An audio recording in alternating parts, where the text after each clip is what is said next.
All right.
Is stream dry? No. I reset it. I reset it.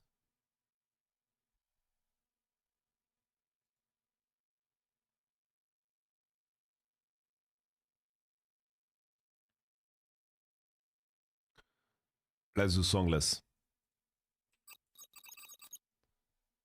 Need to do some songless.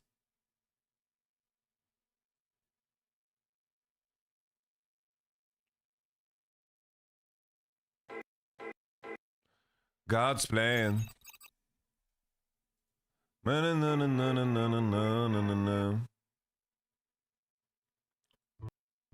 Oh, Californication.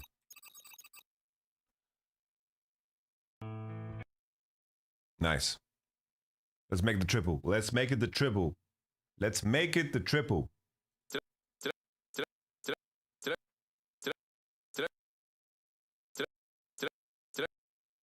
Is this fuel?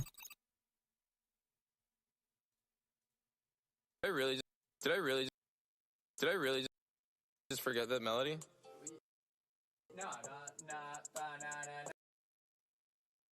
But I don't know. I didn't listen to BB No Money, bro. No. Fuck. It's BB No Money, man. Some song from him. I don't listen to him. I don't know, bro. I don't know, but never mind. I thought it was BB No Money, bro. What the fuck was that, bro? Y2K? Isn't that like a fucking holiday or something?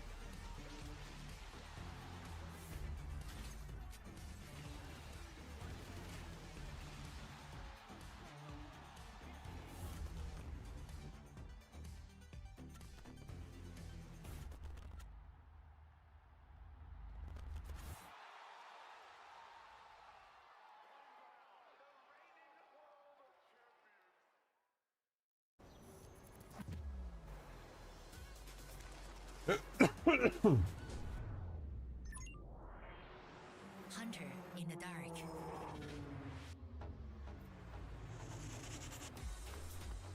Someone called me a Genji hater. I've never heard of that one, bro. Master of night shots. Oppo Find XX series. Powerful camera, powerful AI. Alright guys, I just landed in China. Let's go.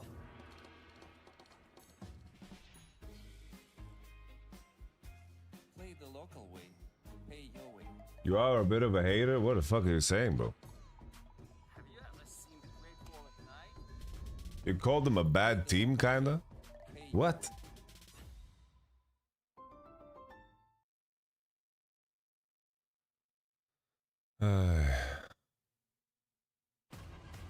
You don't know how to word it, then maybe shut up.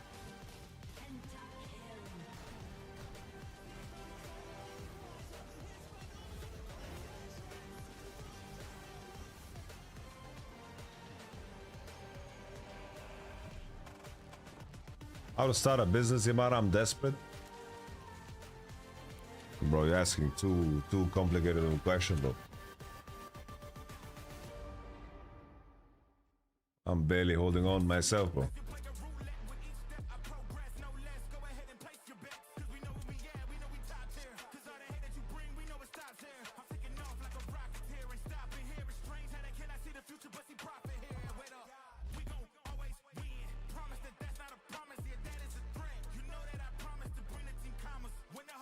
Is that the shirt from the tour? Yeah, it is.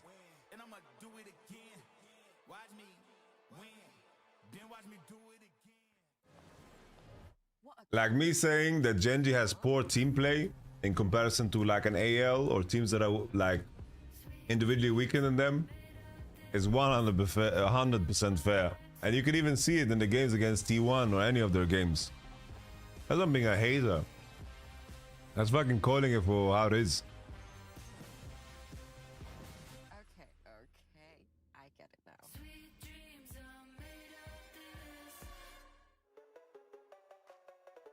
Dominate the Rift with operagx. Bring League to your browser. Lock in with LOL. What do you mean by team play though? It's like Drake setup. Customize your setup with champion-inspired themes. Like Drake setups. And unlock new designs inspired by Arcane. Only on the browser for Legends. Like their Drake setups are very inconsistent.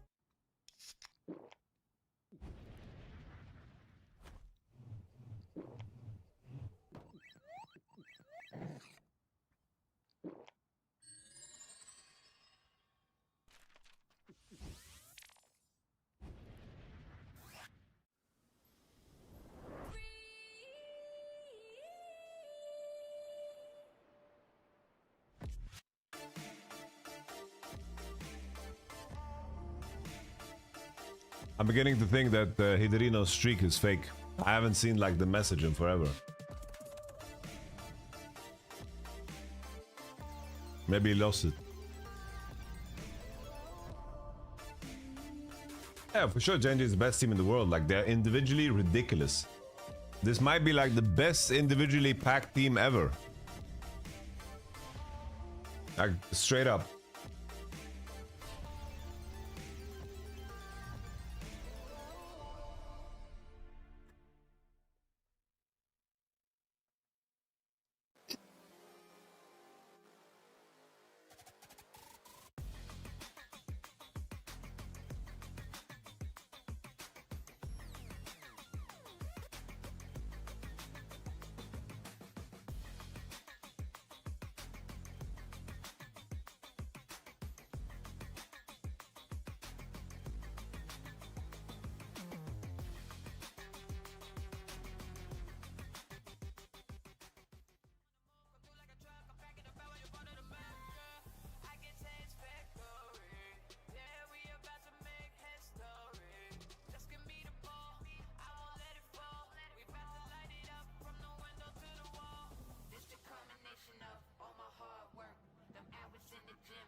Yeah, I did already, T-Dan.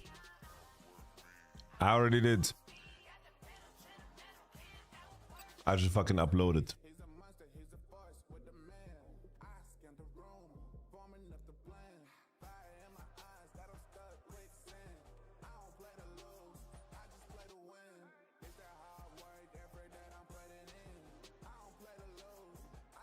Staff were not able to speak to me on camera. Quite a few of them will. This gathering. I will still remain employed by the company, but operationally, the baton will be for the team moving forward from after this gathering. I will still remain employed by the company, but operationally, the baton will be handed over. And that obviously is the end of the job.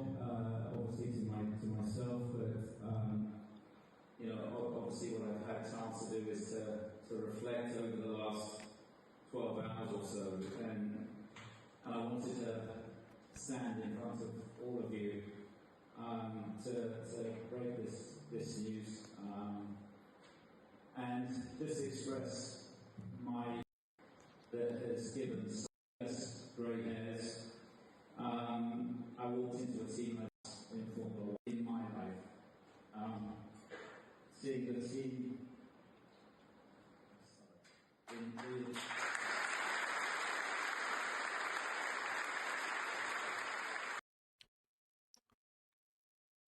Damn.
Something is coming.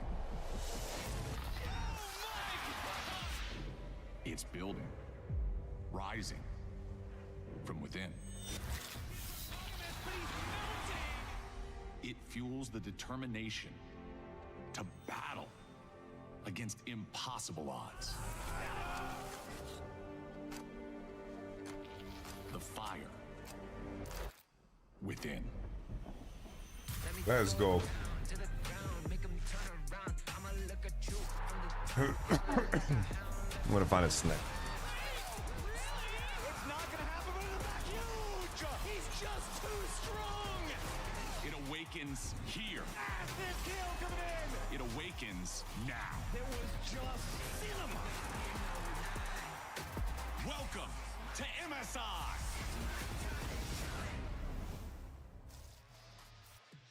And welcome back to MSI 2025 here in beautiful Vancouver. I hope you all got time to recover from the banger we had last night, because we have another one ready for you today, as we're gonna have a rematch of the LPL finals between BLG and Anyone's Legend. That's a lovely pizza, Siffer. Thank you for bringing it. I'm Laure, and I will be with Emily and Chronicler or Steve from marketing. I feel like we're giving a different energy today. How are you guys up doing? Yeah, I don't know. You guys were very, very nicely dressed up. I'm just a guy in a suit. We're slaying and you slayed in another way. Well, I mean, you're giving me too much credit there, I think, Laura.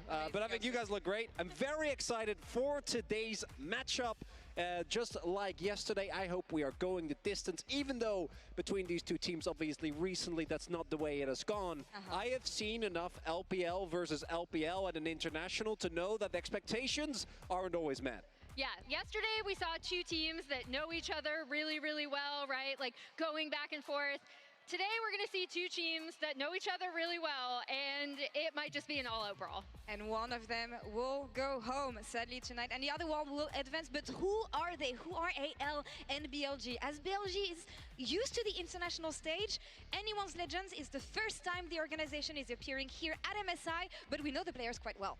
Yeah, so AL is comprised of a lot of players that you may or may not know. If you've been following LPL for a really long time, you'll know Flandra. If you've been following Griffin or his LPL trajectory, you'll know Tarzan. Shanks was a huge up-and-coming mid laner that everyone was talking about in WE Academy in 2020. Hope has kind of been a staple AD carry in the LPL, however, has been replaced by other AD carries that his teams were like, these guys are kind of better, and then Kyle coming over from Live Sandbox. I think all of these players, I think it's worth to mention who replaced Hope. Themselves, I feel like every single one has a reason to have a chip on their shoulder. He was replaced by Viper on EDG. Considering this roster, Hope is like the ghost of LPL. No, at MSI, where really they not. Found some huge upsets, even though they couldn't take down JDG.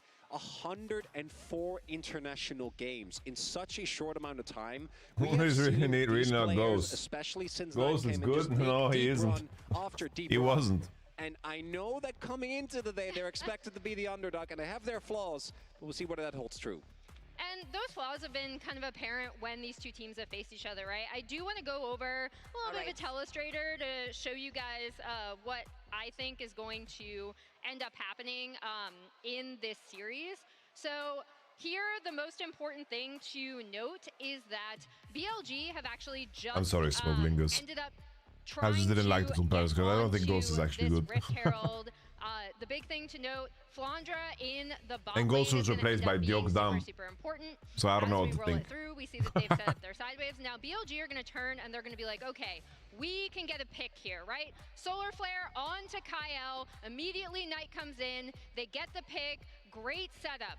This is going to be great. BLG are in a, you know what? They're vibing. They're super Hope was always a solid player, but we see the flick. He was replaced by fucking Ruler and Viper. Right? And this is where they're going to overextend, because look at the mini-map. Look at where Flandra is. And note, he is Scion. He can join with this ult, and that's exactly what's going to happen here as they play through. And these kind of slight moves for just a little bit more from BLG, I thought were punished super, super well by Anyone's Ghost was even worse 2022, series, bro. When he was on Non-Shim or whatever team he was on. Sets up this ult to come in from Hope. They get the kill into Elk as well. And we see a similar overextension in just a bit where BLG are going to with decide, Hope okay, and we got LPL. the Herald here now. And Tarzan still has his ultimate, which is going to be the crucial thing. Shanks is already kind of preparing to rotate up on Rise from the bot lane. That's also going to be huge as they send the Herald in. And these kind of collapse plays from AL, recognizing when they could go in on BLG as a unit, in addition to kind of just more general, stronger team synergy, especially between Kyle and Tarzan.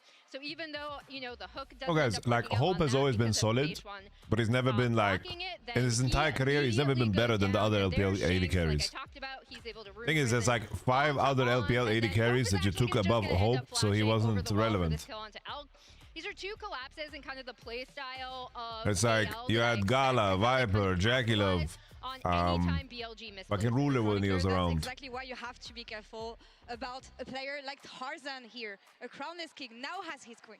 Light. It's been such a long journey for this player, right? And obviously, domestically, the fact that he was finally able to Goes indirectly into the lot and had a very narrow champion pool when things shifted around. When you look at his performances, that quarterfinals back when he was on Griffin, Light is one of the most underrated players of all time, I think. For a team that had just promoted to the LCK, and I want to go toward the Worlds 2023 one, because that was I think, a bad series that had a way bigger impact than it should have, right? Especially given what we saw T1 do for the rest of the tournament. I think Tarzan was very heavily criticized for his role in that loss. But then you look at the fact that he comes back the next year and immediately drags another team to semifinals at Worlds. And now the last member I think Ghost is one of the worst players to have won Worlds, especially in the ADC position. The LPL mid laners Shanks and Knight are the featured matchup presented by Mercedes-Benz. Today's featured matchup presented by Mercedes-Benz pits LPL mid laners against one another. Knight is the cream of the crop in the LPL.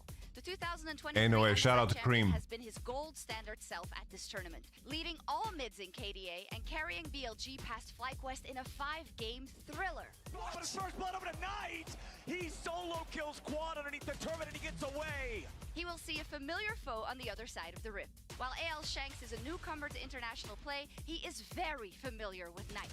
The two faced each other. Alright guys, remember, Knight is from Swedish. We grew up in the same town. Holding an 8-6 overall record, the cherry on top, Shanks solo killed Knight multiple times en route to AL's first domestic title. Will Shanks end Knight's run again tonight, or will Knight get his revenge here at MSI? And these are two mid laners that are very, very familiar with each other. Kind of any LPL mid laner at this point needs to have to deal with Knight eventually, right? It's gone. As we see their numbers here. And again, something to point out for Shanks. So many people have been waiting for his international debut. I think he's had a really strong tournament thus far and some really good showings. And for Knight, I think he's the only member on this team that is actually performing the way that we were hoping to, right? He's the one that I think is the reason that they were able to get to this point in the first place. He's the only one that really has been able to maintain his form. And let's not forget, if it wasn't for some true faker plot armor, this man would have a World's title. And it really impressed me when I saw him on stage the other day. What you can see what he brings to the team, so even outside for Dama's winning years, who carried? Helping his teammates. Bro. In the mental, I'm just wondering what. It's a weird hill to die on to defend Ghost, bro. When that team had fucking Showmaker, Canyon, Nuguri. Fucking, this was the best years of battle. The big thing with Knight ending up going onto this BLG team is obviously they did have. They're in the conversation being like the best top side of all time. Kind of Which one? The first or the second? Or the third? The second.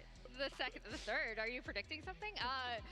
I think, and Knight What's the has tips talked for about AL, it Billy? right? I think He said AL win, how, but like, there's it's a live still things he bullet needs to angle. learn, but he thinks he's a good player, kind of based Literally on all for other Brian, players, how he yes. facilitates Literally. solo lanes.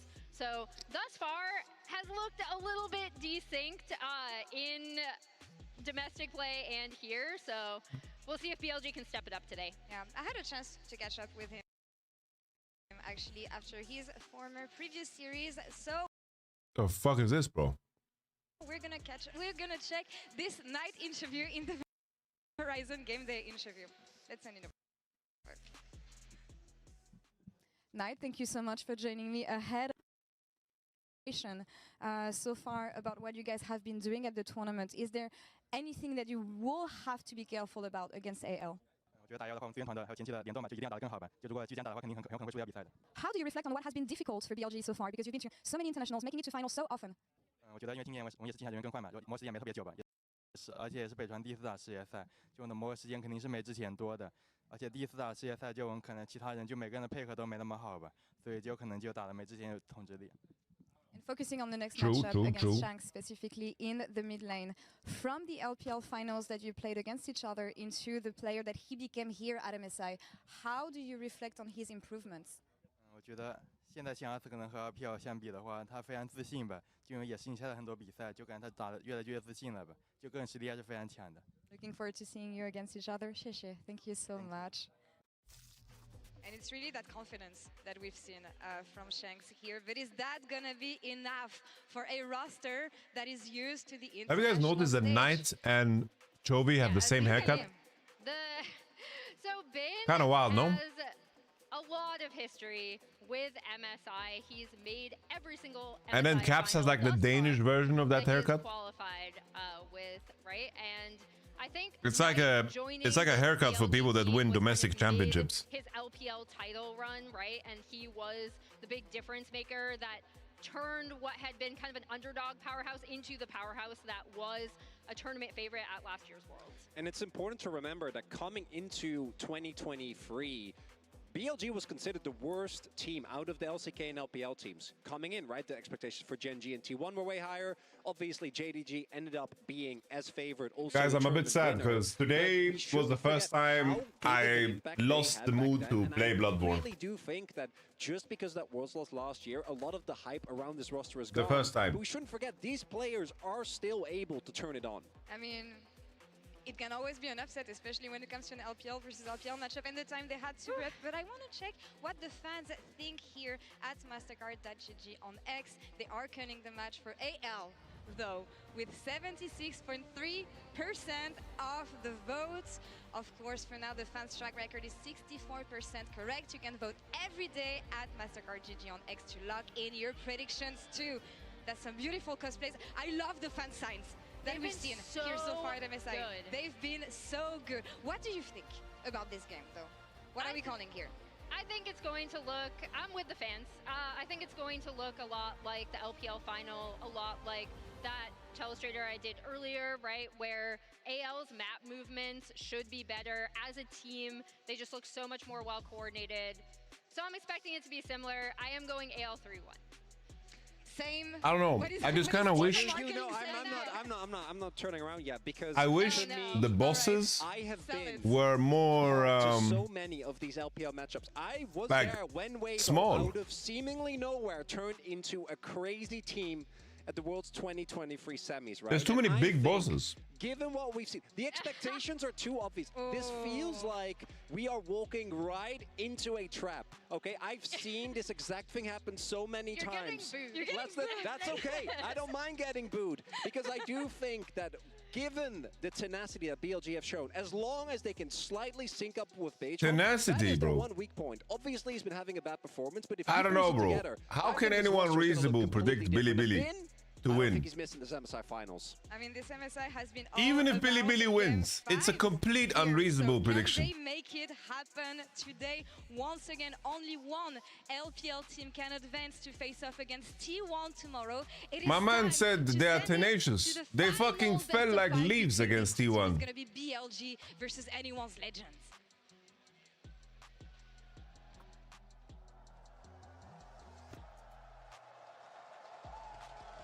I think also my problem is, guys, I played these games in the wrong order, bro. Like, Sekiro is such a goated game.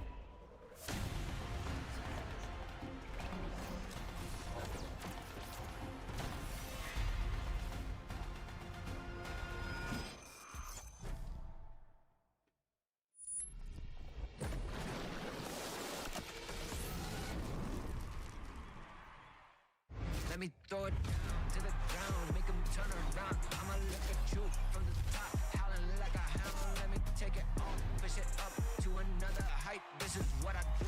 I'm a dog, not afraid to fight in the dark at night. I did play God of War.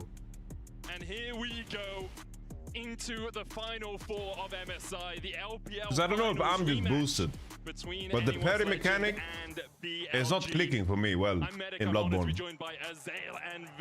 But I didn't mind too much, but... I'm excited to witness this rematch. AL have gotten the better of BLG throughout spring. The area after we defeated the Ant, the ROM, that area really gave me disease, bro. In the early game, they need time with their setups. And I wonder what approach they're going to have in the draft and what their plan will be, because things like TF, how high on the ban list is that going to be? Things like the Pantheon, the Varus, right, let's go. we've seen often banned from both these sides. And the Pantheon ban on the side of BLG expected, the Gwen ban coming through from AL. A little bit of a surprise, but clearly targeting Bin on the top side. Yeah, absolutely has been really. Gwen ban against Bin is a surprise. Champions like Taliyah as well have really been shining. I think Taliyah, Ryze, very high prio. Both these champions are these kind of global, semi-global style champions, allow you to attack side lanes, but they are also ones that work really well in the 5v5s, which I think is keeping them at the top of people's priority list. And alongside that, a support that works really well in the 5v5s is Nico. Both these players incredibly experienced on the champ. An 80% win rate on one side of the Rift, a 92% win rate on the other side of the Rift.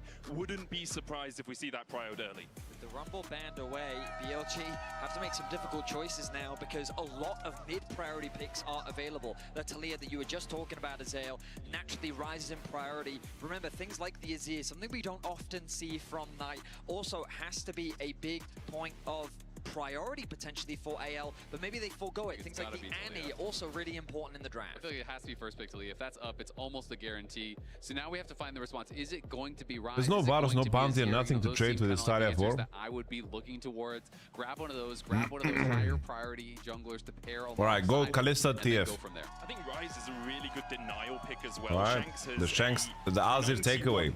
% win rate on it this year. Instead, it is going to be the Azir. Trundle just like that. Which does push Sion. Alright, Tarzan Zed, let's go. Tarzan Lee Sin, let's go. Because it is a good pairing, it is that AD jungler, but also it is denying some of these blind picks by nature of how effective it is. Like you say, the Sion, the Orin, some of the best blind picks available right now are going to be taken away. Things like Rumble and Gwen, also pretty solid blind picks. Those are gone. I am so not a fan of the Yorick blind. I do think it is very easy to punish, but it has been very popular. I don't know, Ben would just play Renekton. So we'll see if they are going to lock it in. I don't think that's great. The thing that surprises me is that BLG foregoing something like an Annie Wukong, which would very much stay true to their style, and instead Not a fan of the Yorick locking here because Renekton on 3 I'm is excited to see how he performs on very the chill for Ben. alongside Beishuan on this Trundle, and with the Yorick locked in for Flandre. Stazen playing Lee one of the best Yorick players or Zed, in the guys? world, but to pick it blind, as you've already Lee highlighted, or a lot Zed? of risks associated with that. And on the other side of the Rift, you have Bin, who has always been willing to pick good counters. Jhin. Looking back to when he was in his rookie year on Soothing, Alright, Bin, things like Renekton here. the Aurelia would come out when he had good counter picks. Aurelia here would really slap for Bin. I mean, it would be really crazy if he went for it. I also think there are some very good answers, like just going towards the Sion, like just going towards the Cho'Gath. I think these are great answers to the Yorick. You can go towards something like the Aatrox, but I don't think it's really as strong of an answer. Bin, obviously, on the Jax is ultimate comfort. Hasn't been playing it a ton this year, but I don't think we're going to get it. I think we are just kind of don't pick Renekton. Later pick. Nico, you had already touched on, is so high priority, not only because it has the explosive engage, but because it has an incredibly dominant lane phase. You can play for the 2v2. We, of course, do see that it is Jhin locked in for Hope here, but you can get a strong long-range AD pairing here with Elk, play that poke style in the 2v2, and almost always we see the Nico coming out with early priority. Ain't no way Ben is playing Sion. These were not what I was expecting in terms of the priorities for the first picks. The fact that we've just foregone the top lane response from BLG, the Renekton now. looking in the jungle on the side of AL, things like Xin Zhao and Wukong Nautilus. still available. Neither of them going to be banned away. Instead, the support. No, Kayle will most likely want to play a range champ here, but Karma is banned, which makes Nico stronger. Cheeky Karma 1, 2, 3 ban. Tested in what else he has in store to try and match up into the Nico. If you are looking at a support from the LPL who can match But now up this Yorick is getting stronger and stronger now. in the league in a lot of people's estimations. Guys, he's been playing Cho'Gath. He's a tank player now, guys. Than he could have been, Big but Cho'Gath the bin. expectation is here in a series that is basically home turf. You're a he should be tank. able to really shine. Absolutely, and he doesn't have You're a all tank, that man. experience on the international stage here. But it is, we're waiting for Kyle and Tarzan. We're waiting for those picks here for AL, and they were kind of the shining stars here, I think, on AL in the LPL. This jungle support duo have been absolutely stellar for them. Elk, considering the Corki here, I do think it is a really strong 2v2 if they want to go that way. And I like it quite a lot as an answer here. It's going to be very difficult, I think, for Kyle. Rare good Sivir game. It's going to really give them the advantage. So they may just have to kind of seed the 2v2, play the map, and look elsewhere. Because clearly you already have a strong... Rakan both don't care too much about Trundle. Try to prioritize grubs, enable them in that side lane with Braum the Poppy Talia. very bad into I think Nico. all of their picks are probably going to be lending towards that. Bard would make a lot of sense if that's the style that you want to play here. You can really get it on the map, work well with whatever jungle does. They're picking Zed, no? Tarzan. And I think that Bin is going to have Alright, Tarzan, pick a Zed. job up here. Come on now, show us a Zed. Curious as to how AL is going to round things out. Come on now. They could do with a little bit more engage. I mean, yeah, they could just go for the Xin. I mean, Beishuan locking in the Trundle. Pick Zed, bro. He was very much expecting Don't this to pick be the Xin into matchup, but Trundle. Talia Xin is just such an incredibly This is Zed. potent mid-jungle combo. I mean, again, they have a decent amount of poke on the side of AL with both Jin and the Talia at your disposal. It means you can just chip away at the HP. Wukong. Wanting to go for a little bit more Alright. team fight power and engage. The Wukong can pair nicely up with the Bard. Cheeky hover of the Camille. I wonder if that's the direction they're going to go. You did contemplate some carries that could be used by Bin. Camille, This matchup, these matchups are miserable, no, for Ben. Rally is incredible. If you want to go tank, you can. These matchups are hard. Is banned away. Jax, But it's been back. Fine, but you can be poked down a lot. Oh, there it is. I told you guys. He's picking Cho. He's picking Cho, guys. This is all fake. Oh, no way! Picking Jax. Bro, you know the last time this motherfucker played Jax? It's been a while, man. This motherfucker hasn't played Jax in forever, bro. On this Yorick, and I do think it can be a pretty good. Fucking finally, man. Just constantly poking. He's alive! He's alive! Jax really can struggle. Look, when's the last time he played Jax, guys? Jax. Bro, he played Jax. Fucking. So coming into this tournament, the fact he lost on Jax against top esports.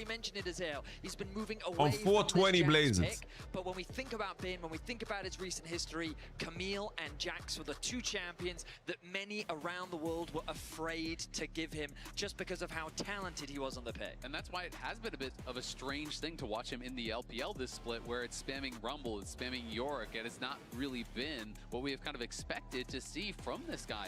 And to be frank, he hasn't been as dominant as we expect from him either in the LPL. So we'll see if we can get some shades of Gigabin from ages past. Beep's surprise album dropped to stomp on clips. Hey yo, bro. Didn't you hear Kendrick Cook, bro? He beef pride, man. But with the addition of Beishuan, with the changing of coaching staff it's in the delicious. middle of the split, things have started to go towards a more rosy direction. The question for BLG is, can they overcome the hurdle that has been I don't know. Playing Jax against Yorick is not easy. Anyone legend on the other side of the rift in their Not first easy. international tournament. Not easy. The first international tournament for Shanks, for Kyle. There was a lot of hope in this roster, but trepidation as well. The LPL fans not quite sure yet if AL is who they want to represent them on the biggest stage. Bin's going to path down to bot as he just looks. Oh, it's not Bin, it's on. On path down to bot, and that's a much more down expected. to bot too. Wow. Wow, great. They're just all over the map in the early game, aren't they, Azael? As we jump into game one. The nemesis of casters everywhere, Nico. I will say, I didn't realize this before the game, but in the global power rankings, both these teams on exactly the same amount of points, sitting in 4th place. It's not often we actually see teams that are that tied on those power rankings. Obviously, all algorithm-based, so doesn't always account for every minutiae of League of Legends. Oh, they actually double warded there, so a little bit of an accident. AL not communicating who's actually going to drop the ward, and it is, of course, spotted by Beishuan. They're arguing, guys. Anyone's Legend players are arguing. As Flandra's trying to walk the long way back towards top lane, but Bin is still just kind of zoning him off. Night Hazard is not exciting.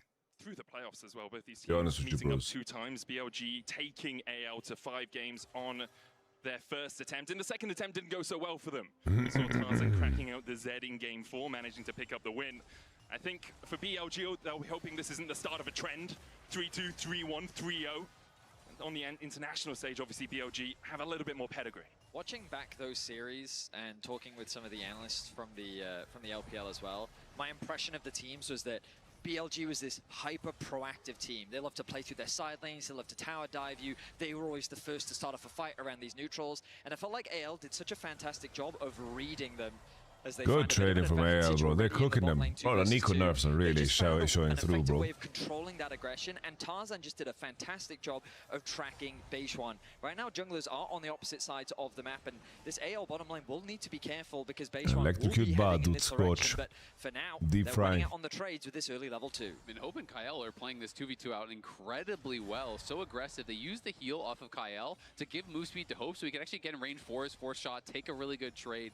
You know, multiple times was able to get the big trade in onto Elk, who has already used his potion. Both potions are gone from On as well. Keep your eyes on Beishuan in the fog of war. He's skipping those bot side camps and he's looking to make his presence known on the bot side already, but Hope and Kyle, they're showing that respect. Comes around the corner with the frozen domain, gets the slow onto Hope, looking at the pillar as well. Barrier coming out from Hope. Elk Flash, question mark, okay. Down first blood, BLG. Not too shabby, level 3 gang, base 1. Alright, base 1, the GOAT. They should have been more respectful of that The greatest jungle in the tournament. Base 1. Yeah, neither of them, even with the push there, actually got a ward into the river, not expecting an early gank here from the Trundle, and base 1 makes them pay for it big time. The fact that it goes over to Elk as well is really going to hurt. The lone blessing is that Elk did at least spend his flash to get that kill, so there might be an opportunity for Tarzan to try to even the score here a little bit later on. Yeah, Hope holding on. Some chatters just don't. He knew he was dead. There was no real reason flashing away, especially with the pillar down in front. Don't of know him. a joke. See Tarzan pathing They down towards don't his bottom side. understand a joke. So really wants to get a double scuttle. Kyle pushing forward gets a bit of vision for him to allow that net of safety. Holy, look at you, Ben. These two camps from base 1, who is still on his blue buff because of the earlier. Look at you, Ben. Look at you, Ben. Get this double scuttle, no problem here. Look at you, Ben. Having a good time up in that top lane. Come on now. Advantage. Still has the extra potion as well, so the early trade's definitely going in his favor. Mid lane just been kind of quietly, both of these mid laners farming away. Shanks though got the early tier and has had the push. Knight on Aesir, not the greatest. For the moment. Look at that, bro.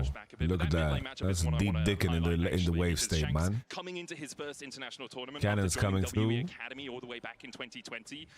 Time to recall Ben, match that base. Come on now, press B. And quoted himself saying, it is a long road. You have to go through failures if you want to get towards the victories. Knight, on the other hand, has felt like he has only had victories throughout his career.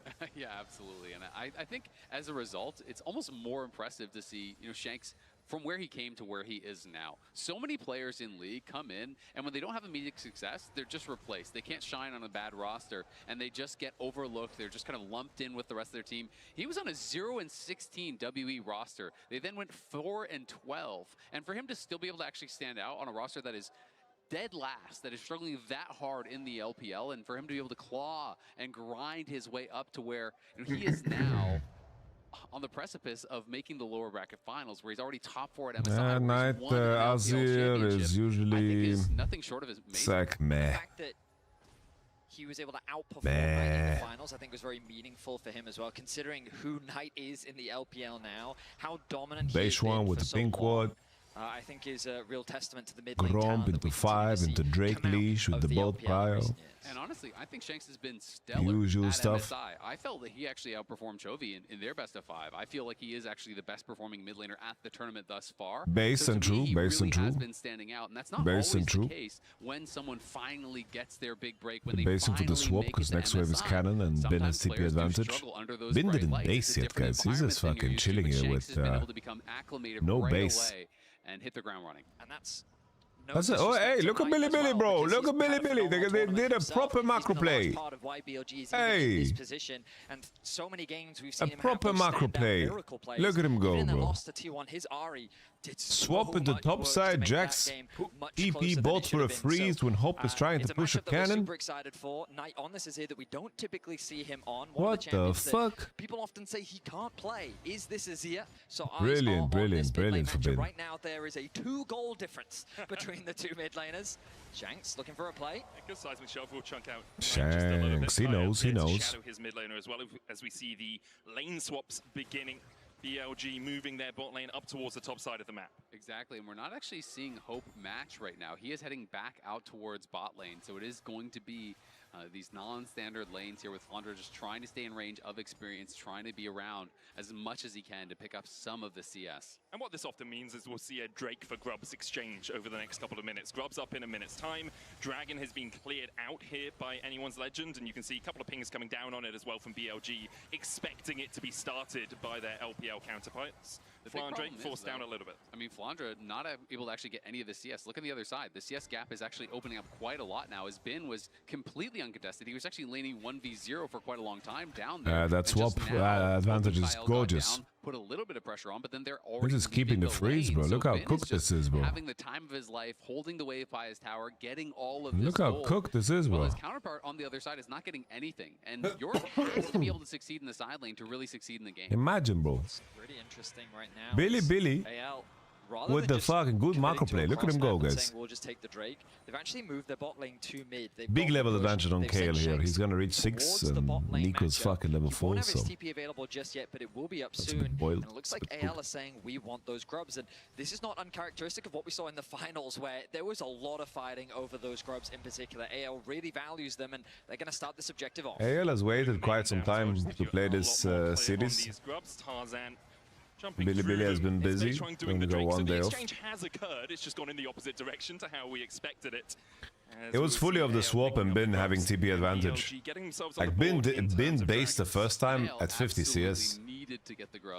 And then he TP bot when Jin didn't base, bro. Is now so far ahead. 26 CS up, 500 gold is the lead. Plus there is, you know, a little bit of experience that, you know, Bar level gaps just guarantees grubs. Pretty close in that, but Bin really opening up a big advantage and hasn't been under any pressure for these last couple minutes.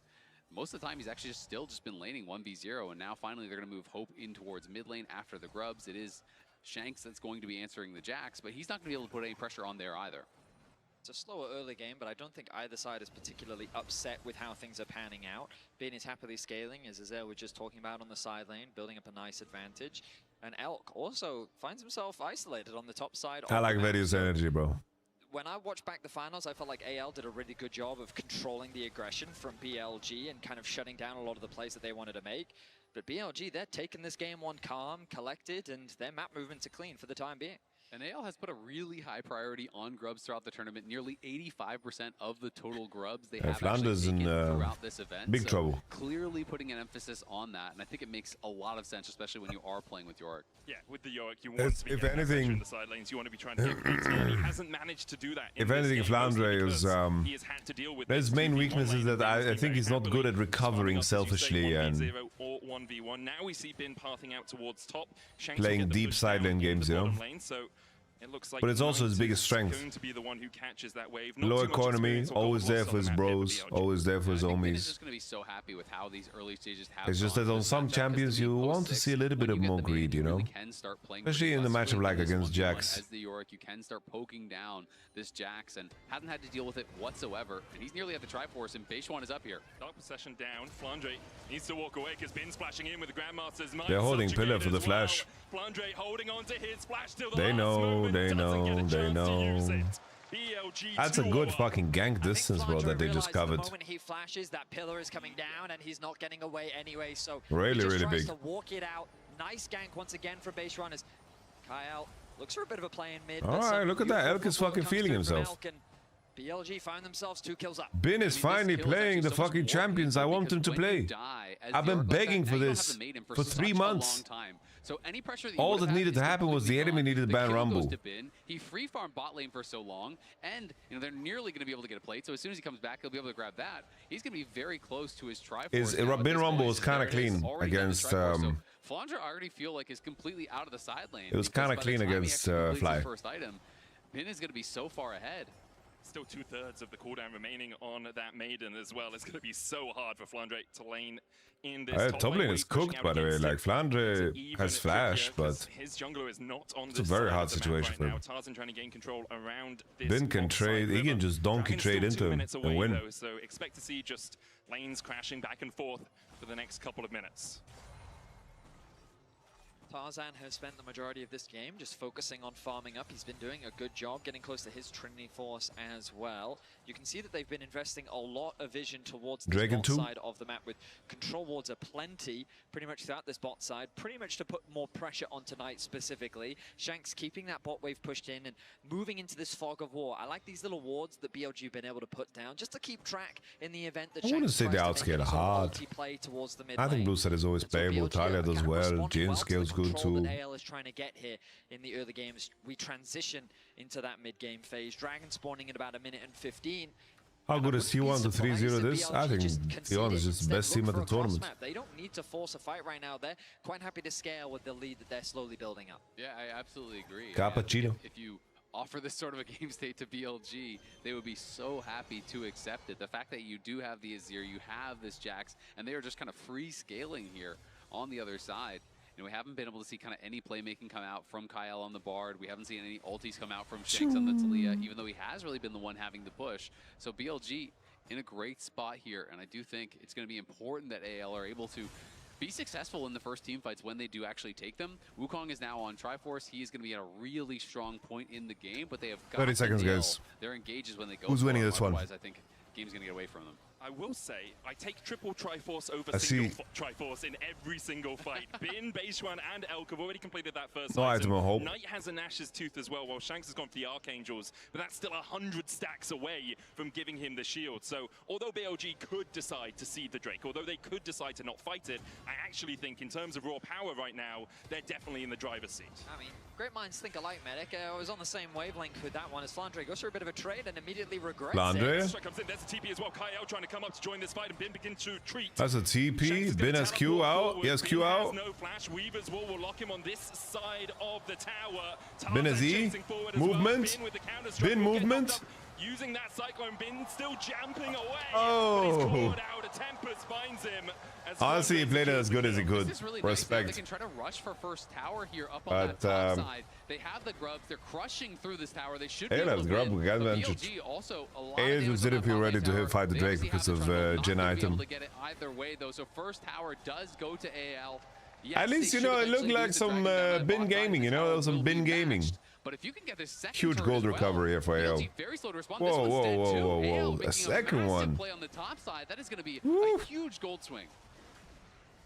You'll see the gold swing in their favor, about 300 gold ahead, but about 1,000 across the insanity, man. That play. BLG will get their and now I wonder if Bin could have done more to just take the wave. To take the fight around second Drake. We can fight around Soul, point around Soul. Elk harassing Hope down. All right, Knight, will you find the road? Knight coming in from the side. I think that might be on. That's actually. Nico, bro. Down towards the bottom side of mid. I'm fucking dizzy, man.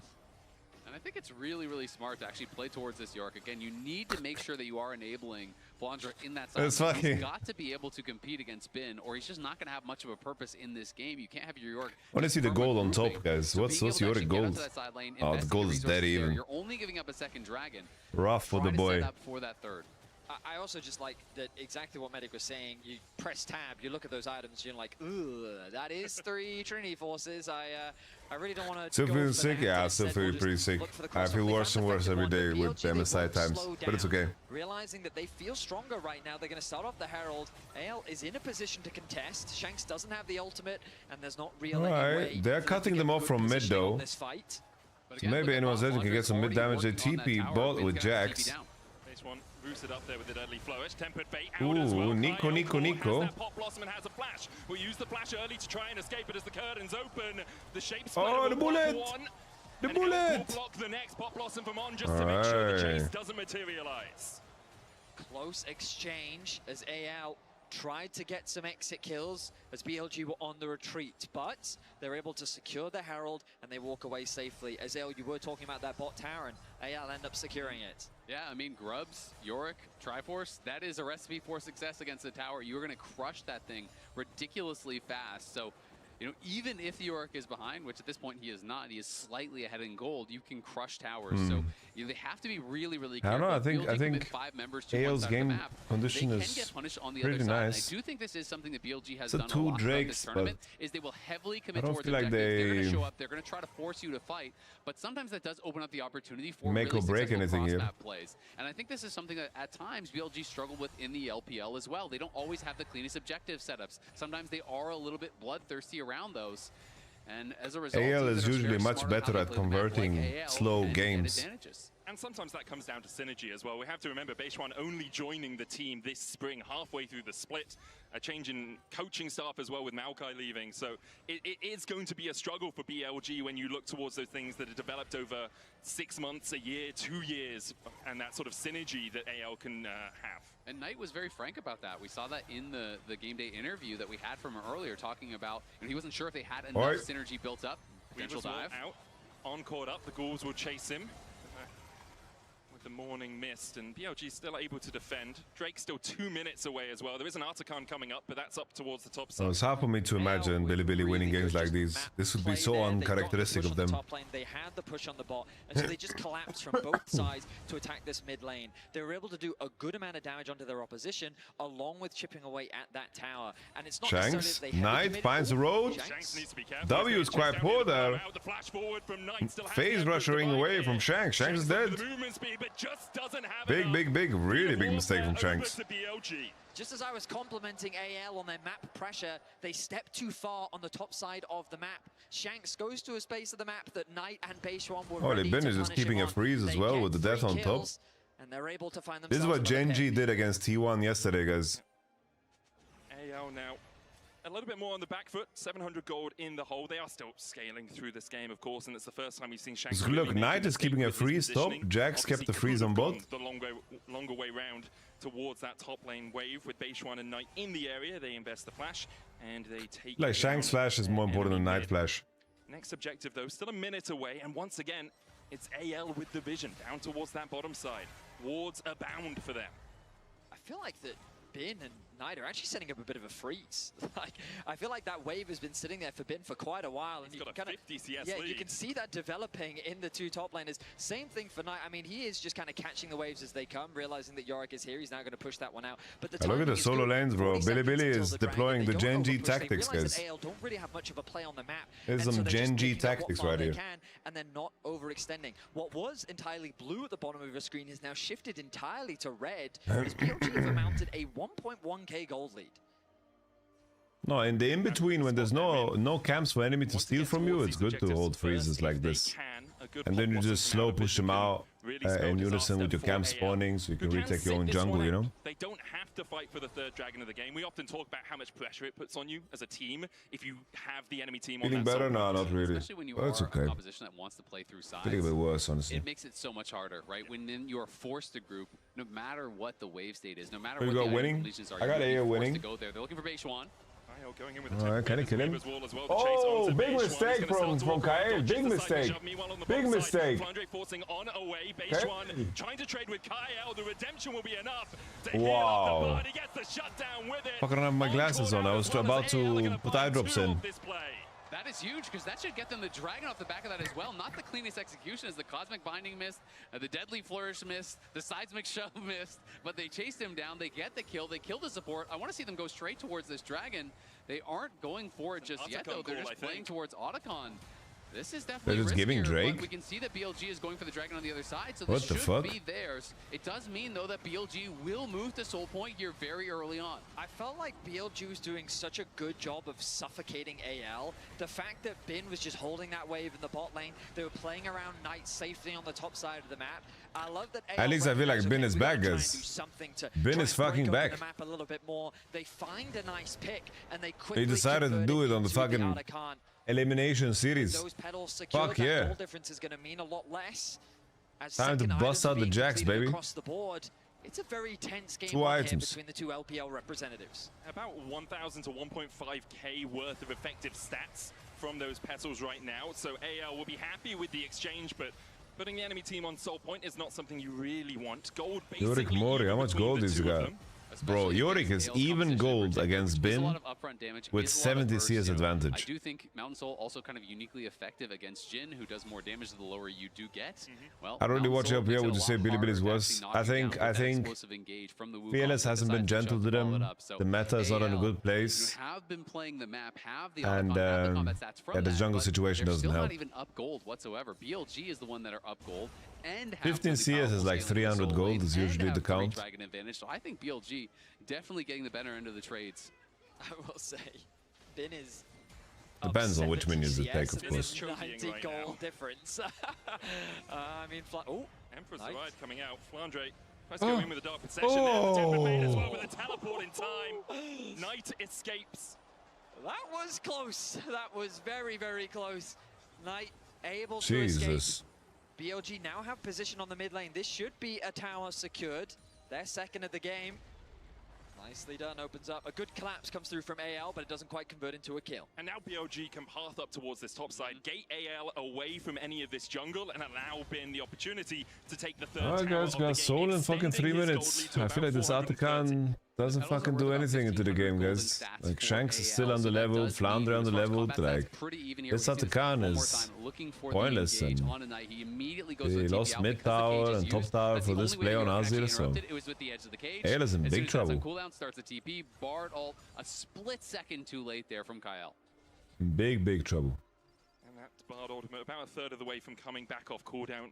don't expect BLG to be really able to punish that in any way with no major I don't know, like Bin and Knight on the freeze was insane. They're farming side so well. 2 items on both the AD carries. Elk 3 stacks away from finish his Manamune. Leandries and Seraph's complete for Shanks, whereas Knight has his Nash's, Rylai's, and another Haunting Guys in his inventory. I mean, we're pretty much dead even at 2 items apiece, except for Tarzan, who does not yet have his second item. Insane side lane control. When you get this next dragon, though, he's going to have that complete. Like insane side lane control from Knight and Bin. This is like remove nameplates. I'm supposed to guess who this is. I will tell you this is fucking Keen and Chovy. Next dragon. If AL are able to deny it, the game goes on. If BLG do take it, it feels like they really get a stranglehold. On paper, my instincts give BLG the advantage in the straight-up 5 versus 5. When I think about Corki plus Azir, the range, the poke, and also just the consistent damage, the backline threat that Bin's going to have, Chovy at this, the amount Tony. of heal that Kale can provide, I think is going to be the biggest difference maker. How is that Bard ultimate used? What does it actually do? Who does it CC up? Can they find a nice Talia combo? Will Tarzan actually make it impossible for Elk to play in the fight? When it comes to watching 2 LPL teams fight, I mean, that's the beauty of it. They give us some of the best team fighting teams in the world. I mean, I feel like AL basically has to start the fight off by killing Elk or Knight, or they're just not going to win, right? And that is very difficult because I do think the range advantage is also on BLG's side. You know, when you are trying to go forward, you're having to fight through the Trundle, through the Jax, through the Pop Blossom to actually reach these carries that are going to be so powerful. So I do think AL is in a uniquely difficult position. What do you think of Hooper rating? Kyle's going to have to get creative, find a really good Bartle, or Tarzan's going to have to come from an unexpected angle. That's all. Otherwise, things are going to get very, very tough. Just to note, like, we've been talking a lot about Bin's farm, but he is close to the Flame Horizon. I'm curious as to whether or not he'll be able to get it in this game, as the dragon spawns in about 50 Anonymous seconds. donated $6.28. Hello Yamato, to feel better I got to run some tests and prescribe the Tom Coco the Dom also uses. For immediate effects and well-being, I recommend 3 doses of T1 will win MSI and 1 round of EU will be... And how well he's been CSing in that isolated top lane matchup. Thank you, Anonymous, for the donation. Both of them going at well over 10 CS a minute as well, whereas on the other side, Hope is about there. Shanks is 30 CS down. Flandre is 60 CS down. 3 Chovies on 1 team, apparently, here for BLG, as they've been doing a really good job of being in the right position on the map, making sure they get that farm. Alright, moment of truth, guys. And to me, a lot of it was everything you've done, Billy, has led up to this moment where you are advantageous. Well, Bin spent a couple minutes on bot side just getting every bit of farming experience uncontested. Right now, everyone is gathering in the mid lane because they know how important this dragon is. It's BLG that get the push. Knight takes a bit of damage down. He will put the turret up in mid, making it harder for BLG to approach through the mid lane. The dragon started off. Tarzan has found an angle to the bot side. BLG are losing waves to that bot lane tower, but they won't really mind about that right now. Tarzan looking for the flank position. BLG don't have great vision around here. Only on the top side of the river, really, they have eyes, whereas Kyle stepping forward, putting a control ward in. Shank's still looking for the flank. Bin trying to mark anyone that comes around the back of the blue buff. The wife is here. Oh, Kyle getting one-tapped. Bard ultimate. Can Kelly find the Q? Big combination. On falls before the pie starts. But it's still playable for Billy maybe. Here comes the bullet rain. Boom. Boom. Tarzan. Tarzan. Insane in the membrane. That was a very intense fight. Both sides fighting huge fucking bottles. Had position in the river massive first. bottles. AL had to play it slow and rely on their poke. I was worried for Kyle, but we talked about how that Bard ultimate could be a game changer. He connects it and they find the pick. I mean, this is really nicely done. It does look like Kyle's going to be in a lot of trouble. I don't know, he gets the root. He gets the root. He gets back, and then this ulti right here. Look at this. I don't know. Last time they were not on point. Like, this time it is it's perfectly kind of unlucky. They land the cosmic binding even with the flash. Bin is stunned on the It's other kind side of unlucky, guys. It's kind of unlucky. Now Bin has no way to access the back line. Kind of unlucky. Like, he got a good route. He got a good route. Take the dragon. Really well executed there from Kyle and Shanks. The seismic shove, perfect. And catching out on as well, who has the Pop Blossom, who has the Hextech Rocket Belt, who has the Flash. That's when you can really funnel forward and try and take the fight, because it is Kyle who will be jumping, it's On who will be jumping on towards that backline. Still, though, for BLG, they're on Soul Point. It's a mountain up in 4 minutes time. They still have a gold lead of about 1,000, but as we said, the petals kind of even that out for a... I don't know if Nico passive, Nico clone Brock's frozen heart, hasn't but had too many kills. It's been incredibly back and forth between these two teams from the LPL. I think it's just a cheap item that gives abilities. Right now, of course, the Baron. Ooh, Makes you a little bit bulkier. Forces the rocket belt out from on. But yeah, right now it's mainly just, again, the contest tour position. With so many of the towers gone, AO would love to secure this mid tower, but it's a very difficult siege against I think it's correct to not go Bloodless, because Leander's better for Azir this game. And it has been really interesting because He's not that pretty much solo AP and in for that 1v1 against Bin. Bin has been able to scale through the early levels, has this big farm advantage. Additionally, the gold lead, despite some of the kills in the towers going the way of the enemy team doesn't have much So amount. it hasn't really been much about the side lanes. It is kind of one of these weird situations where if you can't get prio side lanes as the York, you just have to group, you have to fight, you have to find ways to be able to be effective in a difficult situation. One of the things I think AL did quite well in the previous fight was making sure Bin can't find a flank. And historically, whenever I think of Bin on Jax, his flanks have always been one of the most terrifying elements of him on this champion. The way he finds creative ways to gain access onto the back line, creating chaos in the midst of the fight and just ruining that coordination is something that I think AL is respecting and doing their best to play around. But they're going to have to keep doing that because, as we talked about earlier, BLG 300 CS Ben, guys. 300 CS Elk, almost 300 CS Knight. No flash, Kyle. Ooh. Flash out from on. That's a winner for Billy Billy. Nice little snap there from on. We lost flash. They got the TP off of Flandre and Knight there, so Bin is going to have TP advantage. Yes, Shanks could potentially match him, but Beishuan getting aggressive here. Might sound weird, guys, but if Billy Billy get nothing out of this, I think it's worse. It's worse, guys. I don't think it's... I give Billy Billy get Nash, of course, it's worth, but there's no flash on now. Their prying eyes will spy the fact that BLG have started the Baron. Flandre jumped on by Knight, though. The Emperor's Dubai would oh my days, Beishuan. Nash, one more spittle. Flandre. Flandre's only level 14, he's so weak. Dead. BLG find another. Kyle's back alive. Yeah, Beishuan barely gets out, had almost no HP. You could hardly see the health bar there, but he does survive. They kill off Flandre.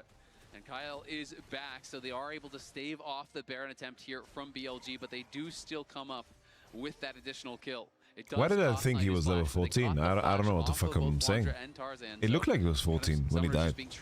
I have no idea. It was a tense night on two fronts where Knight fight on two fronts. I'm sure he was tense as well, Benny. As AL What did I see? find a really nice engage onto BLG while they're I don't know what I saw. collectively attacking the Baron. The fact that they could kind of split BLG up looked very favorable for AL, even though they were at a numbers disadvantage. But then once BLG was able to disengage from the Baron fight and then provide protection for Knight, you could see how quickly Ain't no the way. fight turned Take that in back, Steph their Curry. favor. The big thing for AL, though, is there aren't flashes available on BLG anymore. Only Elk has his up. I think Bins is going to be off cooldown before we have a fight around the Dragon. But if they can land a good Tempered Fate, the follow-up is absolutely absurd from this team. They have so much long-range lockdown. They have the Curtain Core, they have the Weaver's Wall as well to split out the fight. BLG need to be cautious about how they navigate this next fight. They absolutely do, but it's not the easiest champions to actually land that on. Even the Trundle, you can drop the Frozen Domain. You know, for the additional move speed, you have the Dead Man's Plate. You have obviously the ability to dash on the Corki and on the Azir and on the Jax and even the Rocket Belt here for On. So there's a lot of tools they have to dodge it out. Pressure big on Kyle. Oh, they use bottled here. It's pretty fucking big. Good position from Billy Billy. The bottles are so important for their engage. They hate On, bro. They're trying to kill On. They hate him. Salud. Bottled. But that Pop Blossom can be deadly. Trying to gain some Tarzan taking the plan for the flank. Look at On. On is being a little rat. Tarzan rushing back for the smite. Tarzan gets the smite. Tarzan. Everyone turns on. They hate him. That's a Wukong ult. Bin is alone on the back line. He's got Hourglass, can buy time. Knight finds the road, gets knocked. Mercs keeps him tanky. Beishuan still alive. Ule. Bin. Bin. Oh. That's the root. What is that hitbox? Taken out by anyone's legend. Massive fight there for AL. Tarzan gets the smite, critically denying the Mountain Soul in what was such a close fight here. Look at how Bro, how did AL even win, bro? Where did the damage come from? Is Yorick and Wukong just murdering people? Bin? Oh, the cage! Bin won't find anything more. Had no vision to actually jump on them over the wall there. The main takeaway from that last fight was how AL just again. I don't know, Yorick and Wukong just fucking murdered them, no? About how they were cautious of Bin finding that flank. This time around, it was making sure that On couldn't get it. Low-key, if Faker Azir, I think he cleans that. Oh, I don't know about that. Quite close that gap. The amount of zone Bro, I've only seen Azir play one Azir game, and they didn't have besides the macro, it didn't look that clean, bro. I like how AL is playing these fights so aggressively, and it feels like they're always the ones putting the pressure on the enemy carries. On doesn't feel like he has been able to get into the backline whatsoever. And give us like a Shanks Azir or like chilling in the backline, channeling his ultimate, being able to have the space to get done when he needs to get done. Bro, On needed to fucking get the memo, you know, like they tried to kill him and tried to mark him and he was watered out. Like, why did he keep trying, you know, like at some point, you know, the enemy's gotta give. Them back in this fight and again continue to create more space for his carries that have been performing so well. AL have control over the river right now. On trying to step forward and garner some back here for BLG. On the back foot as AL start up the Baron. BLG playing for the mid lane prio, but AL Beishwan. Their bluff. There's the temper fate onto Beishwan. The W. On with the flag. Finds them all. Night falls, no. How are they alive? How are they alive? Looking for a little bit more here as they could jump further forward. Bin trying to dive in. Shanks low. The seismic shove will connect, but Elk's on a killing spree. On trying to trade with Tarzan down towards the bottom side. Beishwan chasing. How is this losing? Towards the top. How is this a losing fight, brother? How is this a losing fight, brother? Doesn't have smite right now. With the maiden, AL might be able How to is this a losing fight, brother? Wombo combo still wasn't enough to beat AL in the fight. Two members will stay alive to start the Baron off. Beishwan is hovering, threatening the steal. Bro, Beishwan has zero aura, bro. We'll have the flash. Beishwan has zero aura, bro. They're just doing Nash in front of him. Tries to find a way back into this pit. Doesn't have vision on the Baron. Now does. Loses it again. Knight has CP, Knight has CP. Beishwan's trying to buy time for Knight CP. Oh, Beishwani! Beishwani! Once again, who wins the smite fight? Tarzan coming up massive for Beishwan has zero aura. And though the engage Zero. so good from on, Zero aura, guys. Zero. Really get there. Zero matches on dating profile. Zero, bro. For this follow-up, so let's watch this one more time. Look at where Elk is. Look at where the rest of the team is. Look at those three. Yes, the engage looks great, but where's the team? They're behind the wall. They can't get there and get the damage done during the CC. So though it looks beautiful, the follow-up isn't there. I think the Azir ult angle is just bad, no? Ain't no way. Another tempered fate finds its mark. Oh, ain't no way. Ain't no way. It's over. It's Jover. It's Jover, lads. It's Jover, lads. I didn't believe in Billy Billy's ability to play a slow game for shit. Flashes away from the seismic shot. The Ghouls were chasing from that morning mist. They got 3 grubs, Nash. I think they're ending the game, guys. They're ending the game. I think Knight Azir has legit like 6k damage done this game or some shit. Could just end the game. I mean, look at the grubs, look at the York. They're crushing through these towers so fast. Knight is here. Emperor's Divide available. The Dark Possessions try and keep him away. Bin trying to trade back in, but he just can't find a way into that. On and Corky are back. They're back. This can get wacky, guys. They can get wacky. On is a minion. Tarzan dives in with the Cyclone. Bin trying to get on the back line as well with the counter strike. Oh, Knight gets Hourglass. Shanks flashes out. Sun. Hope. The Pope. Bullet. Alongside Hope. And Knight is down. Elk is up, but he's the only one for his team right now as he tries to defend his Nexus, and AL won't give him a moment to breathe. Say the last rites for BLG. Flandre puts a shovel in his head and claims game 1. A deathless game for Tarzan, with some immaculate steals denying the soul from BLG, some crazy team fighting, and then rounding it out with some fantastic picks. AL cement a solid victory to start off this series.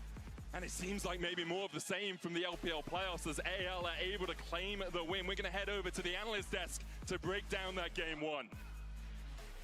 That was absolutely amazing from AL. I don't know what you guys think about this game because it felt close, but really not at the same time. This feels like two LPL teams in an international event. We kind of set it up how LPL teams, when they face each other at internationals, things can go a little haywire. I'm not going to say I agreed with all of the decisions that Anyone's Legend made in this game. All right. However, that Baron fight was I don't know. insane. How did they win these fights? I don't know. There were two fights that we saw that looked unlosable. Absurd from this team. They have so much long-range lockdown. They have the curtain call. They have the Weaver's Wall as well to split out the fight.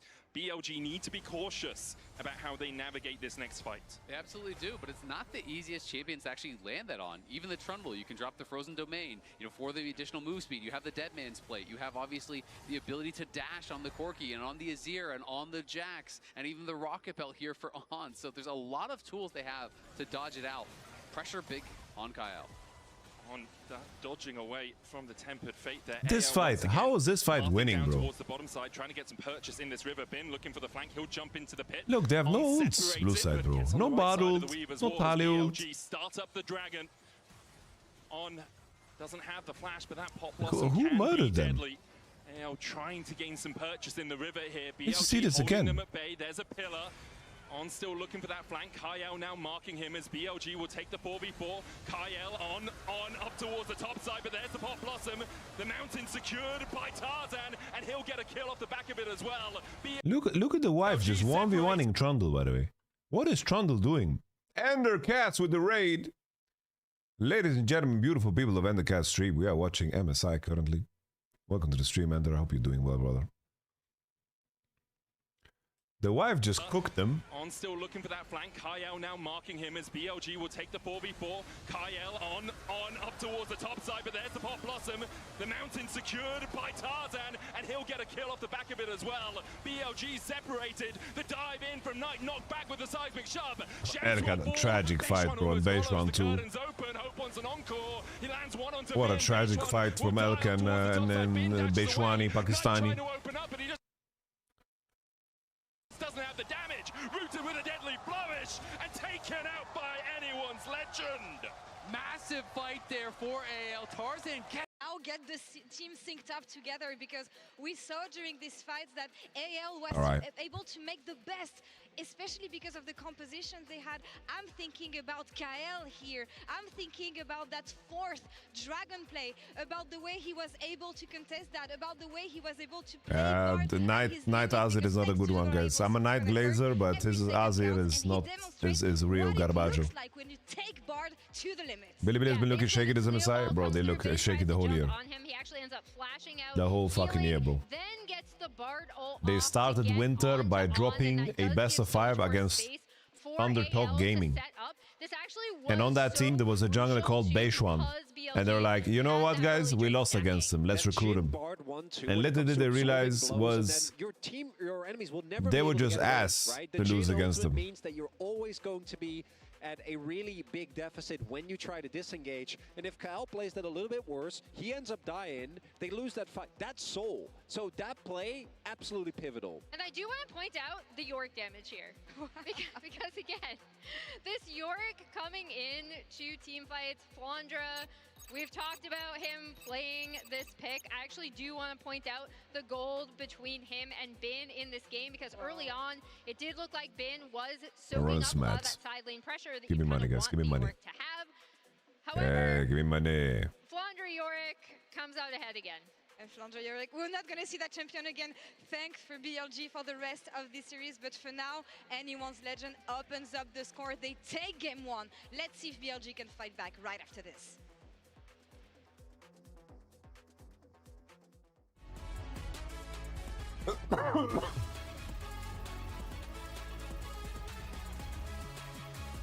You know what? In the breaks, I'm gonna DJ and I'm gonna just play other Riot music. All right? In the break. That's my plan. Hunter in the dark. We're not gonna fucking listen to I'm going full speed, but the better with the better both speed. Nah. Master of night shots. Oppo Find XX series. Powerful camera, powerful AI. And also, if they are showing the Secret Labs ad,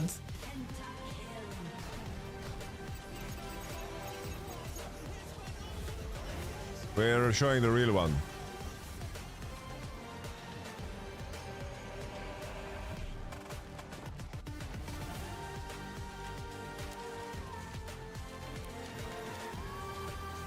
Put on that new Kanye? Ain't no way, bro. Ain't no way, bro.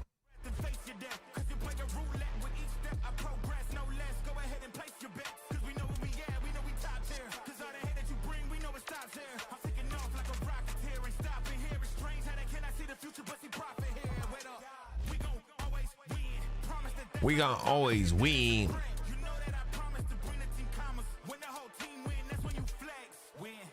He wasn't serious, Jakaldia.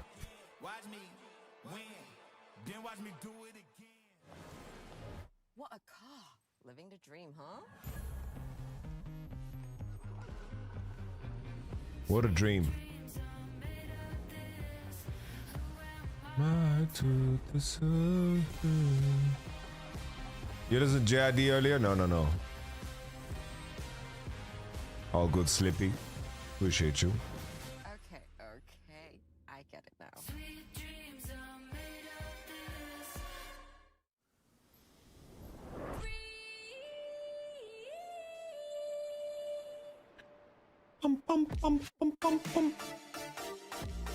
Nah, guys, I have to play DRM free music because I'm streaming on YouTube. Like, Jeff Bezos will hunt me down, bro.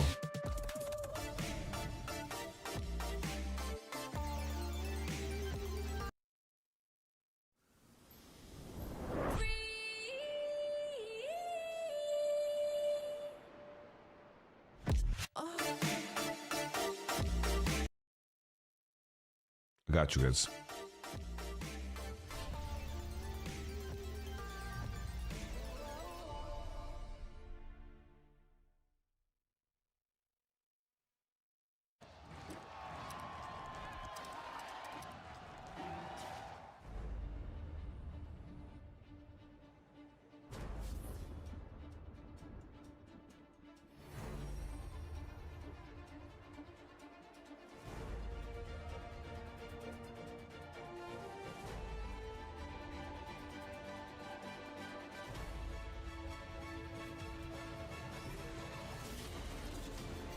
What is this an ad for, bro?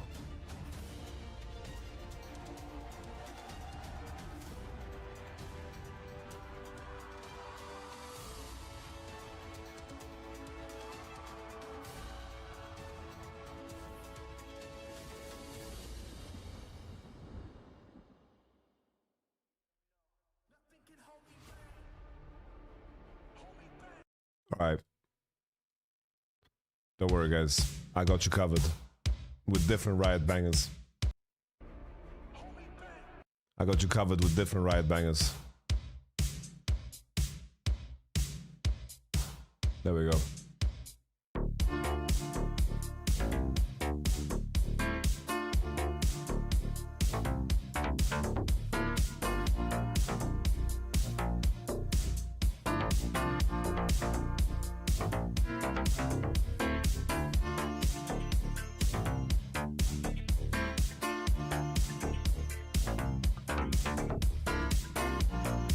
Steph Curry is quoting what seems to be Drake lyrics.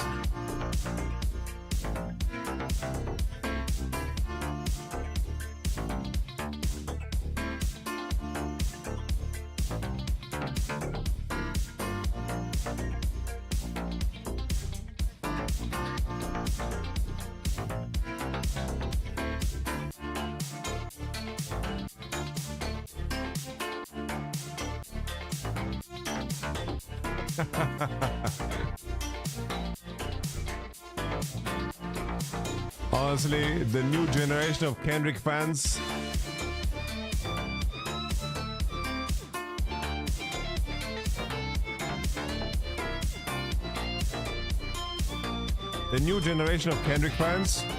are so horrible, bro.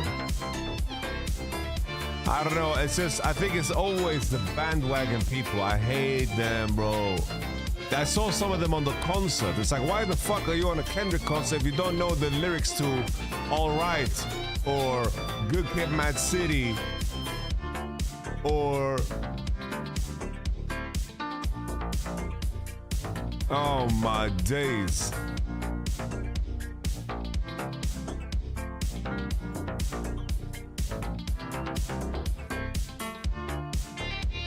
Is this Daft Punk? No, this is Upper Bound by Riot Games.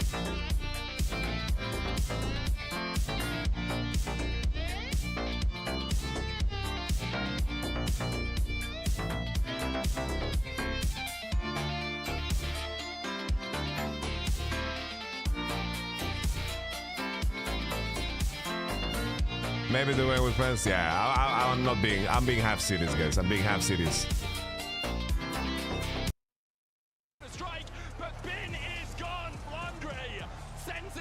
Upper Bound is a banger, bro. Bro, you know Kendrick live, he played like an acoustic version, like a very slow version of Mad City. It was really cool when I saw him live. It was really, really cool. I enjoyed that.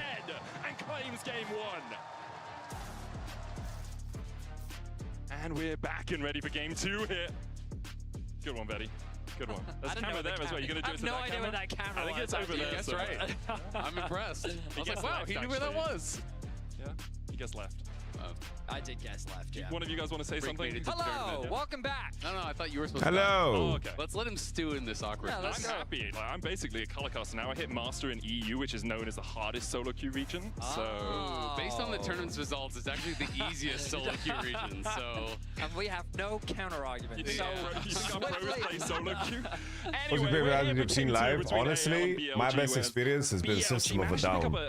You know how much of a Kendrick Glaze I am, but System of a Down was the best shit I've ever seen live. Surprising way, to me at least, too, because I do kind of think of AL as the team that does play the map better, that is generally better with their lane assignments, their objective setups, but I felt like BLG really did earn their advantage through map play, through macro play. You know, actually the lane swap there from Bin down towards bot side at a time that AL either couldn't or wouldn't match it really did earn him a massive CS advantage that put them in a spot where I thought they were heavily favored for that game, but it all came down to team fight. Tarzan hitting critical smite after critical smite, the Baron, the soul denial, those were massive, and AL really executed so well in these team fights. No Tabe, no win. Of course, Tabe, previous coach of BLG. After leaving Who's the best caster in league? Long after he did make his way over It's to AL, extremely subjective, isn't it? Alongside Tarzan, this organization has found I think the person who has the most acclaim is probably Captain Flowers. Second one of the day, powered by Omen and HyperX, and the Pantheon for Poppy trade. The Galio likely going to be the Rumble trade on the other side, coming through from AL. Oh, the Vi going to be the first to ban. You expect the Rumble to be banned away unless Flandre has something prepared for us as a response into it. And then the question is, where does Varus fall on the chain? I think Hysteria is like the perfect caster for regular season games. The Rumble in exchange to get yourself the Varus. But I think if it's like a serious best of 5 at the end of a year, I'd rather have like someone like Captain Flowers. Do they want to give away that Rumble, or do they want to remove the Varus? Those are their two main options here. As you say, could ban Hysteris and Dagda for every regular season game ever. BLG, depending on 100%. where their priorities lie. Yeah, exactly. You can either just bin either and trade, right? Yeah, like and trading OPs, I think can be quite effective there. So Varus is going to be banned out. We'll see if it is going to be the bin Rumble. Getting a slam down here as that first pick. It is his most played so far this split. But it is interesting because even though he plays it all the time, there Medic is great too. Yeah, we are blessed with a lot of good casters. I have to say, League is not an easy game to cast, bro. One that people really associate with. Oh yeah, sometimes you have only one team fight, bro. Instead, it's going to be Ralph on his most. Have one team fight the whole game. Is that Psyduck, Ari? So interesting to actually see that as a first pick with Alistar still Psyduck, available as everything. An easy answer. All right. You know, something that I do think Kyle would be happy to play on the other side. But high priority on that rel. Feels like we might be setting up for something like a rel MF. It is something that I do think is quite popular in the LPL that they play well around. And I do feel like it is the best support pairing for that MF. So it's kind of leading me in that direction. I love this rise for Shanks though.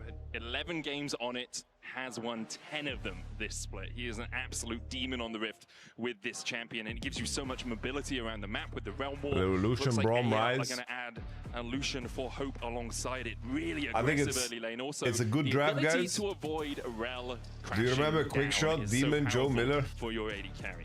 Eliana, I've been in the scene for 15 years. On the bot side of the map, alternatively to the Alistair. I spent a lot of Lucian time with all three of them. more variation in his bot lane partner as opposed to just the Lucian Nami that we saw for so long. But BLG Quick Shot's first league tournament. And there's no reason not to go for it. First league tournament that he cast was a DreamHack qualifier. Ari for Knight as a response into the Rise. They could even do Syndra.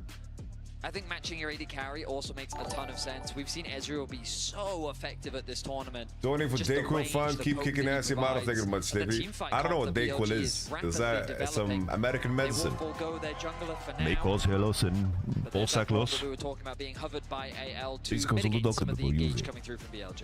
Yeah, I like You may Braum, have obviously, sudden really well depression. with the Lucian with that concussive blows passive. Elcon is Ezreal though, 80% win rate on it this split. Super comfortable on this champion. Ah, and of course I remember ability just Liliana. I'm to like an elephant. See the moment to fight. See the moment to go in on the Ezreal. What's Quick Shot doing nowadays? I have no idea. Using that lethal tempo so effectively. Yeah, absolutely. I mean, he is stellar on the pick, and while they are not electing to go for the MF, they do obviously have that rel to set up for potential equalizers. You know, it is about that wombo combo, get the CC down on these carries. They're banning Annie, no, for sure. Down, and clearly, Not a big fan of this Ezreal looking. Potential here. Yone, Rumble, one of the classic solo lane combos here. Knight definitely a strong Yone player as well, and that will be removed. Aurora is the other pick you need to be cautious of as well. Where you think about Knight and like what we've seen a lot from him and how he effectively uses it, this Aurora could be super effective. Warren ban. Oh, interesting that they're removing some of the safer options that we've typically seen from Flandre as a response to the Rumble to try and make that topside match. And then it's going to be a Scion ban. I do always have a little bit Alright, Triple, did you cast the switch back on TV6? Yeah, I did, yeah. Though, especially, you know, with Ezreal kind of as your main physical damage. Of course, there are still some good, solid physical damage jungle pairings. Alright, Liliana, with this fucking message that you just wrote is fucking weird. I wonder if they'll move away from a possible Sejuani as well with the Yone being banned out. The double melee solo laners really facilitates a Sejuani in the early game. The Skarner banned out by AL as their final ban. Maokai, lots of tanks getting removed in this second phase. Things like, well, I was going to say Jarvan. I was going to. Oh wow, okay. I was about to give a bunch of reasons why I thought. Bro, Jarvan it's just a wouldn't be great fucking. here, It's especially a to T1 champions comp. like Ezreal. Into Rumble, you do have good lockdown, and I guess that in terms of your skirmishing and engage power, it could be a pretty effective pick. We'll see how things pan out for Tarzan. He just took a pick with Malone. Post Malone is an EWC. With the equalizer, with the Rumble, that maybe they are a little bit worried about that potential concern. As you said, Aurora, good pairing with Rumble, but I do. No Annie to go Aurora because she has mobility into Jarvan. Post Malone is an EWC. For Tarzan. He's saying Nocturne. Oh maybe. my days, bro. Nocturne maybe has a little bit too much dive into the Braum. I mean, it feels like they just want to full send it with this comp, right? So I do have the concerns though that, you know, if Arise gets to a good point in the game, like, you are very short range or very upfront damage. If you're not one-shotting this Rise, he is going to clean up the team fight. And you're trying to do this full dive, like kind of like one-punch style comp where you're going in Nocturnal. You know, you turn off the lights. All of a I sudden, got red side winning here, bros. Aurora not getting spotted because the lights are turned off. You have the equalizer go down. If you do not win the fight with that initial play, it feels so devastating. Hovering and sets Sion with whip. is up and available when you're talking about all these tanks getting, you know, banned out. That one was conspicuously absent from the ban list, and Sion, I feel like, has been so effective. And fist here about at Magnus MSI, Carlsen. creating space. And now Ain't you're trying no way, to go bro. through the Jarvan, the Sion, this Braum as well. I feel like AL are very well set up to absorb the engage. Ain't that no way, BLG bro. They are got drafting Magnus for. Carlsen. So I am pretty concerned about what they've cooked up. I seem to remember a similar comp from T1 yesterday, where they had Talia Lucian, if I remember correctly. Yeah, we thought it was low damage. And exactly, you and I were watching at home, and I thought to myself, this composition has too little damage. It's very short range as well. And I look at this comp, and I'm like, yeah, it's kind of short range. But what we found was super interesting was that if you kind of treat it as a pick comp, it's actually very quick and effective at just catching a target out, executing them, creating a numbers advantage, and things like Braum do a good job of mitigating some of that engage tool. I wonder if it's going to pan out the same way, though, just like with Ezreal and Aurora, with the amount of mobility and disengage tool they have, the way to get out of those sticky situations.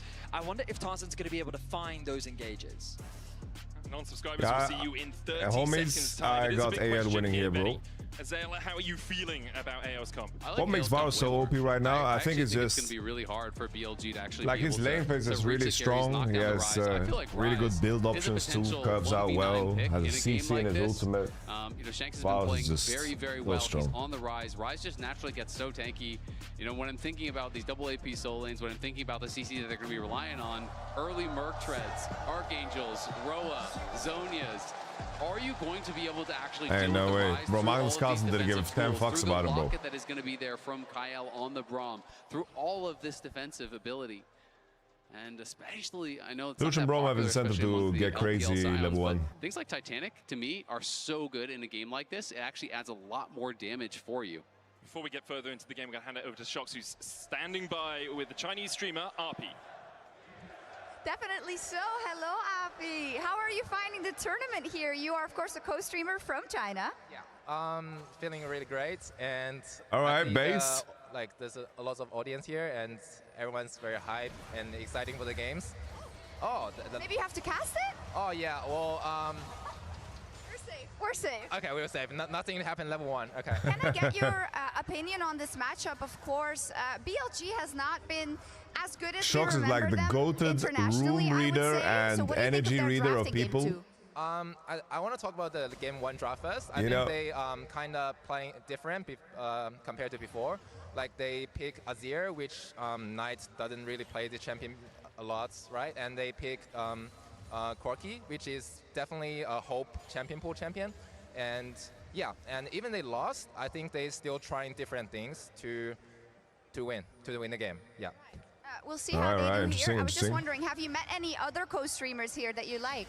Yeah, I see I Will Dominate, and I actually was a big fan of him when, like, 10 years ago, because I don't know if you remember, like 10 years ago or like 8 years ago, he done a trip to Australia, because I was a pro player in the OCE server, and he went OCE server, he played the server, tried to climb to Challenger, something like that, and yeah, I watched his YouTube. Amazing. Thank you so much. We found the only I Will Dominate fan in the building. That's amazing. Thank you, Api. Ain't no way. Yeah, great to hear from RP. Used to play for Peace, I believe, in OCE. Ain't no way. At GG most recently. Oh, yeah. Yeah.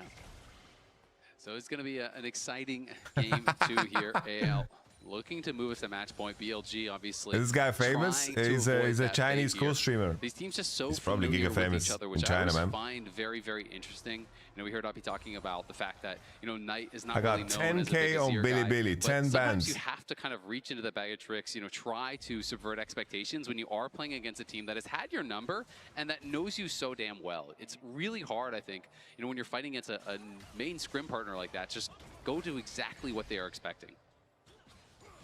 Yeah, it definitely can be. It's also what makes you good and what made you get to the finals is what made you get to the finals as well. So sometimes you can overcook. You can overwork the dough a little bit and it can cause some problems. So I'll be talking about it in game 1 with the Azir. Nigerian pesos. Yeah, I mean, it's just so interesting, right? What's Nigerian pesos, brother? Ignite going down onto Hope. On is running Unsealed Spellbook in this game, as is Kyle. So we'll see those summoner spells switching around through the mid game. Why nobody played COG? The impression that Knight wasn't too much downtime into this matchup, you know, because of that interview that we saw. As this looks like it's gonna be a fight. Oh, Billy. Hope gets out somehow. The Braum shield keeps him alive. No way. No. No. There's something, bro. I feel like the game is bugged. Billy just stopped doing damage in the fights, bro. They stopped doing damage in the fights. Providing so much value in that early Turn the TV off. Turn the TV off. Ready to challenge BLG right from the get-go. They secure 2 kills. Oh. Knight gonna chase Shanks out here. Flash forward for the weirding, the 2-fold Hex, not enough to get the kill, both flashes burnt. Even with Shanks' late flash, they're not actually avoiding any of the damage, still able to survive. Knight really wanted that one as the team was Knight falling is behind desperate, early. guys. He's having the caps experience. Like this, you have got to kill He's like, Hope I instantly, guess, but they guys, I have to solo kill or I'll lose. And then as soon as the fight does not immediately go the way of BLG, you are cooked. Braum in these early skirmishes dominates you. And it was ultimately just a fight for the crab. Both junglers were like, I think my bot lane is strong enough to be able to contest you. Guys, we're going to bed early today, guys. BLG that pull the trigger. We're going to bed but it does early. not quite go the way that they want to. Now the swap towards the top side of the map. I mean, look at the buy from the bot lane. Oh, it's so good for anyone's legend here as On is able to keep Kyle around. But it's a battle in the jungle once again. It's Tarzan coming on out on top in that battle of the jungle once again. He's having a really good series so far, and I think after it taking him 7 attempts to win a title, now we're starting to see Tarzan really unleashed. I mean, it's really exciting as a Tarzan fan, as someone who really felt like this guy was the best player in the world to never win a regional title, right? You know, he had not been able to accomplish that. 0 for 6 in Why did they get regional rid of finals. Shun? Because Shun wanted to leave, and he wanted to bring Knight and Bin with him, so he tried to poach them. Exclamation points I've ever seen. And yeah, Billy was not happy about that. Had the most impressive mechanical team fight I've ever seen, period, in League of Legends. I thought that was mind-blowing. And I really do feel like sometimes when these players, you know, get that first title, get that first trophy, you can then kind of have the floodgates open and really take over. Especially doing it against players that have denied you from it in the past. In Rumo got debunked. I didn't read any debunking. Were the players that denied Tarzan that first title. Now he's claimed it. We'll see how much his career can accelerate from here, because he's already had an incredibly illustrious one. Only really international success is what could improve it. On and Elk forced away. Billy inspired would be a crazy timeline. Such a difficult trade. As Holy, I would fucking love that. Billy inspired. This year, there's a lot of pressure on these LPL teams. They're coming off of a very disappointing first stand from TES, where HLE was not really challenged whatsoever. The LCK dominated first stand, crushed all comers. Shanks could be in some trouble. Beishwan looking for mid here. Shanks should be able to sidestep everything. Beishwan, the Realm Warp coming out. He's used the Shroud of Darkness already. Alright, Beishwan no flash, guys. And Shanks is going to open Shanks no flash, guys. Shanks no flash, guys. Tarzan hits the Q. He's got the TP from Braum. Answers with a kill of his own. Stand behind Braum. It's being a 1-for-1 trade. I admire the aggression from Braum Shanks, is the largest muscle. Beishwan, he played it smart. He committed the fear onto Shanks, Stand knowing behind Shanks just had the Braum. lower HP pool.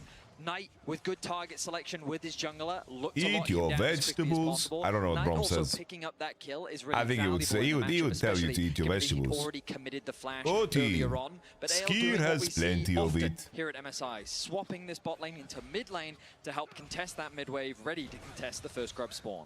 Absolutely, but you know, back to the first standpoint, just the idea I think is that for these LPL teams, they really want to represent their region well, even more so because of the disappointment at first stand. They want to be able to show that they can actually challenge the best LCK teams in the world.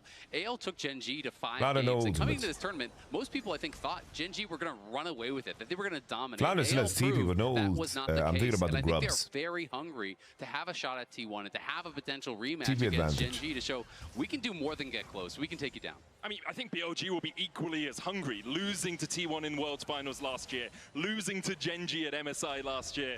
There's a lot of expectation on these Billy rosters. is not only hungry, they're AL, starving, bro. First time on the international stage, but They with a lost roster that MSI has finals, they managed lost to pick up the MSI wins in finals, the LPL they lost playoffs. World's BLG, quarters. Almost a redemption arc if I they mean, can World manage to get semis, through sorry. to those finals They and lost take home the trophy. TP coming in World from AL, finals. they defend the grubs, the culling as well from Hope forces on away.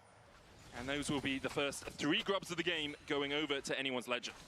Tarzan, again, out to a really big lead here, but let's talk about the BLG side again. You know, Bin has had so much success at MSI. This guy AL loves reminded grubs and us on Heralds. They think stage, Herald and 3 grubs are straight OP. MSI finals. You know, he is not to be overlooked here. 2022 wins MSI, 2023 second, 2024 second. He is getting there, and he said it. Don't forget. He has been there back to back to back, and he's looking to try to get his team to a 4th straight MSI, which is an insane achievement. It's very uncommon for Bin not to be in finals. Yep. He just finds a way, and I mean the man has been so talented for so long. I remember casting him back on Suning all those years ago, 2020. Made finals in his first year. Yes, he did. The Fiora Pentakill in the finals. Pascal in FPX. He had He was a good in start to the Jax game. He ultimately couldn't close things out in game 1. Now on his Rumble that we've been seeing a lot so far was this in year, fucking he built up a bit of sandbox. a lead in terms of the 1v1 matchup. He's now on the bot side of the map, assisting BLG secure the first dragon of the game. I think I don't think he played in a AL is different little Chinese too team. slow to respond to this objective, and even though they'll be He was in sandbox with Tarzan trying to get in there. There's the all Galaxy. right, Tarzan, you psycho. and will flag and drag to safety. He fucking gets out somehow. So, I mean, they get the teleport. How can Tarzan fucking live, as bro? Well. Are they still fishing for a fight? On's looking for it. He's going to flash forward. On is angry. As well. There's the pretty good. Oh, bro. Unsought in though as Flandre looks to make round war. I don't know, bro. I feel like Billy just don't believe anything they're doing. They don't believe anything, bro. That's the easiest trio ever. I don't feel like they believe in any action they take. It's so like they don't commit to anything. Was late, but then On decides, you know what? I will give you that fight. I will re-engage here. Tarzan goes in, you know, throws down the ult, has to flash out. I think he's trying to buy time for his team to arrive, but when the lights get turned out, his team cannot TP in. So they say, okay, we're going to back out. We're going to see if we can still fish for some sort of a fight because I have this under Sky. Tarzan incredibly strong. Goes for the re-engage here. The Shattering Strike does not connect onto Tarzan. It does onto Shanks, but no one can follow up. You hear the sign ulti coming through. On just NA is much better than EU right now. Like their top team, Flyers for sure. I don't think the region is better, but I do think that the FlyQuest C9 Tarzan goes over the wall, ultis, flashes away to safety. are definitely better than anything they can offer. The perfect engage. Did you see the fight, Benny? But beautiful AL off to a let's contextualize. Now, Billy minutes in, and they find themselves beat with a Fly 2.4k gold lead. And T1 and AL are boiling Billy like they're nothing. From Hope getting that early kill, getting ahead on the bottom side of the map. Already has the Essence Reaver and the Zeal, where Elk is just fumbling for parts. we were not kicking on, guys. You are in such a weak position in comparison. 1.5 thousand gold behind. I mean, these inventories are looking very bleak here, you know, for Elk. Hope is in such a strong CFO in any matchup would be interesting. Here relatively quick. They're already up 2.5k, and having that gold so isolated on your jungle, CFO versus Billy, CFO versus Fly, really tough to deal with. And Flandre quietly has just been a brick wall. You know, Bin, yes, he's going to get the push. Yes, he's going to have some advantage in that. It would be cool if at international events, Riot would just stage like big money matches. So much of that. And like let's say when two teams are eliminated and named it, and we didn't get a matchup that we wanted, they just say the winner of this match gets $20,000, big money match.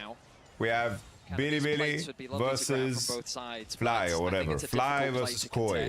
You know, we get the matchups that we miss, you know. That would be like giga hype. I think the Nocturne's going to be more than happy it's a little to money match. farm as much as he can. Shanks has to play safe on the top side of the map. He has no flash available, and when we kind of look at that vision around the top side, he is playing on the weak side of the map. Yeah, good respect from Shanks, but he still takes a chunk of damage. And now he's at real risk. Who's money, bro? Vision coverage though from AL to Riot is rich as fuck, bro. They're just wasting money on random shit, bro. It's gonna make that threat of a dive, and now AL looking to contest this Scuttle Crab, helping Tarzan out. Hope and Kyle the first to move across. Tarzan takes a Mystic shot. It would be a 4v3 right now, but obviously the Realm Warp from Shanks can allow him to join the fight pretty sharpish. True Shot Barrage out, Tarzan lands the Smite. The Winter's Bite on base one. AL were looking for a bit more of a fight, but with Bin coming up, they immediately realize they don't want to take an undermanned battle. And now for AL, no one's answering Flandre in bot lane. So now you don't want to fight whatsoever. You just back off. Goodness is overgrouping with his Leandre is coping. Because minions are being lost by BLG currently. Flandre, though, worried about a potential fight breaking out. He's actually going to TP up towards top, and they are going to bring back Shanks. And Shanks teleporting top. I think Flandre is finishing his recall, but there's the Paranoia in with the Equalizer to follow up. The Magna Storm for Mons enough. All right, Billy. Hope is down. On underneath the tower will die as well. Will be a 1-for-1 exchange. A nice no flash from BLG, trading Hope for On. They just snapped when they saw Rise top. Much needed pickup onto the AD carry of AL. He was isolated, separated from Kyle. That Braum defense was unavailable for the AD carry. And that meant that BLG were able to get a pick. Low players don't have the work ethics to care about big money match. Lead for AL for now. Why are we just saying random shit, bro? A fair bit for it. You know, you lose that kill back. You had to drop the wave. What the hell are we saying? Flandre had pushed in first, and Flandre was able to respond to that quite quickly. Shanks did TP out towards top, constantly shoving that wave. This is more the AL that I was kind of expecting coming this series. You know, being the ones that get the edge on the map, that are the ones denying minions, pushing in constantly, and really forcing difficult decisions here from BLG, who is kind of more this bloodthirsty team. They are, I think, more. It might sound crazy, but I don't think like On is 0-3, but I don't think he's playing bad. Fights incredibly well. They're going to show up to the objectives, and they are going to challenge you each and every time. AL Like, he's legit playing good this game. but they can also just beat you on the map, which I think makes them a much more dynamic and difficult opponent. And a lot of that comes down to how well they control vision. Like Kyle and Tarzan, the best support jungle duo in the LPL, arguably the best in the world, depending on who you talk to, are just so good at working as a team, at getting some deep vision in, clearing out If the you had vision to together choose as well. Skimon, the It base never one, who really would you feels take? like one of them is isolated from support. What team do I have? Objectives on the map right now, both the Herald and the Dragon. And with the map state as it is, both junglers pathing towards the bot side. I feel like On goes in before his team is ready. Bro, his team is never getting ready in this fucking game. Battle. Kyle will push on off. And now, oh, a nice trade from Bin ahead of the Dragon contest. He doesn't have his TP available, does have the ultimate. Shanks has already rotated down. Knight is going to quickly go back to base, buy an upgrade, and has the TP ready to fight. Baseron with his ultimate is primed and ready to go. Knight can teleport into the pit. Instead, he decides mid lane. Paranoia out. Tarzan gets the smite. Where are we going with the Paranoia? Immediately we jump on towards Flandre. Fear's going to come out as well, but the Unstoppable Onslaught will block that CC. Where's the Rumble ult? Running for the hills. Bin trying to chase True Barrage out. Oh my god, fucking Forest Fire Rumble ult. Forward, as does Bin, and they will bell at the Scion. Forest Fire Rumble ult. Flandre beating the shit out of Bin. Big combination. Holy! BLG find a massive bite. Yeah, BLG there, big punish. As Hope was nowhere near the fight, I'm not sure why Tarzan decided to go for the re-engage. They could have just given up Flandre and played for the wave mid, which was exactly what Hope was trying to do. But his team goes for the re-engage. I think we should replace Home, guys. But never even gets close to the fight. And BLG coming up with a massive win there, bringing them back to within striking distance. I think eye for good support gameplay is like... Mistake by AL. You need to have a good eye for good support gameplay. Deep just to get a single kill onto the Scion, because there wasn't really much that they were going to convert off the back of it. But the moment that Tarzan the said, line you know between what, ending and greatness is very thin. That's where things fell apart. The goal difference now really not that much. Hope still holding on to the difference between the two teams. MVP this the game. Herald's going to be started off. Tarzan's not in a position to contest. Shanks is too On far is, away. On is smoking this game. Unavailable. And so BLG will I'll get die on the themselves sill, bro. another objective. On is cooking, bro. As they pick up the Herald. And just like that, BLG are very much back into this game. There's still a disparity between Hope and Elk, but we see Baseron chasing here. It did seem deep onto the Scion. Yeah, I mean, the heal will come through from Kyle to escort Flandre to safety. The Rumble ultimate kind of cutting off that support from Flandre. They get that initial pick. He's fucking... And at this point, AL thinks, he's responsible for fucking all carbon. Look at where your Lucian is. Your Lucian is he's responsible for all carbon... this re-engage. You don't really have enough damage there. Your top laner is already down. Shanks tries to get what he can done. But without the Lucian, who is the strongest member on the team, it's going to be a very difficult fight to take. See, he's 1v9 in comms too. He said, Lila. Still 1,000 gold lead for anyone's legend. Kidding me, guys? Come on now. This game as well. 2 items on the Give Lucian. him the MVP already. Finished the Rod of Ages on his way. Actually, Riot should pay him 20,000 euro for this game. The first tier 1 of the game. Bin now surpassing Gala for the On 7th game. most all-time international kills at 503. There's no flash for Shankovic. Baseron beats the shit out of him. All right. Bin will take the kill. Baseron can look for the Billy. Not moving from the mid lane. Tarzan should be able to flag Billy getting silly. Kyle might just be able to walk out. Flandre just ulted topside, so they're scrapping up there as well. Knight forced low by Flandre, but can just jump across the veil and get to safety. Nocturne is so good at catching isolated targets, especially a Ryze that has no flash available. Just the moment that ulti is off cooldown. Oh, ulti comes through. Fisher onto on. Magnustorm coming out. But the shield from the crash down won't be enough to keep him alive. Teleport in as well by Bin as he tries to burn through Tarzan. The Flame Spitter doing a lot of work. But the Cataclysm my god, bro. Hope is fucking Wesley Snipes. Carnage for anyone's legend. Oh my days. As Hope claims the Quadra. Hope reigns eternal for AL. A Quadra kill in the mid lane. Where's the backup for On? His moment there as BLG Why is no one just helping go that On? hair too far. Bin TP's in. Kyle tags him with the Winter's Bite. On is so low. Punishes massively. And if this is not quintessential AL versus BLG, I do not know if we'll get a better example of how these teams face off. Really good punish. Why is nobody helping Kyle On? Onto On as he's isolated in the mid lane. But when the TP comes through, BLG is saying, you know what, we do so much damage here, let's go for it. But the Braum passive, again, in conjunction with the Lucian, makes it so easy for Hope to tear them apart. TP, Shanks. Nice follow through from Tarzan, sets up for the Quadra for Hope. And that EQ flash so clean from Tarzan because he goes through for the EQ, delays to get the first knockout, flashes then after the first knockout to get the next one on to Elk. The Hope Renaissance that is here, bro. Picture perfect. This guy's mechanics are out of this world, and Hope, that culling just destroyed them. As soon as you see the Braum passive proc, he gets this done, full culling to the face. No shot for Bin there. And 2 minutes ago we were saying, oh, BLG are back in the game. It's only 1,000 goal between these two teams. The Dragons are even, and now a 3.5K lead Early sleep today, for guys. anyone's legend. All Alright, guys, On's got flash. I think he can carry the game. Just look at, I keep going back to it, but look at the inventories for the AD carries. It is just so brutal. On is gonna carry the game, guys. He's gonna find the comeback play. It's a cheap one. Then you're looking over here, and it's just. That is tough, and that also means Feats have gone over the way of AL, and they were able to grab towers off the back of that did claim the upgraded boots for them. So they are looking really strong at this point. On will work you have to Shanks miracles. on his All eyes on fully completed. Now he's going to be a lot harder to burst down as well, and this is kind of all the part of eyes the game on where I was getting very concerned for BLG's comp, even if they were on more even keel.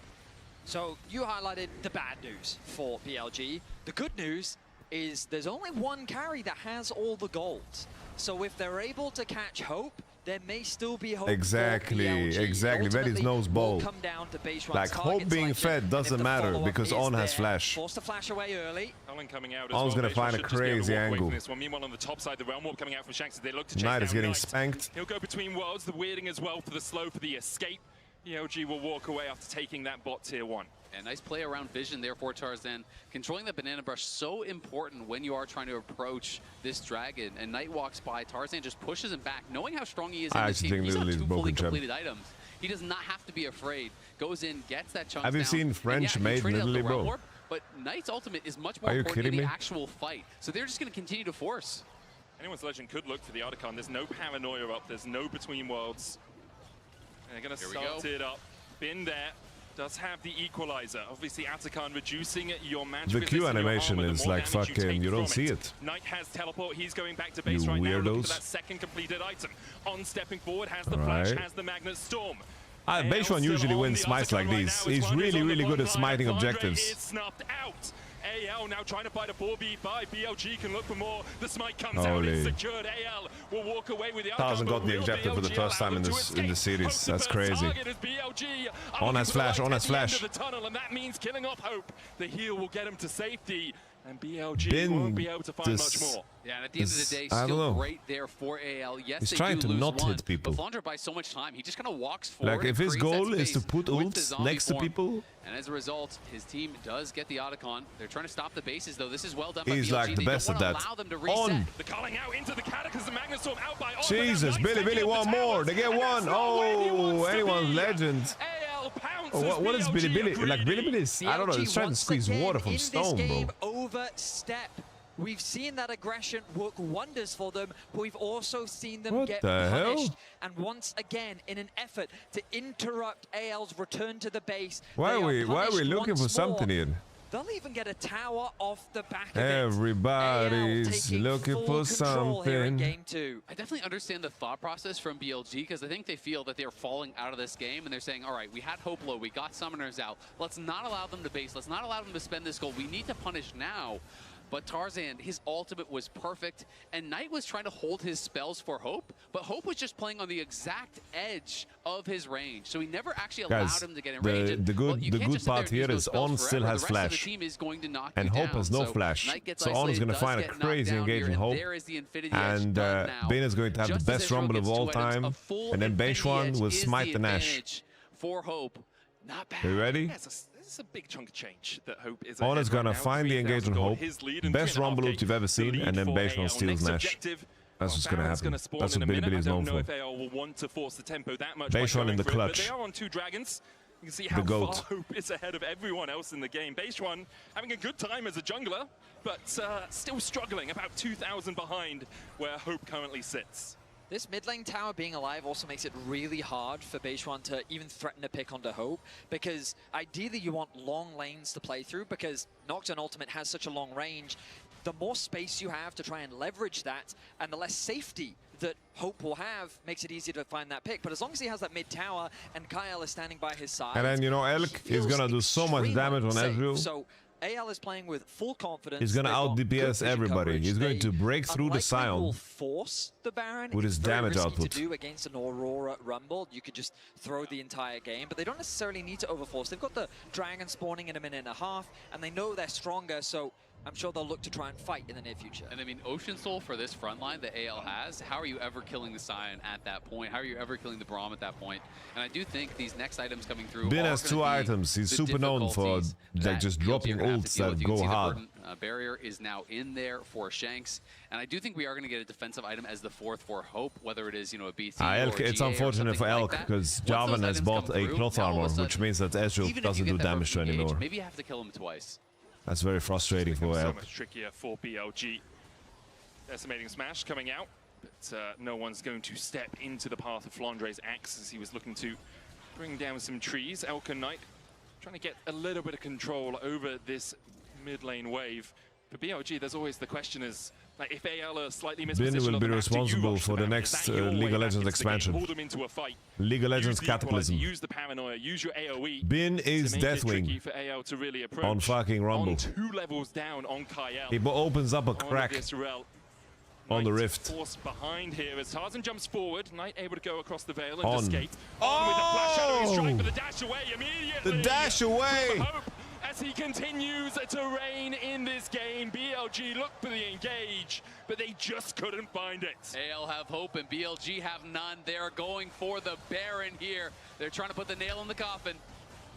And now BLG, perhaps this is the moment. You've got no equalizer. You have the Between Worlds from Knight. No paranoia. Beishwan, I told you guys, Beishwan will steal Nash. That's a sequence. Taken down. The Baron jumped off by AL as they look Cappuccino. for more of a fight. They'll kill off Beishwan, and now with the jungler dead, they'll turn their eyes back to the big purple worm. Flandre gives up his life, but he keeps the 2 remaining members of BLG away from the pit, and AL get 2 of their own. The Baron is going to be secured. A desperate TP. It's Ben trying to look for a flank position here. No equalizer for him. Rel is calling. Smite as well. Obviously, he's just a Rumble, and now he's spotted. And the Rumble in the jungle doesn't survive for long. AL will gun him down. AL get themselves another pick, gifted by Bin, and you can feel the desperation from BLG. That engage from On, the idea felt really good. Guys, On has so many fast, what's hiding behind his smite is a Hex Slash. But Hope reacts. And this Hex Slash, Hope is locked in and on point. And the follow-up, to be the fair, Rumble ultimate was there, but we didn't like see I've been the memeing for the last 10 minutes. We didn't see the Aurora ultimate. And it's the fact that he was able dashing to react that was so pretty quickly, fucking and insane. he didn't even have to use a summoner spell to do it. Exactly. The fact that he reacted that quickly also meant most of the equalizer just missed. It's answered by the lock and it's answered by the heal from Gael. They didn't really get much done with that, and now it is Baron, his 6.6k gold lead. It is Ocean Soul point. It is AL on the precipice. I need 5 more kills for no reason. And getting towards those luxury items as well. The Hex Drinker on Hope, you talked about a bit of defense for him. It's just going to make it so much harder for BLG. They're looking with the paranoia. Beishwan waiting around the wolf camp. Of course they're targeting On. That's so rude. The bottom side, and On is suffocated out They're of just the targeting game. On. BLG thought mid lane was the prio, but AL had other ideas. AL will continue their siege on the bot lane. They don't have much of a minion wave to play with. The Rumble ultimate and the Ezreal ultimate going to be used to clear out the wave. This will slow AL down, but it will not stop them. Steph Curry. Honor's going to spawn again, bro. Right now. They're going to ruin you, brother. There's the Realm Warp to follow up. And Hope will kill his enemy man. It's hunting season, and Elk is on the menu. BLG lose 2 more, as now they have to defend On back up. All right. Pushing in for the win. And Hope is just destroying them this game. 13-1-3. Legendary. Here we go, here we go, here we go, here we go. Combination in the nation. Knight is fighting back. He gets clipped. Tarzan hitting onto Knight with the Winter's Bite. Decimating smash under the tower. BLG. Bin. They just can't withstand the storm that's anyone's legend. Now sitting on match points. A beautiful game from Hope. GG. Guys, the game is not over, and On it will find the engage. To his name. And they trying to find the objective steal. Great play. And Bill will have crazy ultimates. Lead the series 2-0, and now all the pressure is on BLG. And for them, they're wondering, is it just a continuation of the story that's been told twice already in the LPL playoffs? Is it 3-2, 3-1, now at MSI 3-0? Is it time for anyone's legend to take over the torch of representing the LPL here on the international stage? It is looking that way, but if there's a moment to step up, it is right now. And BLG have some incredible players who are capable of turning things around in this series. But you're gonna need to see peak Bin. You're gonna need to see peak Knight. We're going to hand it over to Shox, who's standing by with Lovely. Tabe. All right, Tabe, speak to us, man. Tabe, spectacular performance so far. All right, Tabe, give it to us. Are you happy with your guys, and what was the specific strategy to get this game win? Of course, I'm happy because we won 2 games, right? But I want to thank of the draft because I guess the Lucian Braum really countered to Nocturne and Aurora, Rabbit, yeah. Their series engage were really countered by Braum. Yeah. Overall, what do you think the biggest threat on BLG is? Of course, you also won in the LPL finals, but is there anything different that you're looking out for? Rabbit. They're really familiar with their free lanes early game pressure, but I think if we can defend their early game pressure, we will win the game easily. 3-0?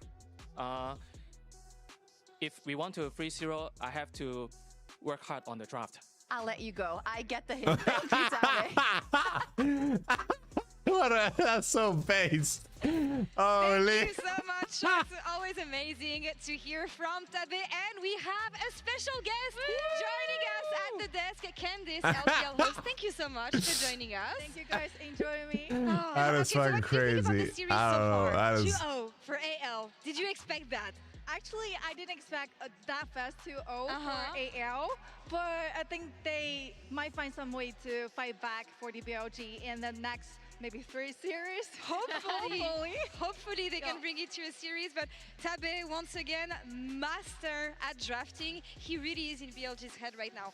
The players are in their heads on the riff, but it comes from the drafting phase, I feel. Yeah, and the things that really worked out for this draft, he already pointed it out. Yeah. The Lucian Braum, from that early play where they really underestimated the Braum in that bot lane 3v3, that set Hope on a path to success super early. It's really twofold, because on one hand, I think that AL's playing very nicely to the win condition, like that play that On tried to find a Hope in the mid lane, to me was one of the best examples. Tarzan's turn in the mid lane earlier on, all of that was great. Bro, I also think BLG is just running headfirst into very obvious traps. Let's check out, actually, we see Tarzan here, and you were just talking about it, Chronicler in our HyperX Reflex replay. BLG goes head first, and AL Then dominate 6. Thank you very much, bro. Thank you, homie. Gameplay and replay. Bro, I feel bad for the homie that was in here earlier. It's like, I got 10K on Billy win. In AL versus BLG, Bro, I think is the synergy. I feel bad for this dude. Tarzan and Kyle in a lot of these team fights. I actually wanted to ask you, Candice, about these two working together on anyone's legend and what they've brought to the team as we kind of see them setting up for Hope to just pop off. I think I should mention the Tarzan's interview before, because he mentioned that we spent a lot of time and getting in the synergy and everyone putting so much effort, and we know our role clearly. So that's why they put so much effort and they gain from that. And also we should watch the documentary if after this game, the AL, the Breaking Ground, they put so much effort. They ranked till the morning every day. Yeah, I mean, Who did you pick to win against T1 and AL? Nobody about had, the bro. discipline, the work, everything that this team had put to get in the position they're in today. It is match point, Chronicler. I want you to, show us your prediction, because you were really confident in the 3-2 for BLG. Yes. The crowd was Nice, booing Ben didn't know the camera was I kind there. of understand what they were It's up to fine. right now. I'm still confident. Are you? No, but I gotta sell this, right? I'm no Raz. I'm not flip-flopping. As long as On can just chill a little bit, okay? We're getting deeper into Fearless, which I don't really see how that benefits BLG, but I believe in the magic. And you know what? I think AL, they're going to have at least one game for fun, can snowball from there. They did it in the finals, they can do it again. They can do it again, hopefully, and bring us a series. Candice, thank you so much for joining us. It was a pleasure having you on the desk. Let's hope that BLG can turn this around and bring us a series here in Game 3. Post Malone just opening for EWC, but what is their budget for this shit, bro? That's crazy, man.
On was the carry last game, bro. He tried his best to carry the game.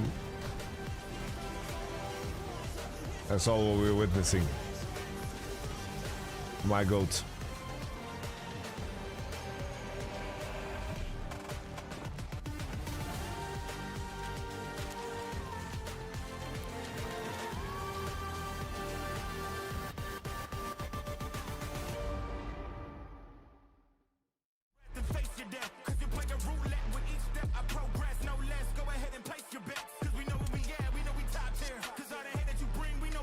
Oh, there's no bigger downfall than fucking Conor McGregor, no?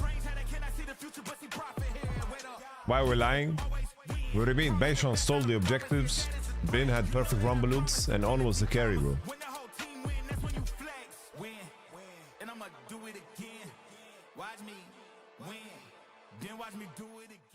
Alright guys, I just landed in China. Let's go.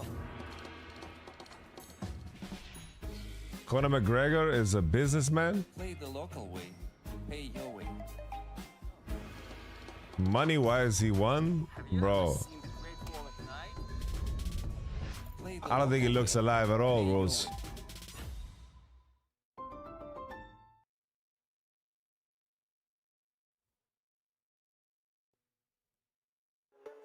Yeah, Kanye is definitely up there too, bro. Dominate the Rift with operagx. Bring League to your browser. Lock in with LOL Esports. Oh man, guys, if the only measurement of success for you guys is money,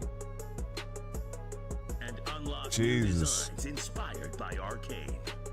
Money destroyed Conor McGregor, bro. Only on the browser for legends. Conor McGregor was like one of the fucking most magnetic personalities of all time when he was hungry, bro.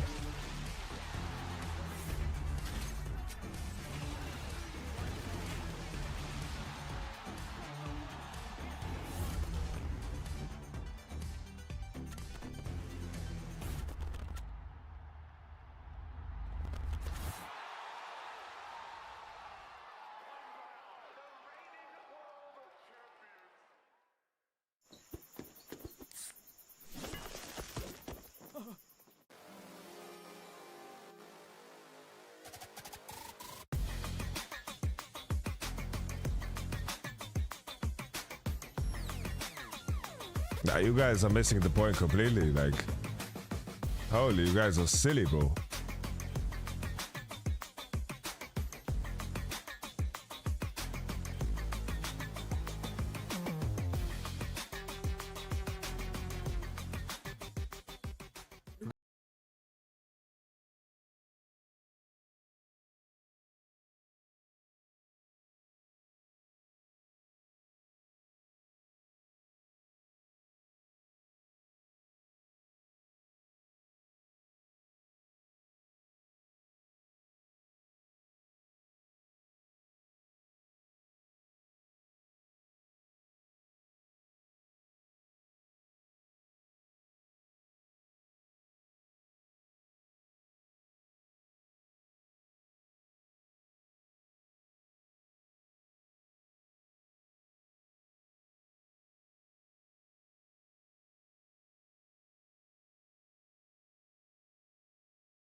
a millionaire.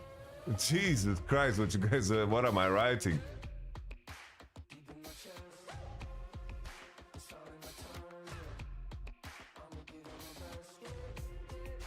See, Steph Curry knows life, you know? He has a dream. He has a dream, you know?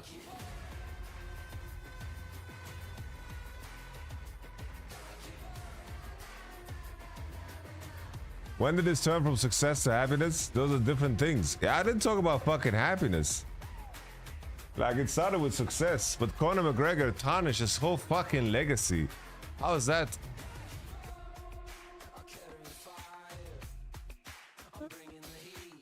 You guys are looking through the lens of like success is only how much money you made.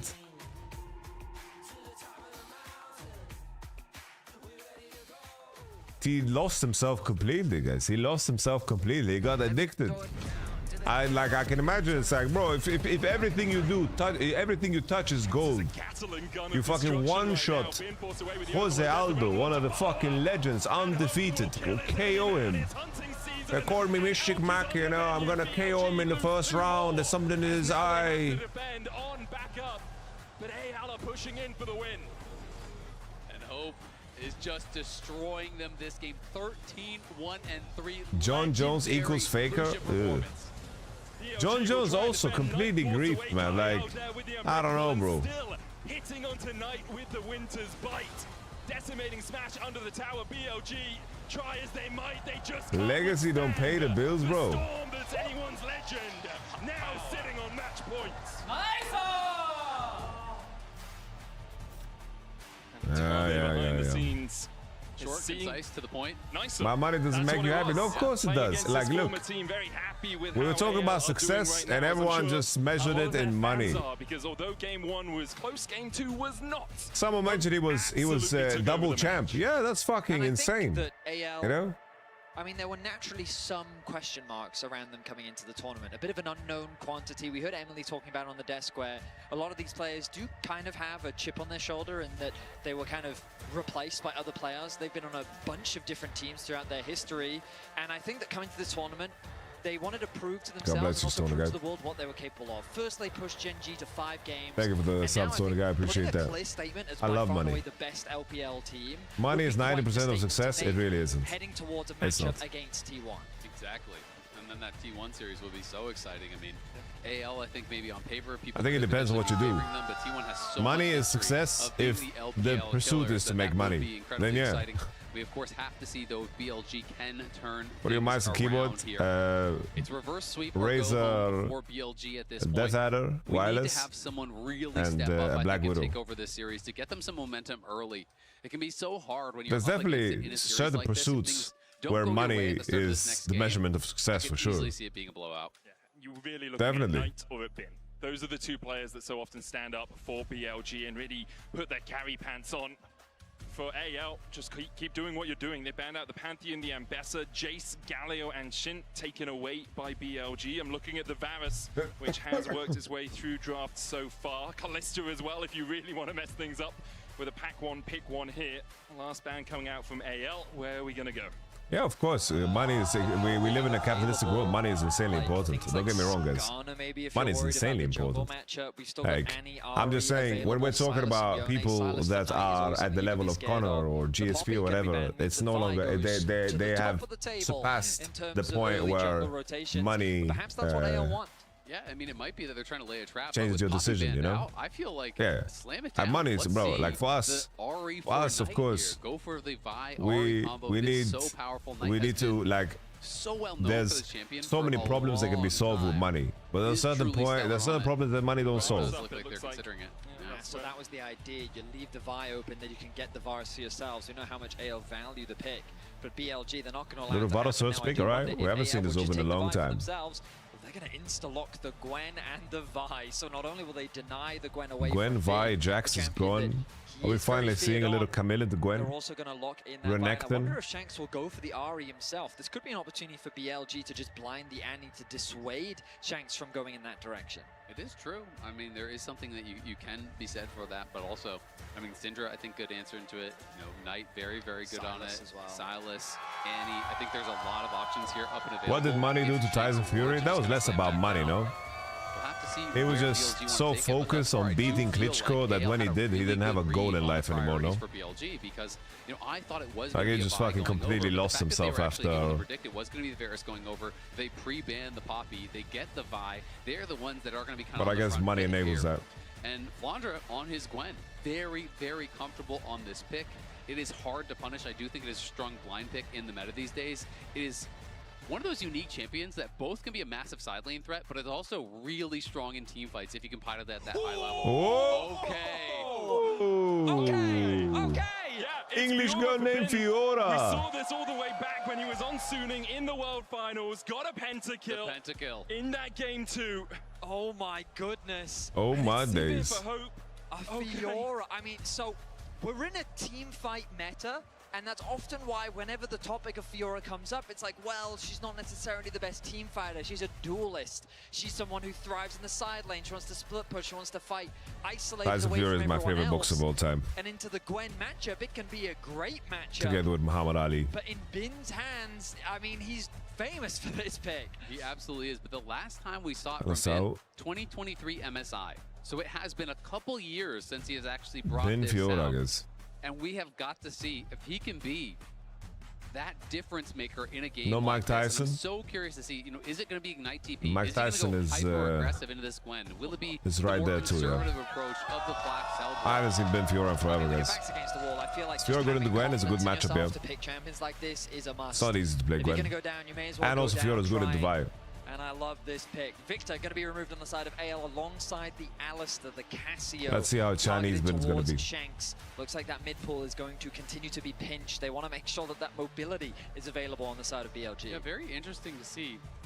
No Ahri banned out yet. Of course, BLG still could ban it here if they are concerned about that Vi Ahri combo. It's really okay, final point, guys, so I get it out of my system. Knight is so proficient at the pick, removing some of those very difficult matchups. In some disciplines, success is measured by money. But when we're talking about people that have reached a point of fame where money is no longer like is gonna reach like I remember reading this article that was made surrounding a study where people reach a certain amount of money, then it's not going to increase your happiness. It's probably like when your bills are paid, you can have a vacation a year. You're like, you know, you don't have stress from money. You don't have to be like in America where like fucking 60% of the people are paycheck to paycheck. You know, that kind of stress where anything happens to you and you're bankrupt. Of course, for 99% of people, money would improve your situation. When you've got Gwen and Vi threatening but when we're comparing gain access onto the back line, the greatest, you know, people that are already fucking rich, their measurement of success in all disciplines is not money, you know? Game that she has played alongside the Callista, but maybe pairing it up with a new AD carry could work. Akali currently the hover for Knight. I mean, Renata's kind of strange, no? Talking about fighting something you're comfortable on and just isn't this just the greatest melee angle on 5? Now where BLG are looking, the most banned champion at this tournament. But another pick that has struggled here, and I do think it can work. It is heavily based on the execution. When you're getting punched in the face, money is the 90%. Would make sense, but he is having a laugh. He knows he's baiting everyone, and he's gonna slam the Akali down into the face of the Annie here. That does surprise me. Billy is dropping some heavy comfort picks. It can be a good matchup. Is this just Milio guys on 5? Phase even. Once you've got that level 6 on a side lane, you definitely have some kill threats onto the Annie. But speaking Milio to counter Renata, but Milio is so bad against Akali. I would have preferred the Silas, but I guess into the Civit, he was a little bit more cautious about the Blitzcrank being hovered, and it's going to be locked in. Oh my goodness, what a game. Just like we all predicted, Fiora versus Blitzcrank, you know, in game 3, of course. Match very standard. This is going to be bloody as fuck, no? Akali, that is what we need. That's a banger. I mean, if you're going to go out with a bang, exactly, man. we were just saying this. These are some of the champions, you know, I think Knight really can be a difference maker. Bin really can be a difference maker. They have so much agency, as these champions to make individual outplays, and I think that is heavily what you are relying on.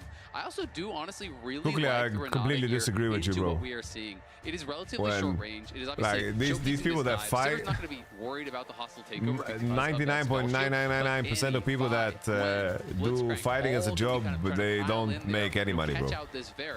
If you think these guys are fighting for money, it's I think at the tail end of your career, yes, maybe, but I think for the majority of them, no.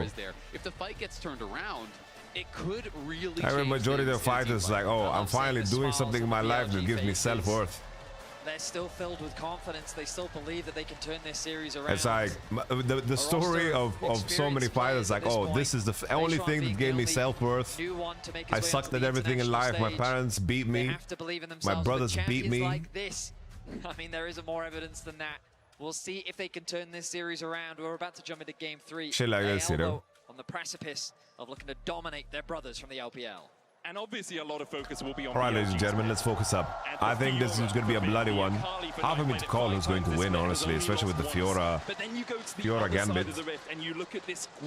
But I should expect Red Side to win. But Bin Fiora is spicy, guys. It's one of his classics, definitely. To when he was able to pick up his first ever championship, playing that Sivir and that Zeri. We're going to hear from I Will Dominate, who people have been watching for 10 years, apparently. Shox, take it away. It's true, Dom. You have fans here that have been watching you for 10 years. Yes, I'm really old, Shox. I am really old, so. That's not what I meant. Is this Fiora pick making you older? No, I think it's going to be making me younger. It's saving us time. We might be out of here with the 3-0. Someone told me you're a BLG Andy, though. Yeah? Well, I've been a BLG Andy, but the thing about me is, like, sometimes I have to betray, like, my friends. Same way that you just did, where, you went on the broadcast, you said, oh, no one's a fan of Dom in the whole arena, so, You heard that? No, I didn't. The hearing is going with the age as well, yeah. Okay, I'm going to do you a solid. Medic and I jumped on K-Drill's stream, and we spilled coffee all over his setup. Yeah, I heard you do that, and then you looked over to me and you said, oops, and then you just knocked it on the floor, so. I appreciate it. It didn't ruin the entire setup, but it was a bro move. I like that. AL 3-0, and if not, why not? I think it's AL 3-0. I think it's just Tabe Diff. He's too good. Okay, Tabe Diff. Thank you, Dom. Tabe Diff, baby. Oh, coming in. On. Able to walk away. The Ricochet coming out. Hope with the barrier early here. Looking for a bit of extra damage on the trade. Ghost was popped by Elk as well. As those Ricochets continue just to chip away at On and Elk. Yeah, nice to hear from Dom. And yeah, I agree. I think AL's just going to win, guys. Just don't ask her what she spilled over at Dom's. Yeah. You notice she kept that under wraps in the interview. Paid Dom off just to not mention it for the rest of the stream. Now, what are they talking think about early prio, you'll notice that Hope and Kyle already have the push. Kyle, he is posturing in a way where he is fishing for a hook. The damage is very serious. I'm a little bit worried for this BLG bot lane. There's the hook. The hook on has to flash. Yep, that's why I was worried. In the mid lane, Shanks is just dead. Beishwan with a great gank. All right, Beishwan level 3 gank. Back to back after that Trundle game as well. Big play in the mid lane. That's massive. Massive, being able to actually get that kill there. Great start now for Knight. Yes, they lose flash on bot side, but getting Knight on this Akali ahead could pay dividends. Certainly could. I mean, Akali, her weakest phase is in the early phase, and getting those early levels and just that extra bit of experience, that extra bit of gold can make such a massive difference in the 1v1 matchup. And on the top side, Bin is just dominating, already building up about a wave of an advantage in the 1v1. I love this from Beishwan. It's something we saw from him in game 1 as well. The 3 camps into gank, setting up your laners really well, gets the edge of Ishtar. And then there's really nothing Shanks can do in this situation. Yeah, and it's just kind of the anti-timing there for Shanks. He had the level advantage on Knight, and he had Knight quite low, so he wanted to press the advantage. Here we go, Ben. It's time to do magic, Ben. Not to be outdone. Ben has flash, has riposte, will lunge away. Needs to riposte. That's a parry. Does so, gets the stun, trades back Holy, Ben, arriba. Ben needs to be a little bit more cautious. Arriba, Ben. Kyle has one of his own and won't send out the hook. Arriba. Dances around it well. You can see the Ignite was even popped by Flandre. And the swap even came through, so AL doing everything in their power to try and put Bin behind, put that pressure onto the Fiora, but now he can just TP to the bot lane. He can continue in his 1v1 matchup. As Bilibili is a super team, no? BLG will be sending their bot lane to top as well. Well, I think when they sign Knight, yeah. Beishuan in a super team is not real. Oh, that would have been a kill. He has no flash, and Tarzan was And also, there. it's weird to call them a super team because they built this roster over time. Like Elk and On became insane on this team. So yes, you have that teleport advantage, but now you So have it's to get like something on top side. Otherwise, you've just gifted. they've been on this team for fucking 3 years, you know. It's about 300 gold ahead right now. You're right. It was the plate in bot lane. Gets the plate. Going attack speed makes sense, in my opinion. Very comfortable, but I'm not sure how often he's With had to play the Renata Fiora support. in the matchup. Yeah, and I want to talk a little bit about Shanks and his journey, because I do think it has been truly incredible to see what he has been able to do. As Shanks in trouble. Has the stun pro. Oh, so close with the auto Shanks disintegrates the Knight. Burnt alive in his armor. And it's Miscalculation. Just like you have to first fail. He gets killed by the gank. He Miscalculation. As Knight goes too far. Look at this timeline, though. The struggles that he had from a 0-16 roster, a 4-12 roster, all the way here to getting a solo kill on match point against Knight to push yourself to top 3 at MSI. It is hard to believe that someone would still have faith that they could make that journey when they were in the depths of those challenges. It's just such a contrast. That's not good. But Shanks has no flash, guys. His career, he was I think Knight with Electrocute can maybe find lethal level 7. So long to reach this pinnacle. It is incredibly meaningful to get the better of Knight as well, just like he did in the finals, and getting that solo kill just closes that goal gap between the two mid laners in the matchup as well. Knight will now take over to level 6. AL hovering around the top side. Look at Shanks, he's here. Oh! Hits a minion. Shanks is roam from the That's a big cost. That's an investment from Shanks. Shanks is gonna be a full level behind, bro. Waited too long to actually go for the play. Kylie's getting a plating, bro. Made the roam. He's going to be losing CS mid lane, and I think again they're going to be dropping a plate very likely because Knight had quite a bit of alone time in the mid lane there. So we'll see if one did actually fall. But Knight up a good 300 gold off of that failed. Look how cold Bin is, bro. Where, yeah, I just think 20 CS ahead. Too long to actually. He doesn't care about having vision or everything. He's ready to fucking 1v2 him. Playing towards getting his spells out a little bit quicker with the Ionian Boots of Lucidity start here on the Annie, roaming around the map trying to find those ganks. Look at the lead that Bin has built for himself. That is catching a big wave, though, so the lead is a little bit misleading. Tarzan to have stolen away the Krugs, given the investment that was spent on the top side. And he's still not afraid. He doesn't slow down with his aggression. He realizes even in the 2v1 with the damage that he's been able to do to Flandre, that he would be able to outplay in that situation. And so BLG, slowly but surely, even after the small blunder in mid lane, they built themselves a 700 gold lead. Yeah, BLG will be really happy with how this game's going, especially with Bin getting some free time. Similarly to game yeah, they're like, Fiora is a good pick here, guys, against Gwen, because it's really good against Vi too. Did a really good job of making sure that Jax could never find flanks, could never find good team fights, also shutting down on no flash on Shankovic. No flash. Great effect. Shanks here might be the target for BLG as Beishuan is waiting just around the corner. Kyle here to cover his mid. I think Bilibili can win this. There's Tibbers down. Kyle will eat the suppression and might eat the impale too, but Knight is not targeting him at all. Stunned up by Shanks. Kyle with a great bouncer play there for Shanks. Yeah, really well done by both Kyle and Shanks. Kyle eats the CC, and notice that Shanks is I don't know, they were afraid of Vi. They were afraid of Vi, but I think Akali, if she snapped, or if he does, he might have been able to kill Kyle, but he like I think Akali should have just sent it, no? So really well played there by the mid support duo from AL. I'm honestly surprised. Like, I was expecting Knight to just fully ult and commit to that play. Flandre, now the target of a dive. I don't know, like Annie rotated spells, like he should just fucking send it on the Annie, I think. Skip and slash, needle works on. Flandre. Oh, the bailout. On the bot side, we see a great dive onto Bin. Damn, bro, Shankovic is everywhere, man. Didn't come back to life. Yeah, well played there by Flandre, able to delay it. It's Knight's fault, guys, because he didn't all in on mid when Skarner ulted. Expire before he did go down. Really nicely done.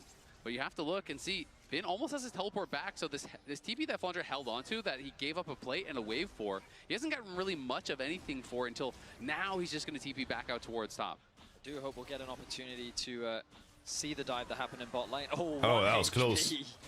Calculated, not even close. Not even close. Tarzan walks away with a stolen red buff as Beishwan secures the grubs on the top side of the map.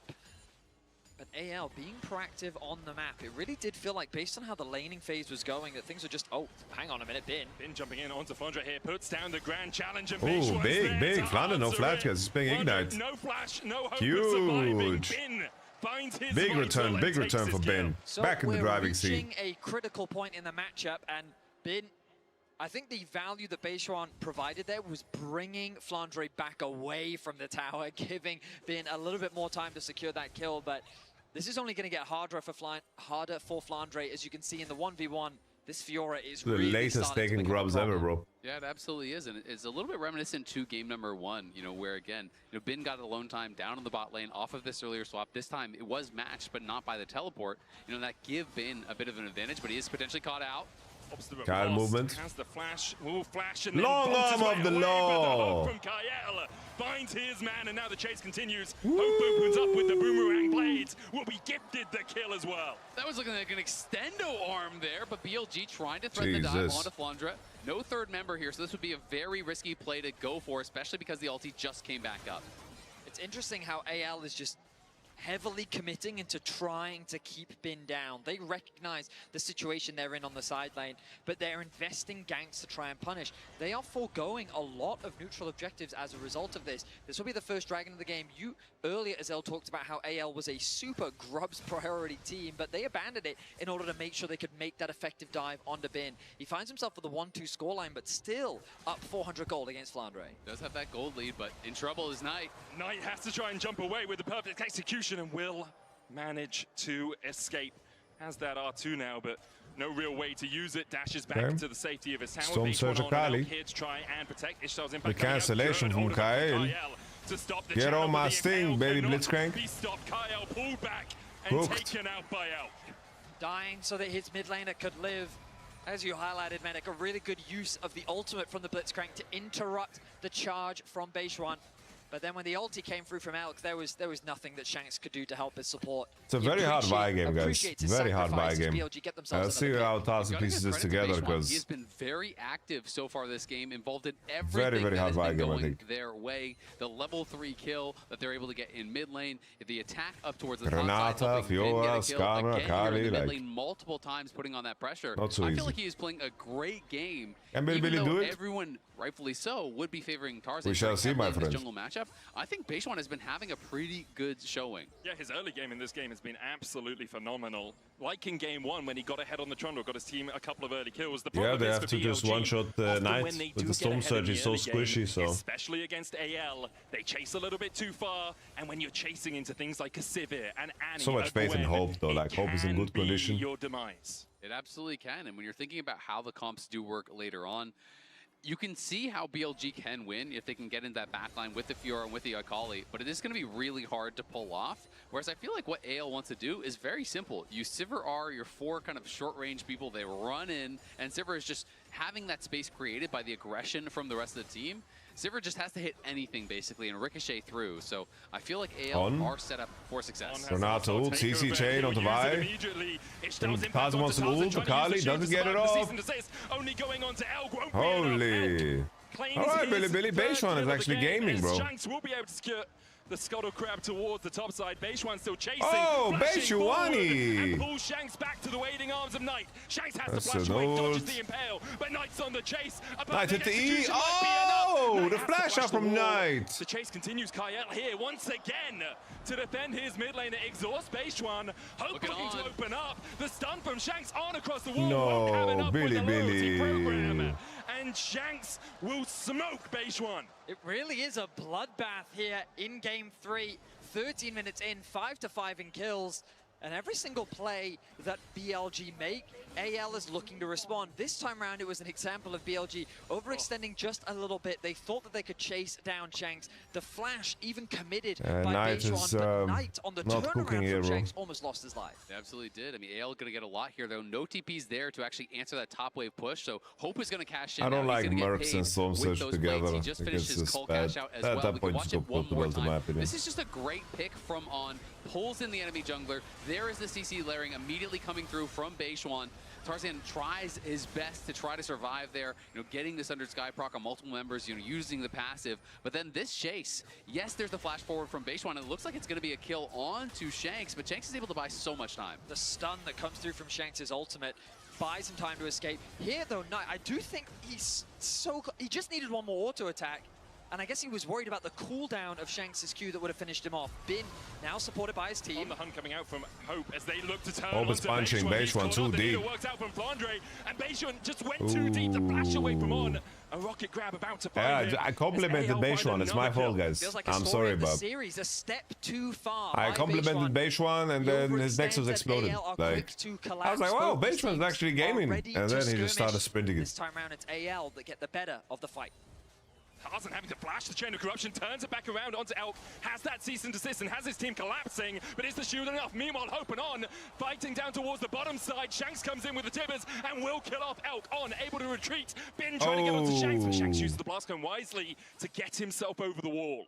Really well played there. Tarzan realizes, you know what, I can't get out from this situation. I just need to buy enough time for my mid laner Why no to flash? get over here to knock Why down no Elk. flash, Elk? As Elk really does feel like the hope right now. We talk so much about Bin, we talk so much about Knight, but Elk is the one here playing this on-hit Varus and has the 4 early kills. Ooh, combination. The idea there being that the silence comes through. Ooh, Flandre now the one. Flandre I'm not sure how Flandre gets out of this one. He's already used the skip and slash. There's Flandre. the follow-up. Knight gets his second. All right. And BLG continue to punch back. BLG do punch back, but again, it's the towers now. So we saw them get that tower top side low. Flandre finished that off. That's first tower. That was Boots. Now they get another tower on the other side of the map.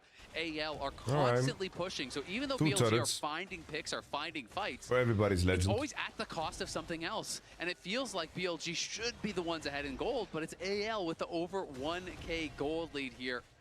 And quietly, Sivert getting very strong. I mean, if BLG could have gotten this extra dragon, at the very least they could have bought a little bit more time, relied on the fact that they have these strong side lanes, but AL put a lot of focus on securing these outer towers, and that's where a lot of this additional gold is coming from. The good news for BLG though is Knight getting some solo time on the top side of the map. He will secure a tower for himself. You can see that with that first item completed, moving away from the rocket belt and going for a little bit more burst damage, that assassination tool that is super valuable in those 1v1s and on the side lane. Flandre trying to defend the tower. BLG are going to collapse All though. right. Ishtal's impact will get Flandre into the wall. Hope. His AL is alone on 2, bro. There are only 2 here. Here comes the rest of the game. Flandre dropping low. Let's see if Bjork can find the lethal. She gets the passive off. He is dead. And now the chase continues for anyone's legend. Beishwan running for the hills. Knight and Elk, can you escape the clutches of Tarzan? Tarzan's got ult. He's waiting for QCD. He wants to find the auto. Sundered Sky. Auto. Sundered Sky. Blessed by Zeus. Tarzan, baby. AL standing strong. Wait a minute, didn't get the tier 2 top though. Incredibly well. Hope was just cooking them on that one. BLG now so far behind off of this fight. You hit the nail on the head as hell. Hope's positioning was fantastic. He was in a 2 versus 5 and he threw the ultimate out. Not as a defensive measure, but to be ready for the arrival of his team. Anyone's legends. To turn this fight Anyone's around. legends are looking to get the biggest revenge of all time, guys. So much. Beishwan going forward here. Hope once again putting the damage down. Impale was dodged and the bailout. But Beishwan started sprinting it after. One compliment it was all it took. The spent flash just adding insult to injury there as Beishwan flashed out with One that compliment bailout. is all it took. But the disintegrate followed, knocked him down, and that One is a big compliment playmaking tool is gone. all That is it took, all guys. of the outers gone, and that is AL starting again to run away with this one on match point here, looking for a date with T1. This game is getting too chaotic for BLG. Knight and Bin, they need time. They want to be Shanks playing is in the such a fucking great mid laner, though. I have to say, bro. Shanks has had an insane tournament, bro. He has ran through some players, bro. Through all the members of BLG, then the rest of AL arrive, and while Bin does get the initial kill, it's immediately traded back. Shanks joins the fray. Tarzan setting up for the collapse. They forego chasing down Beishwan. Shanks the best mid laner MSI. It's not even fucking close, bro. Tarzan a little hesitant to Not ult even here, but he knows close. that the rest of his team is following up. So Nobody comes close. It was like Honkyu came close, but he fucked them up. I mean, just so much patience there from Tarzan. In multiple fights, we've seen him hold on to this ult. He's not just sending it immediately. He goes into the queue, forces the flash, backs off to keep them interested. Then once his team is going to be close enough to actually follow up, he goes back in with the ult, knowing, yeah, I might die here, but we are going to win the fight. And look at the damage dealt to champions in the last team fight. Nearly 5K from that Sivir. Hope is boiling, bro. Pick for Hope that rings back to his first ever title on JDG. It was the Sivir and the Zeri that carried them to that victory. Now on Anyone's Legend, it is the Sivir that might carry them to a date with T1 tomorrow. Still, of course, the LCK to work. Skarner needs to perform miracles to be useful, but like this game, Skarner was really useful. Like I don't think it's about the champion. The hopes seem to rest now on Anyone's Legend. Like Junjia Skarner was crazy, Kainen Skarner's crazy. To the many LPL That's great teams that have Skarners. faced T1 throughout the years, and based on how they're playing, they are making a statement in Coinbase this bin, series, 50 CSS, affirming boys. to the world that if they end this in a 3-0 fashion, they are by far and away the strongest LPL team at this tournament. And a team that's evolved as well. It's not just you've played against different people, you've beaten different people. They've shown their development, beating BLG 3-2, 3-1, and now would be 3-0. Mikhail's out from Kyle. Stun. H1 looking for the Ishtal's impact. TP coming in as well from Knight. Kind of awkward from AO. burst When it's pushing for free because Ben is grouping, AO the decided to back up. Ben is here in the mid lane. Flandre is not. He's pushing out through bot. And you can feel the desperation sinking in a little bit when you're spending flash ult to hopefully get a pick on a Blitzcrank. And he just has the perfect Callisto, Callisto, guys. And we'll take down on Tarzan jumping forward as well. Ishtal's impact will lock him against the wall, the Impale as well. Land on the flank, Elkovic is getting sliced, dice snipped. He's losing his testes on the rift. Knight has the dash away, but GG, dominating. Elk snipped away by Flandre. Ben trying to do anything he can to survive. He's forced back to his tier 2. So be it, so be it. So be it, so be it. Finding that pick onto On. The rest of BLG quickly tried to turn that into a winning fight, but it ends in disaster. The good news for BLG is that they take out Tarzan, they take out the jungler from AL, but already back out onto the map. The double TPs come mid. Ben will be able to walk away from this one, even with the Molten Shield. I'm not sure Shanks can chase. No, of course, bro. Like, how the fuck do you hook a Fiora, bro? That extra movement speed will expire. There's the riposte. And yes, he will. Did have to use an ability to get out, but Bin still survives. The Dragon is up, as is the Uttercon. AL in such a prime position to close out this game. You can see BLG pings on I've been playing Fiora because the tournament is over. And he saw Vi and Gwen, and it was not a bad pick, I think, in this game. All the wards on that side of the map, and now you can see the counter pings coming in from AL, noting that BLG is not looking for that Dragon. They are going to try to go for a risky play. And if they commit to an Otacon and AL catch them on it, it is going to be problems. Love the positioning here from On, waiting to They're just way worse, guys. Like, they are so much worse. It's not even funny. Good static field will stop the No Skarner ult on Blitz. Right. Shadowing Bin, marking him, making sure Skarner ult on CD. Bin trolling. Why not? Billy wanna go home. They're taking a fly right now, guys. They're taking a fly right now. Clean them up. The flash forward from Shanks will find the stun. This is your captain speaking, Billy. It's time to board the plane. There'll be no food offered on the flight. You should be happy. You know, forced to swim. It is a clean 5-0 ace in favor of AL. BLG desperate to try and find any pick. They set up for a collapse onto Kyle, but it ends in disaster. Yeah, and Hope had base. That's why he was late to the fight, but he shows up with the third item, the Infinity Edge completed, and you knew as soon as he arrived, it was so be it, so be BLG. They try to find a pick. They are punished so heavily here. So be it. Fully commit to the chase, knowing that this is their fight. No way that BLG You can cried fight in back. front of me. Elk tries his best, and they have got to know it. They are so close now to sealing the deal here. 6,000 gold ahead. The Uttercon secured as well. Out 700 extra gold out of that. Kyle stealing the Raptors. This guy has been an absolute menace here for Anyone's Legend. And for BLG, you're wondering, is there a way back in? Yes, perhaps if we can kill off Hope, but then you've got to deal with Shanks, you've got to deal with Flandre, who's on 2 items on this Gwen as well. It just becomes a mountainous, a monstrous task now for BLG.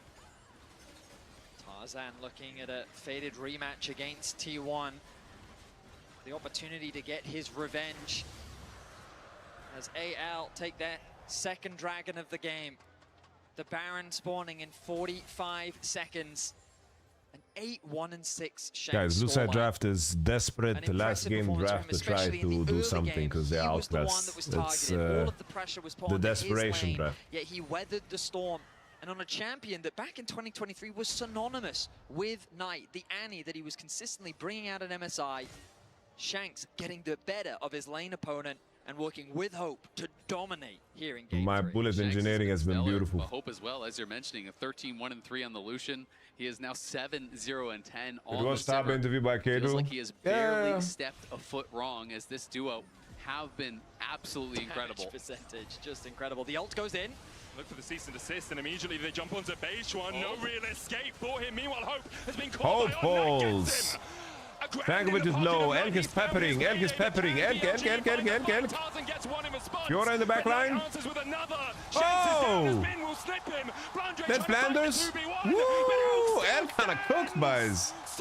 Elk kind of cooked. From somewhere, BLG find a fight. BLG are not down and out just yet. An impressive team fight comes through. They close the gold gap just like that. And they're setting their sights on the Baron. They can do it. They can absolutely do it. It's an on-hit Varus here. Knight just needs to tank it up, and they will eventually be able to knock this down. Reverse sweep. Reverse sweep. Where you at? Where you Does at? get caught on the way out. Actually, can they? This is getting a bit risky. Oh. Doesn't have the Riftmaker for any of that extra healing. Oh. Elk can now tank it, and they should be able to get All right, they got with it. those bited quiver stacks. None of those dies. Elk secures it for BLG. Reverse sweep. Reverse sweep. Reverse sweep. Reverse sweep. To regroup, the gold basically even. Yeah, the gold from 6K in their favor to just gone. That is multiple massive shutdowns going their way. The big one here, guys, is AL, look here, they're the ones moving in, but watch. it's just look at Hope's position, guys. Look at Hope. He just gets he just takes he just gets one tap, so it's really bad. Nah, Hope inted, bro. Nobody can help him there, bro. Elk is untouched. There's Can't no fucking pressure put save on some the of them Varus, drowning and if they that means it is hide the fucking miracle anchors to fight themselves for and jump BLG, into the buying them bottom of a the lake shot of the boat, in you know? this series, buying them a shot in this game. And Knight has got to feel good about that one. Well, look at Elk's inventory, guys. Suddenly he's a beast. If you're BLG, who do you look to? You look to Knight and you look to Bin, and this is why This so Varus often is they put their team murdering on their at this backs point. in these vital moments. It is not done yet, though. The gold's still slightly in anyone's legend favor. They still have 2 dragons and an Artican to only 1 Drake for BLG. I mean, It's Hope Bobby is Schmurder naturally time. very afraid of the kill potential that Knight will have on this Akali. But now the front line has to be really cautious of Elk. He is about to complete that Jack show, and he has 3 items completed. This on-hit Varus will melt any target that tries to run him down. My eyes also drawn towards They the reverse top sweep side. this, you can say whatever the 2,000 fuck you gold lead want. here for Bin. Yes, the KDA doesn't look great, but who cares? He has 3 completed items. He has the Baron Level on his 16 team as side, well. and he's level 16. Flandra really far behind. He has been grouping a lot. He's down 60 plus CS. He does not have the ability to really hold him in the side lane. And we have all seen these crazy Fiora games where sometimes you find a window to crack the base and you can look for these crazy plays where you're TPing in, trying to Yeah, go El for a completely base race. boiled them, bro. And El these types of damage down setups, was even nuts. if you can't actually win in the 5v5. Mercalli killing we'll see Sivir if was AL very can kind of important, and button then it up everyone here just and got try to killed by slow Varus. things down, get it back in their favor. This is the thing about BLG. The roster is full of talent, and that potential is always ready Hope has no to ammo shine pen. through. Let's see if they can find another magical fight as they set up around the dragon. Flandre doing what he can to catch Yeah, waves, Varus get doesn't some need more farm damage back. beyond these 3. He just needs to Looking hit. at level 15, he's gonna go And anything back that to helps base him as hit the TP ready. And I is think a honestly, if goodbye. you're AL, there's And no being reason more you have tanky to fight helps for him this. hit. It would just be the second dragon here for There's no on-hit BLG. item that is useful So you beyond can this. just play through sides. You can just continue wave clearing here.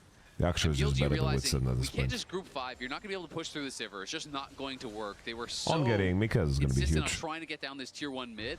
30 now they have seconds. sent Bin down towards The the bot Drake lane. is- They're looking for some resets. They're going to Hope prepare has no for flash. this It's kind of awkward. and see if they can And find Flandre is an low-key angle. kind of But useless. again, AL don't have to force it if they want to wait for additional items, if they want to wait for more things to come through. The Bloodthirster now, though, done for Hope means no poke is going to be an issue. We see the GA being built by Tarzan. The question is, are they going to wait for that, or are they going to kind of put their... I think they should give this, by the way, AL. 4 items on Hope. If he's Like, there's no flash on Sivir. I feel like this is the only way you kind of lose this game. BLG. They've started up the Drake. I kind of like the idea of giving this one. Anyone's Legend are not answering the call. Instead, they'll clear out their own jungle. They'll make sure they have the mid lane prio. Baron has fallen off. AL actually having to back away from only on the advance. When it checks by heal cut, it's like Fiora and Varus. I think it's not horrible. Won't be able to get in He lays his death cap though. Secures it. BLG take the gold lead for the first time this game, and quickly AL take it back. Wow. The game now has a very different tone attached to it. Earlier it felt all but You done. cried in front of me. AL looking to cleanly close out the series in a 3-0 fashion, but a single fight, and now AL feel the stress, they feel the momentum shift as BLG regain their confidence. Items continue to be completed, they continue to get stronger. Hope still doesn't have There's the armor Jack pen. Show now finished for Elk He needs as it. well. So Varus these fights is are a going to lot look of very armor. different from what we've been seeing so far in this game. And when you look at the top Skarner's of your screen, tanky. 23 kills That's to good base 14, armor. you feel like that it's a foregone conclusion. But the items at the bottom of your Shanks screen has are death the cap. true story of what we can come to expect in the next fight. They absolutely are. But Mikhail's ready on They also were can do waiting some for the crazy death cap, and that is things. ready. The hook just Keep narrowly his misses. boy Shanks alive. now level 16, death cap completed. They I were feel like waiting for the committing death cap, all the they were way on waiting for the Varus is a BT, they were losing waiting for the concept. GA. I think they You have to can't. think Tarzan is going to be pretty Like, close to that as well. they need to play around severe damage, I think. May just be one If they good commit hook all away on Varus, I think they just closing this lose series out. through It's Renata. BLG that have got They to can't stay full send it. focused here. It will be a long road for them if they are going to be able to come back. Come back in this game, come back in this series. It would be tricky, and we have seen them fall foul of over-aggression, of greed already in the LPL and here at MSI. Remember, guys, I did say it's a very hard Vi game. It's not an easy Vi game at all. Been with a 70 The AL has just been way better in the 2.5K setups, except ahead. that one Talked about fight. it a little bit already. That was a big Seeker's comeback play coming for out Billy from Billy. Flandre now as well as he knows he needs LDR is just that crucial for little bit more Sivir. protection. Next Drake, 3 minutes away, but the Baron is where my eyes turn. Knight Only finally 30 has seconds, no a vision Zeke's really out there Angat, for BLG right now. and Ben will get GA very soon. Teaming up and walking through that blue side jungle to get a bit of vision for themselves. The pedals also making a difference this Ah, late this in the Varus game. is fucking About scary, 1,300 guys. gold in additional stats that AL do have, thanks to all of the pushing lanes that they have had, the additional flowers that they have been able to actually collect. And Ben is spotted here. Should just be able to walk away. Was doing the Gromp. Been spotting Tarzan early means there's no real risk of a Vault Breaker into cease and desist. You've got the riposte. he you have brought QSS. enough tools at your disposal just to escape. There's the QSS Guardian Angel Sivir to be ready for talking about Nash as because he they'll can't finish LDR. on Tarzan. Seekers as well for Knight. Guys, late game Fiora and teamfights is kind of mental because it's very hard to kill her. Like, if she has GA Death Stance, she's unkillable, bro. Be so powerful in a team fight. Like, Fiora doesn't teamfight poorly with 6 items. The QSS for Hope. He knows if he's untouched, if he has a little bit of time in a fight, that Ricochet is just going to melt. And now, I mean, he has the Mikhails, he has that QSS. He couldn't afford last Whisper, so he just bought So even if he gets hit by the Cleanse. hostile takeover, Tarzan? but Shanks could be in trouble. Shanks jumped on by Bejuan, puts the tibbers down, gets the stun. Knight with the chase. Bejuan. Shanks dodges. Tarzan down to half HP, but Against the ult of a Knight. just assassinates the Annie. Shanks Oi, down now as oi. AL have to defend a spawn. Oh, It's an yo, easy yo. execution as BLG Is the reverse find sweep the lone finally here, target in the bros? side lane. The damage from Knight Reverse was lethal as the sweeping. Baron is begun. IL's looking for that hook. Gets it onto No. Bejuan. The static build down No, as well as Bejuan. Tries to Bejuani. heal up with that shield, but he just can't. Bejuani. Hope begins to open up. Hostile takeover coming out. Vault Breaker away by Tarzan. Bejuani, Bejuani, ليش يا زلمة ليش؟ He stops the Baron. شو مالك يا Bejuani, Bejuani? Bejuan lost track Just of the stand fact behind that the he could've got hit Nash. by that angle, and now Kyle's looking. Oh, Flashes Bin. forward, doesn't land the hook. The tower falls. They don't get his The bailout on GA. Bin would bring him back if he did They fall. didn't get Has his that GA. on his shoulders. Annie has AL TP, guys. able Annie to has defend. TP. No further push coming out from BLG. The Drake up in 50 seconds. That's just TP disastrous, into the though. Baron. for BLG. The Losing enemy your has no jungler there, jungle. exactly, because now they can start the counter Baron here. Baseline just needed to stay on the other side of the Baron, not allow Kyle to get that angle, but now it is Bro, I don't even know AL what I here want to on the happen. Baron, and it's a TP coming in from Bin. They're I'm happy with looking to both contest. outcomes. Fiora win an MSI, on with the flash, gets the Q, CC's everybody. Varus ult will spread here. 3K. Tarzan low HP, Shanks goes on to Elk. Elk is falling, Elk is falling. Bin at the back though, Bin at the back. Bin? That's a GA of Tarzan. Landed with the ultimate. Shanks has stun. Let's see Bin, if he repulsed like a god here, he might be... Oh, oh, the stun. Lands, but so does the disintegrate as Bin is being chased. Blandre skips and slashes. Oh. Knight's gonna try. And Beishwan's here. Snuffed out. Bro, I don't even know what I want to happen. Close fight, but without the jungler, AL QSS is 1300, but I think Baron. QSS is more useful. The carries of BLG made it much closer than it should I have don't know, been. Beishwan just threw the whole game, guys. I don't know, that was... Beishwan getting hooked here is crazy, but oh no, his On's Q was nuts. Both the solo laners get on But bro, top of Hope, Shanks has that enough is damage why to there is a fucking chance break here for BLG. Varus, bro, They're somehow. able to get in with their dying breath there. Bin gets in on top, The gives up Varus the ults, GA. the Q and Varus ult look That crazy. is why this gets so close, but we were back to live. And AL here I don't know, looking whoa. for a dragon. Tarzan gets knocked over the wall. He should have the vault breaker up. That is Damn. clincher if I've ever seen one. Damn. Brother Shanks, are you okay? It's fine. Tarzan able to walk away. The Baron for anyone's legend. The Red Bull Baron power play currently sitting at 3K. We saw BLG get a Baron and delay the game. Only got about 2K out of it. AL will want a lot more. Flandre is answering the wave on the top side. Now has his Seeker's Arm Guard complete. 4 items as well on Shanks with the Morello Nomicon. Full build for Hope. Yeah, exactly. Full build for him. Flandre is going to be working towards his death cap. Yeah, I don't know. The gold lead has He has Mikhails on Blitz, I think he could have played. For Bin. The GAs are He could used have by played. both sides as well. Tarzan won't have his, Bin will not have his. This fight is going to be explosive. And Knight critically doesn't have Zhonya's gold just yet. He used the Seekers. There we are. There, critically, has it now. AL with the Baron can begin their siege. BLG don't have the best wave clear. Elk is going to do what he can, but the ulti is popped by Hope. On the hunt is Hope. On the hunt for a lower bracket final Whoa. against T1. On the Hope. Beishwan The LPL's only with the Cotton Eye Joe gameplay. MSI for BLG. You need vision outside of your base. You need to be able to track Kyle on this Still need to buy LDR so this QSS item, bro. hitting. I will say the vision coverage on these flanks is Maybe it feels very like the strong fights for have been BLG. hard. That control, we're doing a lot of work. Another hook goes wide from Kyle. I don't mind the BT. Kyle is basing, but he has TP with his Beishwan was fine domestically, not good. See if he wants to go back or reset. They're looking for Flandre. Flandre's GA. Yes, Hourglass, sorry. Immediately dashes in. Flandre will skip and slash across the wall. Hope trying to position well here. BLG will force Flandre down to half HP. He does have the TP to rejoin the fight. Then going on the mid wave. If they're given a second with that Gwen, she can be deleted.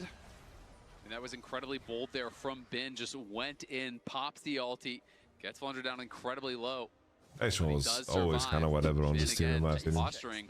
I mean, he is feeling so confident. He knows it's kind of up to him, and they are looking on the side here to try to chase down Hope, but with the ulti, should be able to outpace them. They're still going. Alright. They're still going. Lost a lot of HP. Knight got shaved by Civic Way use. too deep. Kyle going to spot out that they are safe now to go back to base. It's looking to be an Elder game. At the very least, we're looking at one more Baron. 2 minutes. Both teams will farm as much as they can to get ready for the next Alright, fight. Civic selling. Full build on Elk. The gold really doesn't mean much. It all comes down to execution. Civic selling. And Elk now has a GA in there Well, as yeah. well. He has the Jack shows, the GA, the Terminus resistances that are going to stack up. He is going to be tough to knock down, not to mention all of the protection there from on. So now, even with all of Yeah, the I don't damage mind that selling Shanks the and SSG. Tarzan That's a have, good shout. I it's think not that a would be foregone fine too. conclusion that Elk dies if he gets caught. There's so much But protection that you're going to have to punch 100% through. crit is a Honestly, big deal, I I feel think. like the way that this fight is going to go, AL have moved away from trying to dive, and instead they're all about peeling. Yeah. So every time, their goal is to stop Knight from getting anywhere near Hope. As long as Hope lives and can auto-attack, Ricochet should do the rest of the work. So it pretty much becomes protect the president right now, as AL will have to defend the siege from Knight and Bin. who will be looking to try and take out Hope in the fights. And when you I wish Bin was a little bit more active on side lane. Like, why doesn't he push side? Why doesn't he push bot? Like, nobody can gank him. Just fucking go push and pressure, bro. Like, you know how OP you are on side right now, Bin? Like, you can legit carry this game. At that first fight around the Baron, because Hope did not know that Knight was there, and the rest of AL had chased onto the BLG backline. A well-timed exhaust. He's inviting too much of a teamfight game, bro. Many an assassin in League of Legends here. And that unsealed spellbook is going to pay dividends potentially in this last fight. I mean, Kyle finally has his second item. He's been spending so much gold on Vision throughout this game, buying so many pink wards. The redemption is done. And we'll see if Hope wants to start changing out any of the items. He is. He sold something for the Lord Dominic's regards. QSS. Oh, Mikuro Scimitar. That's the Makes sense. The only real threat is a hostile takeover, chain of corruption, but you have Mikhail's. Yeah. So putting a lot of trust on Kyle and your spell shield. Yep. All right.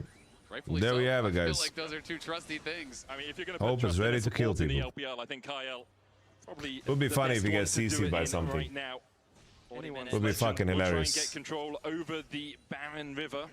40 minutes. He's gets CC'd now, Baron guys. spawns 8 seconds. The third one of the game. Sole point for AL. Flandra is basing, and I assume he has his death cap. He is going to go back. We'll see if he does have the completion. There it is. That is a massive buy.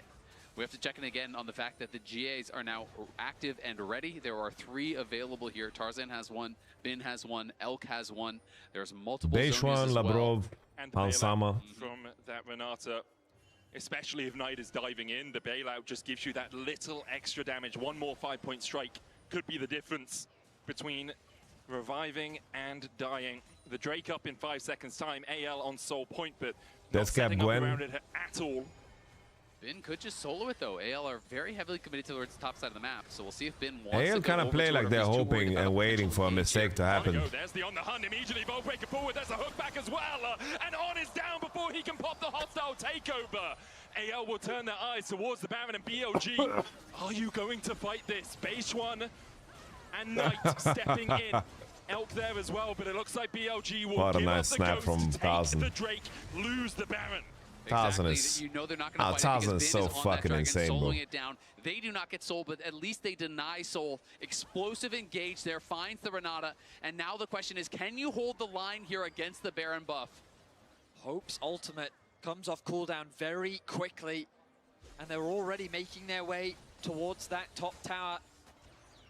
AL with the Baron at their backs. Shanks Renata's going not to answer there. mid-wave. This Anyone's tower's not legend. long for this world. Want to An boil, inhibitor soon to follow. want to slay, BLG just gonna want to funnel down kill. mid, try and keep that wave as far away as possible. Shanks has the teleport, but isn't And he's needed prepping a to mid-wave join now. AL on this push. Now On back alive. Come the It's gonna cannon be a minions. 5v5 defense for the ages for BLG. Oh, if they can found the somehow ward find a way behind to them. Get back in this game, get back Try in to this be sure there's no series. flanks. One fight away from Anyone's going legend gonna home. mark Beishwan as well Fight here. away from perhaps once again Hope is making a name posturing for anyone's themselves legend, on the trying to find the international stage. flankers. The only summoner missing Billy is Billy's the playing flash wide from enough to scare Tarzan him off. here that he did spend in that pick.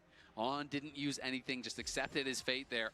And as a result, everyone else is fully ready to go. Kyle TP's back in, picks up a Warden's Mail. Do you see LoL as the most difficult and complete game? Take over Vision here in the enemy jungle and see if they can find No. one more pick. I think StarCraft is way more Feels like difficult. they might be playing for the spot tier 2, push the next wave, then move through that red side jungle with Flandre, who's already escorting the wave forward. We'll pick up these honey fruits, gobble them up, and top up his health bar.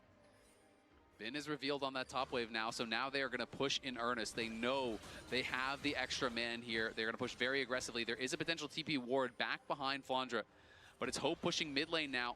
And we saw how fast that top lane inhibitor tower went down. Bin is on the side, but this tower is getting quite low. 3 autos and it's down to half HP. The chain of corruption. A whisker Oh yeah, my away under from 46. finding Hope. He does, of course, still have that My spell under shield 46. and the Mikhails. Flandre takes the tier 2 on the bottom side. BLG 1 minute more of Nash. AL, my under 46 is very important for my pick'em. The shield will just tank up the tower. BLG not pulling the trigger yet. Have lost an inhibitor tower. Cannon minions are boiling the bot turret. That's the trigger that they pulled. Renata with the ultimate, Tarzan snaps. Where's the Vi ultimate on anything? Shanks ults the floor, gets damage on Elk, I guess. Anyone's legend, see the win in their eyes. Bot. BLG, they have to get back to base. They need to regenerate their health bars. AL is playing so patiently, guys. Bilibili is like, fuck, guys, our jumps are so useless. Goes in with the season assist. There's still a Guardian Angel here for Bin, but the bailout will bring it back. GG. Knight pops the stopwatch, but might just go pop afterwards. Bin dashing up towards the top side. Knight able to escape for now, but Base One is sacrificing himself for his mid laner. Elk gonna go to the GA under the tower, and I don't think there's an Angel listening as Elk is mown down. The LPL 3-0, baby. The LCK awaits. Anyone's legend claim the 3-0. GG. A dominant series here from AL. You think Bilibili gonna do roster changes? These players, this bro, team, like, they keep how many junglers do they need to go through, brother? 3-2 in the upper bracket, 3-1 in the grand finals, 3-0 at MSI. This team is ramping up, and they're gonna have to. A tough challenge does await them. If they want to win MSI, it will have to be through T1 and then through Gen G, who awaits the winner of that series in the grand finals. But they are looking like they are ready to give the LCK a run for their money. T1, the infamous LPL killers. A new challenger awaits. AL will go on to face them tomorrow. And again, GG, we bro. go back to the conversation we had earlier. Winning 3-0 makes a statement. They are head and shoulders above that of BLG. They are by far and away the best team from the LPL. And I am excited to see what they can do, because there's not but one, but two LCK opponents ahead of them if they want to claim the MSI title. For BLG, obviously, commiserations. They'll be disappointed with how they performed here today at Crazy, MSI, bro. perhaps in general. But for a team that's gone through so much with the changing of coaching staff, with Beishuan coming in, with turmoil amongst the players, I think they can still hold their heads pretty high, making it to the top 4 here at MSI. And now their hopes hang, their region's hopes hang on anyone's legend. We heard from Knight himself before the series started that synergy was still something that they needed time to develop. They were able to achieve a lot in spring, and I'm excited for what they can do in the future. High expectations still sit on the shoulders of BLG. Absolutely. I mean, Hope, I just think, was stellar today. This guy was incredible, barely ever in the wrong spot, barely ever getting caught out, always putting out the maximum amount of damage. You put him in a position to carry, he is going to get the job done, and this is the bracket now. The match is set. T1 versus anyone's legend tomorrow is going to be explosive. And then I don't even care who wins there. Whoever plays against Gen G, that match is going to be even better. It's a weekend of exceptional League of Legends as BLG take their bow, cheered on by the crowd here in Vancouver as they will travel home over the next few days. We've got some intense League of Legends coming up over the next 2 days. As opposed to the 7 best-of-5 game 5s that we've had so far at MSI. AL have already pushed Gen Rip G might to pick 5 him on the, games. push and I'm to 5. excited to see what they can do. Yeah, we're joining Shox, Wendy, and Tarzan for the Verizon post-game interview. Tarzan 3-0. That is even better than in the LPL finals. So I have to ask, what made this match easier than those finals? 首先，恭喜你们获得今天比赛的胜利，非常干净利落的3-0。其实比你们上一次相遇决赛当中打的感觉比分还要更轻松一点。所以说，你觉得可能是为什么这一次好像赢得更加轻松一些呢？其实今天的比赛也其实很不容易了吧，但是我们就集中了吧，比对面。 Definitely, I treated this game as a tough one as well, but I think we just be more concentrated than our opponents, so that's the key. I see. Now, Tarzan, you are a very successful player in your own right, but that international trophy is missing from the cabinet. Can you tell me about your confidence in the guys you have around you and anyone's legend that this could be your tournament? 其实我们一直都知道，他赞选手是一个非常非常努力、非常优秀的一名选手，但是可能对于你来讲，还缺少一座国际大赛的奖杯。所以说，也想问一下，和所有 AL 的队员们这么好的一帮兄弟们在一起，你有多大的自信，觉得这一次是你可以手握国际奖杯的机会呢？其实就感觉这次我们进入 MSI 嘛，然后我们跟 AL 其实是第一次国际赛，所以。 就已经感觉很有机会了吧？感觉。for this AL coming to MSI, this is our first international journey as a team, but I feel like we just been closer and closer to that final trophy. It looks like it. Now, of course, for the LPL, last year was a nightmare where T1 had to get rid of the LPL teams to get their World's Trophy.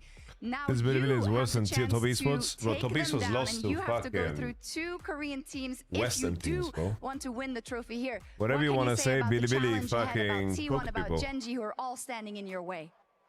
其实可能，特别是去年的世界赛上，像 T1 就像笼罩在 LPL 上空的梦魇一样，使我们最后离最后的冠军奖杯失之交臂。而这一次，如果你们想要在这次 MI 上走到最后，你们需要越过 T1、越过 Genji 这2座高山，击败他们，你们才能够捧起最后属于你们的奖杯。所以说，能不能和我们分享一下，你怎么看待未来的这2场？同时，你怎么看待可能未来的挑战呢？ 其实明天打 T1 也是，他们也是很强的队友吧，但是我们也很有自信打他们吧。I must say, T1 is a super strong team, but at the same time, AL, we got enough confidence. Absolutely, we'll see it tomorrow. Lila! Now, there are a couple of players on those teams that you know very well, but I'll ask specifically about Doran on T1. Have you kept in contact at all now that you'll be on the other side tomorrow? 那 其实也知道你们和其他的队员也是比较的熟悉，但是特别是 T1 多兰选手，因为你们以前是老朋友嘛，所以说也想问一下，有没有可能和他有稍微聊一下？那这一次你们也将作为对手互相对决，什么样的一些感受？其实没什么，就希望跟他，然后就两边一起打出一个精彩的比赛吧。 So what I'm thinking for now is hopefully the 2 of us and also the 2 teams, we can really show you guys a very exciting best of 5 tomorrow together. We hope so. Tarzan, support for all of us in doing what we do is incredibly important, and I have heard that your family is here today. If you want to say anything to them as they saw your big victory here. 那其实也听说他战选手的家人也来到了现场。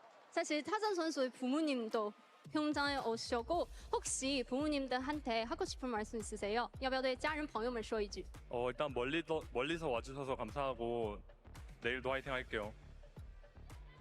So from a really far distance coming here to support you, I really appreciate that, and hopefully with all the support I received, I can just do better tomorrow. Wonderful. Thank you so much, Tarzan. Congratulations. Sheshe kamsamnida. Wendy Smurfing, as always, this is it from the MSI stage, and we'll see them again tomorrow.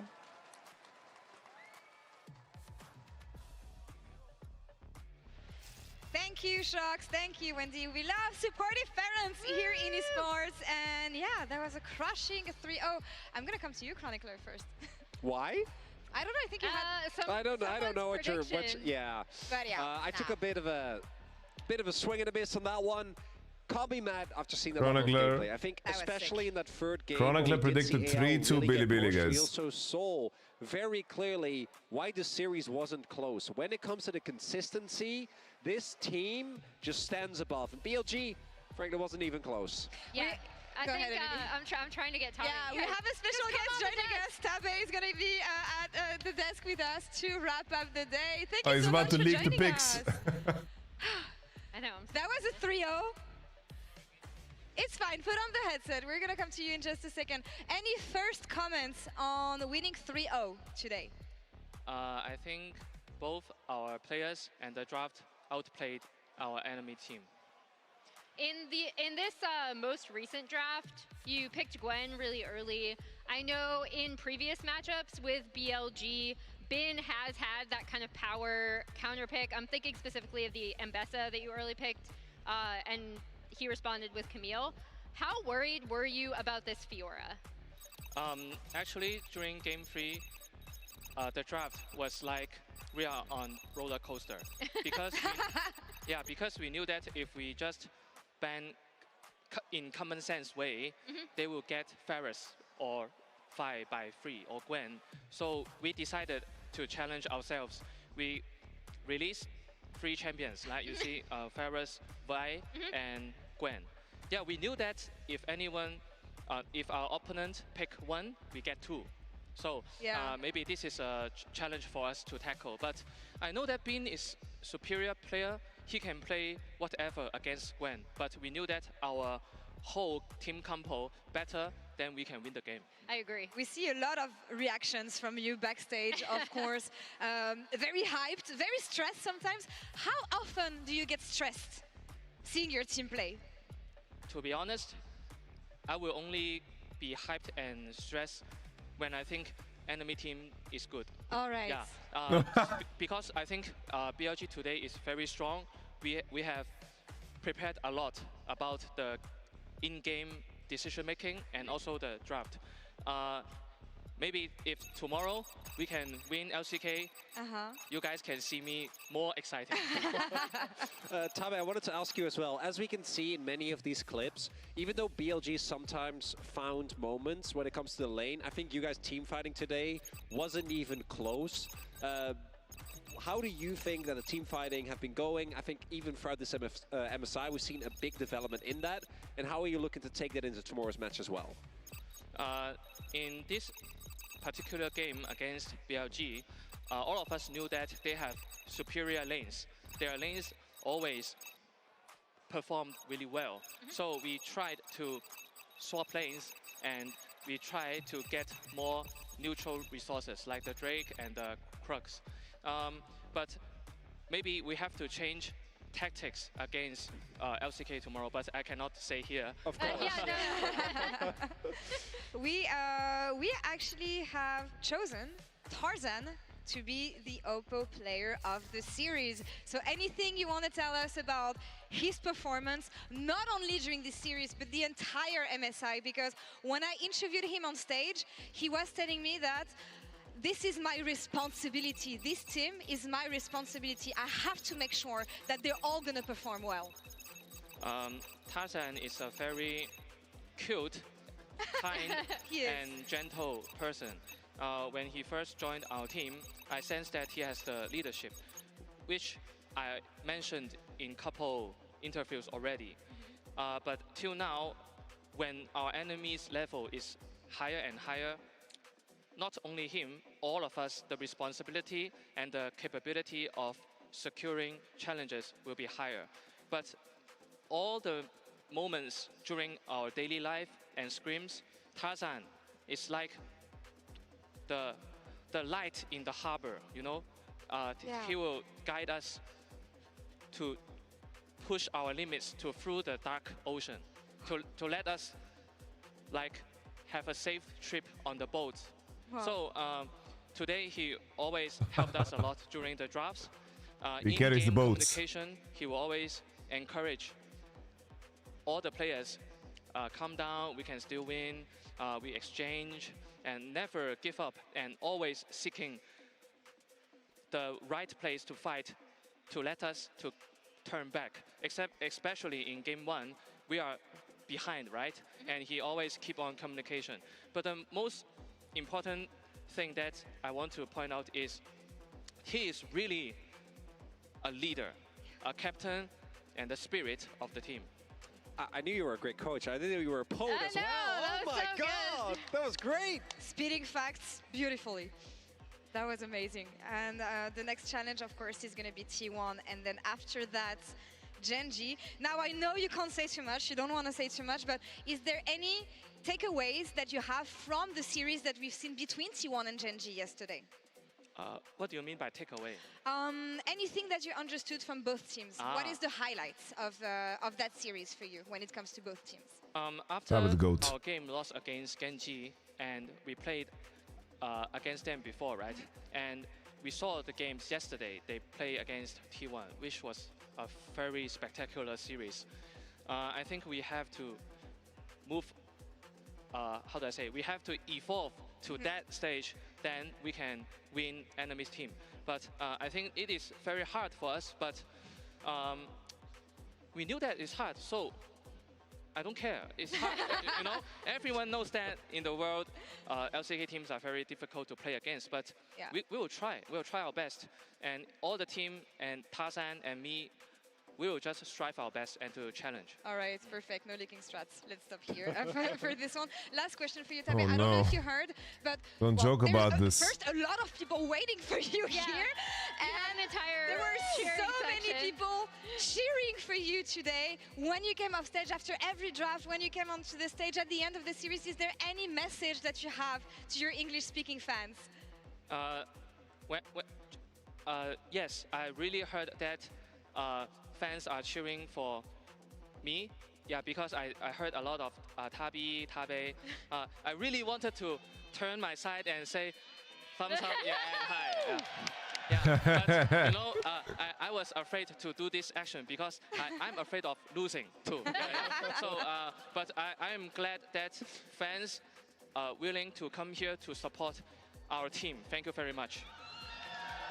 Shout out to Tabe, Vancouver. Thank you all so much for your support, and thank you, Tabe, for joining us today. It was amazing having you. Best of luck for the challenge that you're going to have for the rest of the weekend. And that's all for us here. We're going to be back tomorrow with game start at 5 p.m. Pacific, 8 p.m. Eastern, and 2 a.m. CEST with T1 versus AL.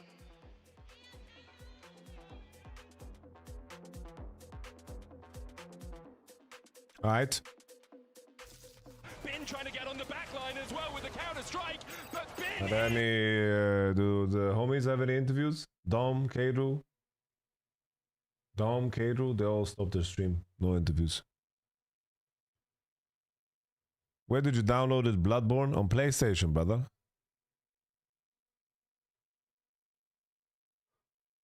I'm more convinced now that the EU and NA just have bad coach. I don't know. People think the solutions to EU competing is the same as like people just want a quick solution, quick gratification solution. But guys, this is history at play. If you want to defy history, you need to create outliers.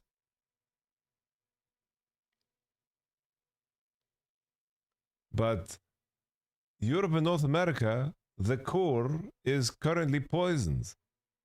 North America has created outliers, and it's taking them time to create outliers.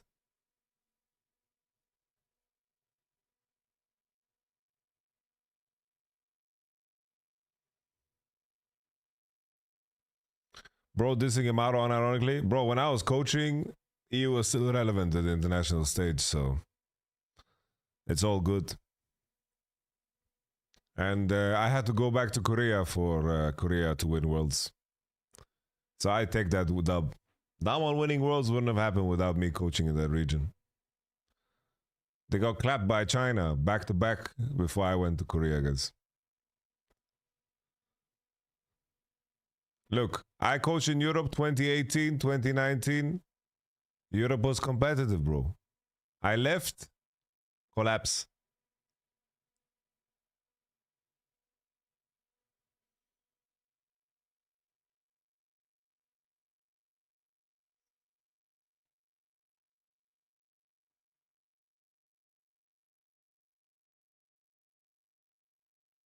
Don't worry about it.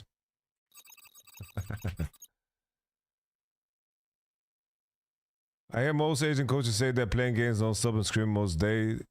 Could this be one of the big reasons why they're much worse? But a lot of EU teams do the same. A lot of EU teams do the same.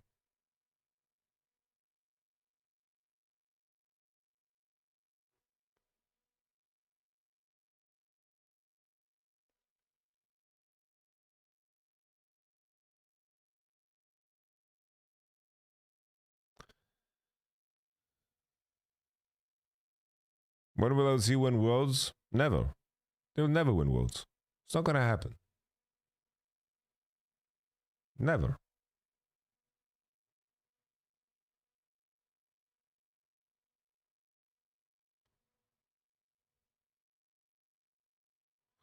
Like when people say go far in this tournament, it's like, oh, maybe if this team was better, they could beat FlyQuest. Like, this is the only thing that would make the whole conversation different for people. Macumba, thank you very much for the Prime Gaming. Just woke up. That was quick. So guys, we beat FlyQuest. Oh, we had a close series versus Bilibili. Damn. The region is so much better now.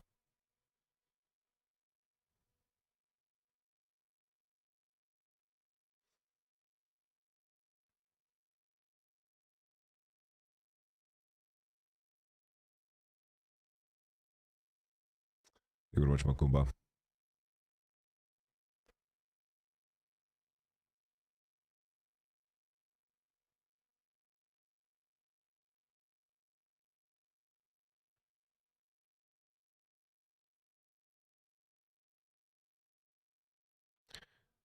Truth is, EU is better this year than it was last year. Might be crazy to hear, but it is. EU is literally better this year than last year.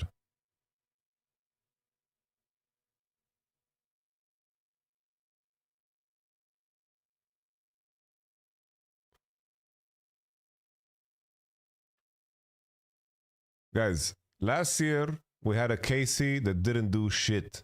We had a Koi that had a minus 40% win ratio and qualified to Worlds. Then we had Fnatic the same way. Just Fnatic being your second best team in the region was not a good thing last year, guys. The only difference was that G2 had a better concentration of talent. That's all. That's everything. That's everything people needed to have a delusion about EU being good. You also had Rogue. Yeah, you had Orgs like Rogue.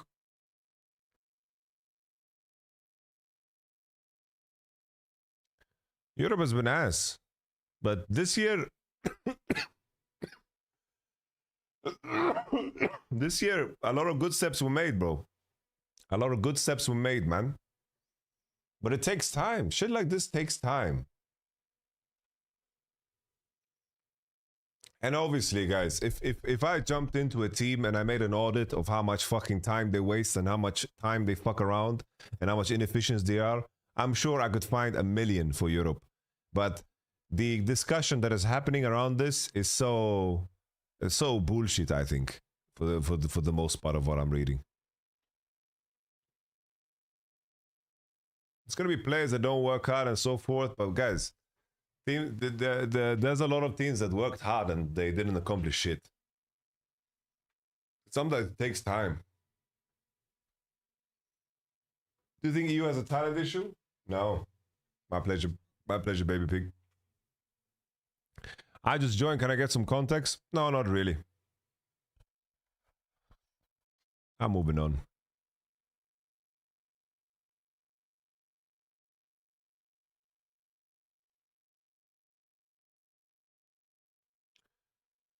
Let's talk about tomorrow's series, guys.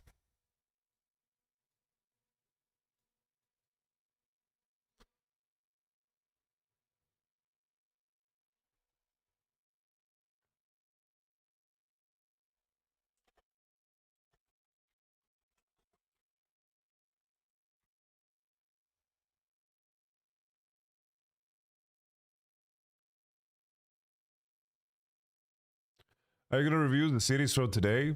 I don't think there's a point.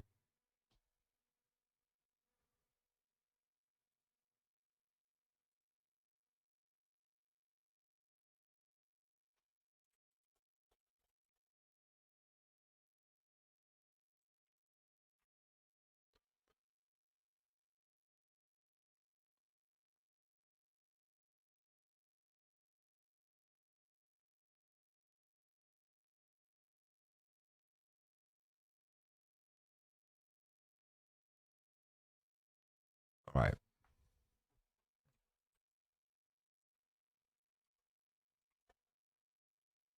Right, ladies and gentlemen, let's talk about today's series. Anyone's Legend just cooked them.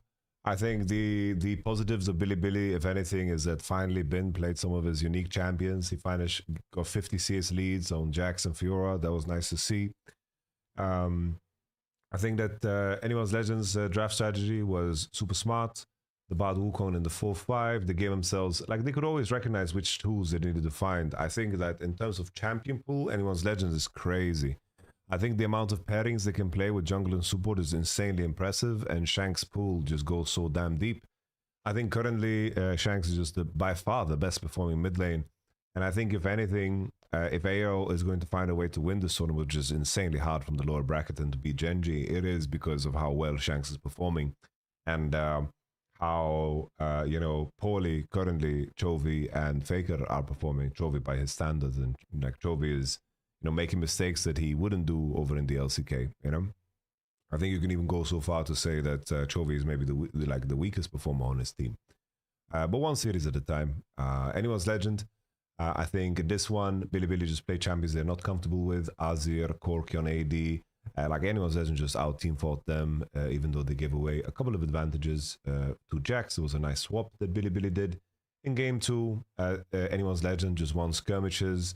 Beishuan looked very, very uncomfortable here. Like Bilibili have gone through so much turmoil with switching up their players and so forth, and they just never seem to have figured out any, you know, real concepts in the game that they can recreate. So that's tough to see. But Anyone's Legend, the Rise win streak continues. The Lucian Braum angle, and then the Ezreal lock-in. I feel like Elk's champion pool is a little bit dated for this tournament. Like he keeps leaning on champions that are not the strongest. In game 3, it's very clear that Bilibili is just trying to throw something on the wall with the Fiora Akali angle. Not the greatest Akali game. Very weak Vi game. I think that's at least cool from Bilibili's side. Fiora, I think, is good into Vi Gwen showing because the matchup is good into Gwen, but obviously pulling off a Fiora is very difficult. And if you make mistakes in fights and you're not like giga sharp, like Bin did in a couple of scenarios, then of course it's rough. It was a comeback play where Hope got caught on the Sivir, which is tricky. But there's that, you know.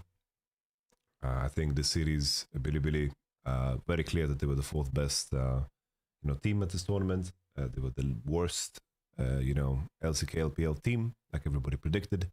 I don't think anyone's surprised by their demise. And that's it, you know. That's it. Let's dedicate the majority of this to discussing AL versus T1. So I think the scary part about T1 is that they're very capable of playing fast. They're very snappy with their engages. I think mechanically they have really good execution on engages too, which is very different from today.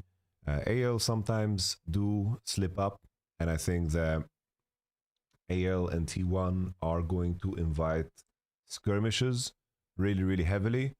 I think the main advantages AL have, you know, which might sound crazy, is I think they just are effective on more champions in jungle, in mid, in AD. It's just that the edge T1 haven't drafted, if anything, is Keria can go rather deep, Kale can too, but Doran is capable of playing carries in a very good way. So there's that. I think the T1 team fight very, very well, but I do think that they are a little bit more limited in the way they draft. I think there are certain things that are necessary. I think especially for Faker, he's playing like the mages, and sometimes you need more team fighting firepower from mid lane. And I think that currently Faker is just drafting mages to stabilize lane, which is something that works. I do think that Owner looks the best when he has initiative and a way to carry the game and a way to you know, play through him, but I don't think it's that super easy against Tarzan in particular. I think that T1, even in this game 5 here, right, they ran out of steam in terms of what to pick and not to pick. I think the main concern for me is, I think Faker, after he has a couple of champions out of the pool, I think it gets a lot harder for him. I think a key detail and the difference between the T1 Bilibili series and AL, obviously AL is much better, but also, you know, Anyone's Legend can actually contest for the Azir because Shanks is really insane on it. And they have ways to open up and actually break down the pool of Faker because he can compete and contest his pool and really cut into it. Shanks is a great Orianna as well. Azir has an Orianna as well. I think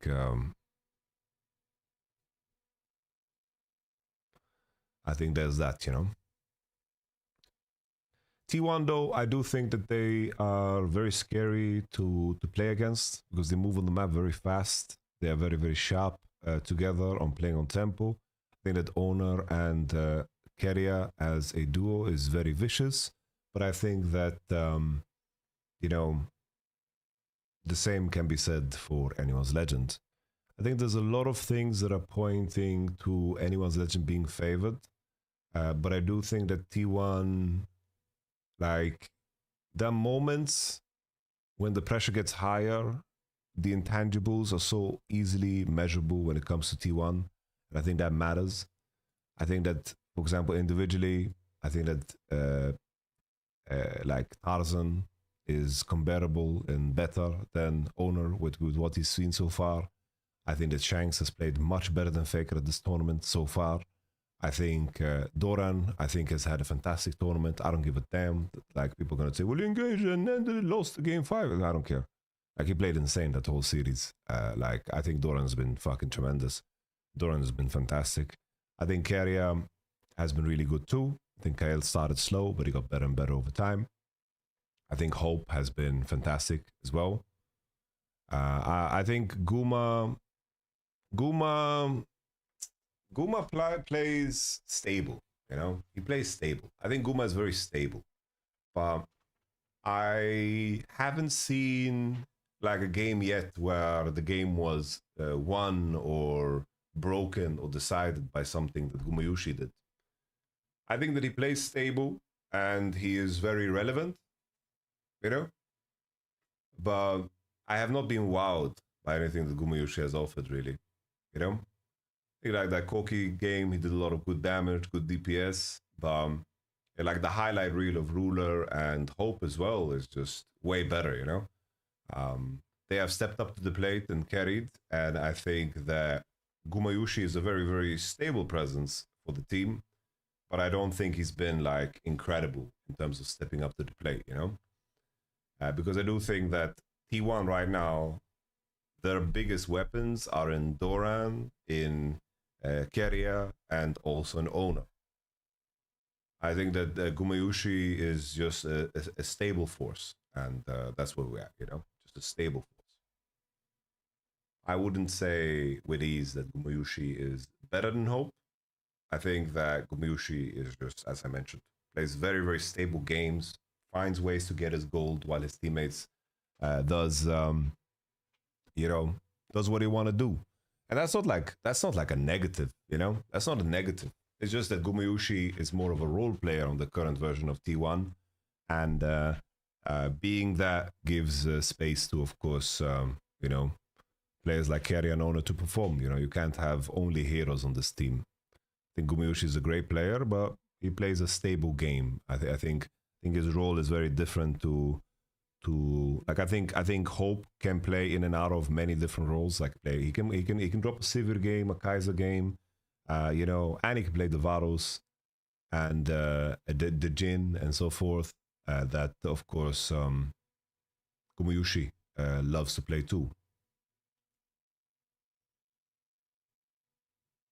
I think T1, their lifeblood currently is in the 3 other players that I mentioned. I think the main thing for Faker, I think that he scales in the game over time. I think that he struggles with playing around ganks, but I think that the mages allows him to have a lot of wave control, which puts him in fine positions, and he can actually, you know, freeze the wave in front of the tower, which I think is huge. But playing these champions also makes you a lot weaker in the team fights, you know? Like currently, T1 is the only team that has such a deep focus on mages, where you have players even like Chovy playing Annie, right? Because the meta is revolved around engage and very skirmish-heavy gameplay, right? So it'll be interesting to see how that dynamic kind of pans out. Very interesting to see how the dynamic pans out. Because Shanks can compete with Faker on the same champion pool, or maybe they just ignore it altogether and just commit to this identity of team fighting. I think everything like everything rational right now around AL in terms of their form and in terms of what they are playing seems better to me. But T1, they have a way of you know, playing their best series of the year in the next one. The intangibles, usually like the definition of intangibles is something, you know, a force that is hard to measure, you know, a skill set that is hard to measure, you know. How do you put a point on clutchness, you know? Just T1 has gone through this year, in my opinion, where the Bilibili series was the best league I've seen all year from them. And then the Genji series was some of the best league I've seen all year from them. And maybe they can maintain that, you know? And I think the exhausting thing about playing against T1 is that I don't think that they are allowing themselves to be defeated within the game. Bilibili allowed themselves to be defeated in the game, right? G2 and other teams, like they are defeated in the game. It's almost as if they admit that they are worse. T1, you need to beat many, many times and not give them opportunities. And my gut feeling tells me, you know, anyone's legend, take it to 3-2. But I think it will be very close. Very, very close. I think Shanks has just simply, like, he has exceeded my expectations coming into this tournament. Shanks has really, really exceeded my expectations. And I really believe in the Tabe magic. I believe in the Tabe magic. I think Shanks has just been unbelievable. Shanks has been unbelievable this tournament. Don't Faker and Shanks share same champion pool except Aurora? Yeah, I don't know. Like I think Faker wants to play Orianna, like Azir, Orianna, Victor, Silas.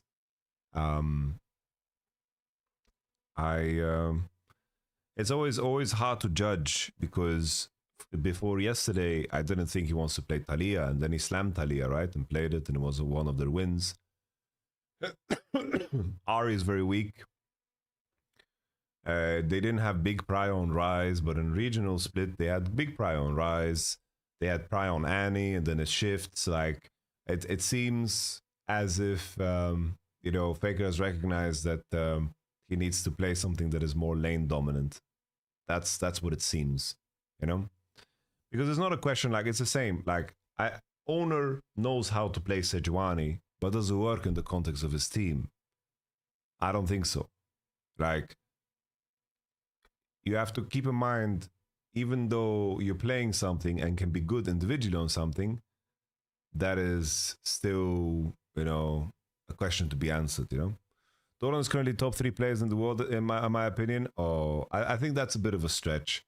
I feel like Doran's been very good. I think still I would put probably Keen's performance above Doran if I look at the whole tournament. But I can't put him above Shanks. I can't put him above Ruler, example. I can't put him above Tarzan. But Doran has had a fantastic tournament. But top 3, I think, is a big ask. We've had some insane performance. Like even a player like Inspired has been absolutely crazy in how he's played.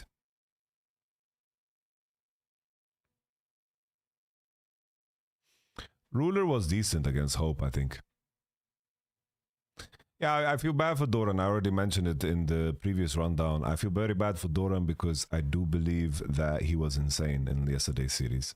And people are going to look at that engage he did on mid and say this is his fault, you know? But I think that's a joke, you know? I think Doran's been the second best top laner, yeah. I would say so. I would put Flounder third. I think Doran has shown a very good range of play. There's also a lot of demons to be slayed here, guys, you know? Tarzan got branded an international choker because of his performance against T1 in 2023 Worlds. 2023 Worlds, he got branded a choker because that was one disgusting series from Tarzan after LNG had a very, very successful summer split. Hope got cooked by Gumayushi Keria in a Lucian Nami meta at Worlds when he played for JDG before he got replaced by Ruler. There's a lot of demons to be conquered here.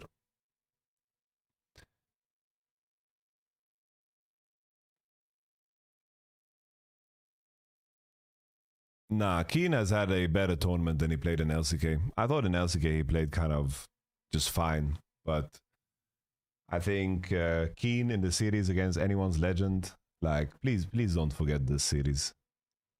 This series right here, Keen was God tier. God tier.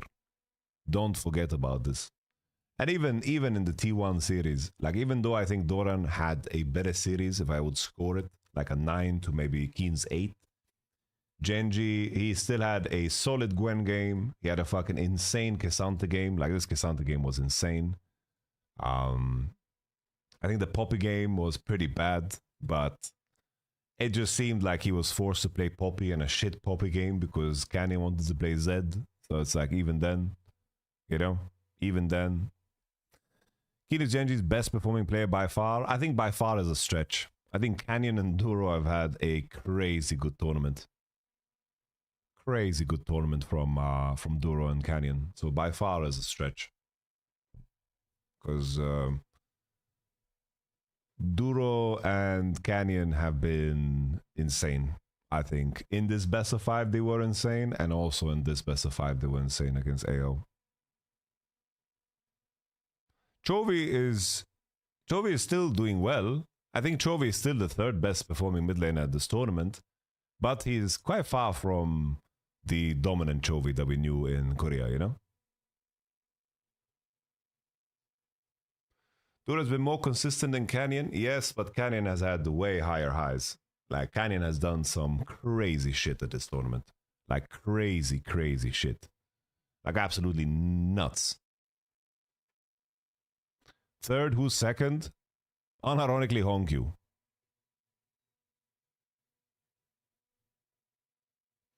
And then Shanks 1st.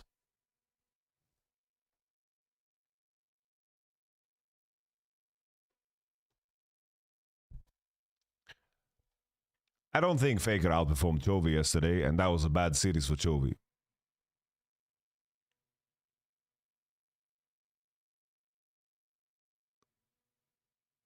Is an argument for Shanks being the best player at MSI? Yeah, there is.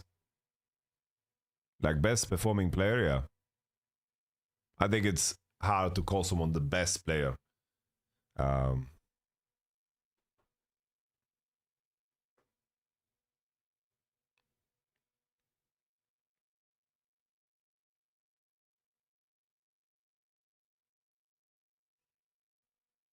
Faker draws a lot of attention. I don't know. It's weird. It's like, I'm a big Faker fan, you know. I fell in love in Faker's gameplay 2013. I think his era of dominance from 2013 to 2017 is something that nobody's going to attest to, or no one's going to come close. I think some of the shit he pulled last year at Worlds was simply incredible, but his volume of game, you know, over the span of a whole year, he's never been the best player for the last couple of years, you know, ever since the introduction of Chovy and Showmaker, and that's fine, But I do think that people go very far to say attribute random things to Faker in game to justify whatever he does or whatever he gets, you know. And I feel bad for Faker, you know, because I do think in a world, you know, he had Easy Hoon and Scout by his side in his years when he was insane. But now, when he has injury and he needs to rest more, like, why doesn't he have a Scout or an Easy Hoon now? Now is the time to do it. Like, now he needs one of these guys to play like the regular split for him, like the first 3 weeks, where he can rest and take it easy. My man is streaming. My man is competing. Like, my man is fucking, his wrist is turning into powder. Because every time, like, at Worlds, he performs well again. And it's like, it's obvious when, like, in Spring Split, he always opens so strong. Or in Winter, he opens strong. It's like, wow, Faker, he's performing so well in LCK. And then it's always like after a period of a break, you know. I worry about the man. But nevertheless, like,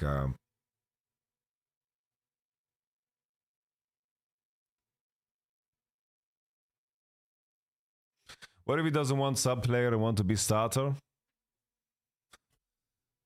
Yeah, I could see that angle too, you know? It's like a player like Faker, I could imagine he just wants to play, and win fucking everything. Like, I can see that too. He's a competitor after all.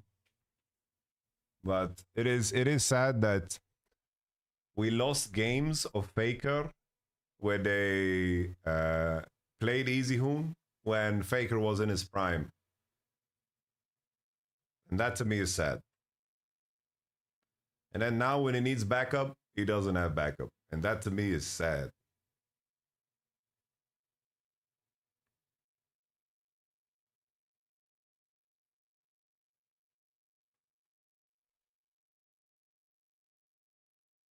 Wasn't Faker a bad Aussie during Easy Hoon days? That shit is really overblown.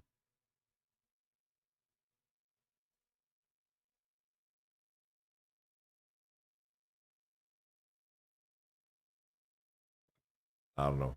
Fans and using the term choking. They don't even know. All right. Yeah, my brain is telling me 3-2 AL, but my heart is telling me it's gonna be fucking crazy tomorrow. T1 pull shit out of crazy directions.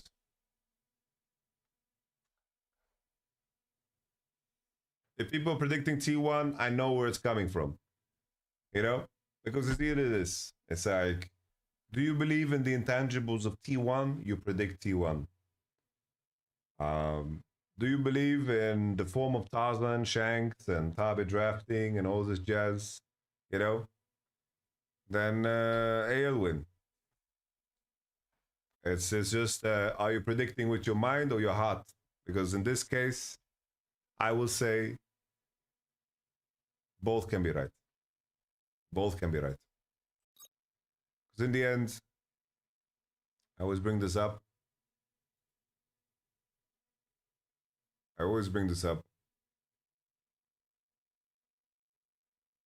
But here we have it. You fucking play. Put T1 there. And I had the same argument then. I think AL has shown better gameplay. But I think T1 are just very tough to beat, bro.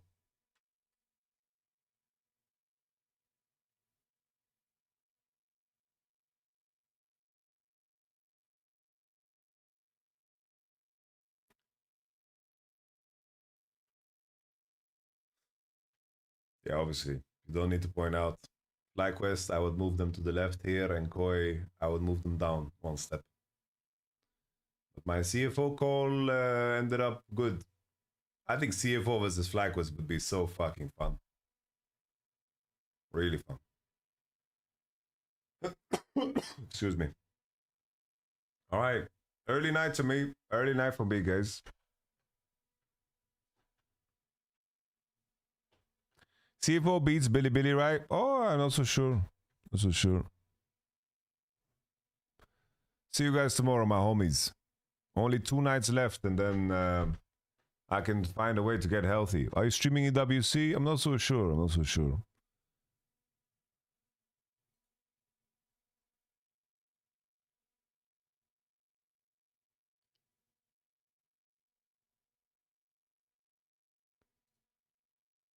Bloodborne tomorrow? Yeah. Bro, I don't know though. Like where we are right now, like this fucking piece of shit in the castle, that boss seems beatable though. Like that boss seems very beatable in my opinion. Like I think we can kill that guy. But that boss in the where the jail was, that boss seems unkillable. I don't know how to beat that. The fucking castle guy, I think I can beat. Because I'm doing damage to him. His HP is moving. But that boss, the fucking skeleton blob, I don't know what the fuck that is, bro.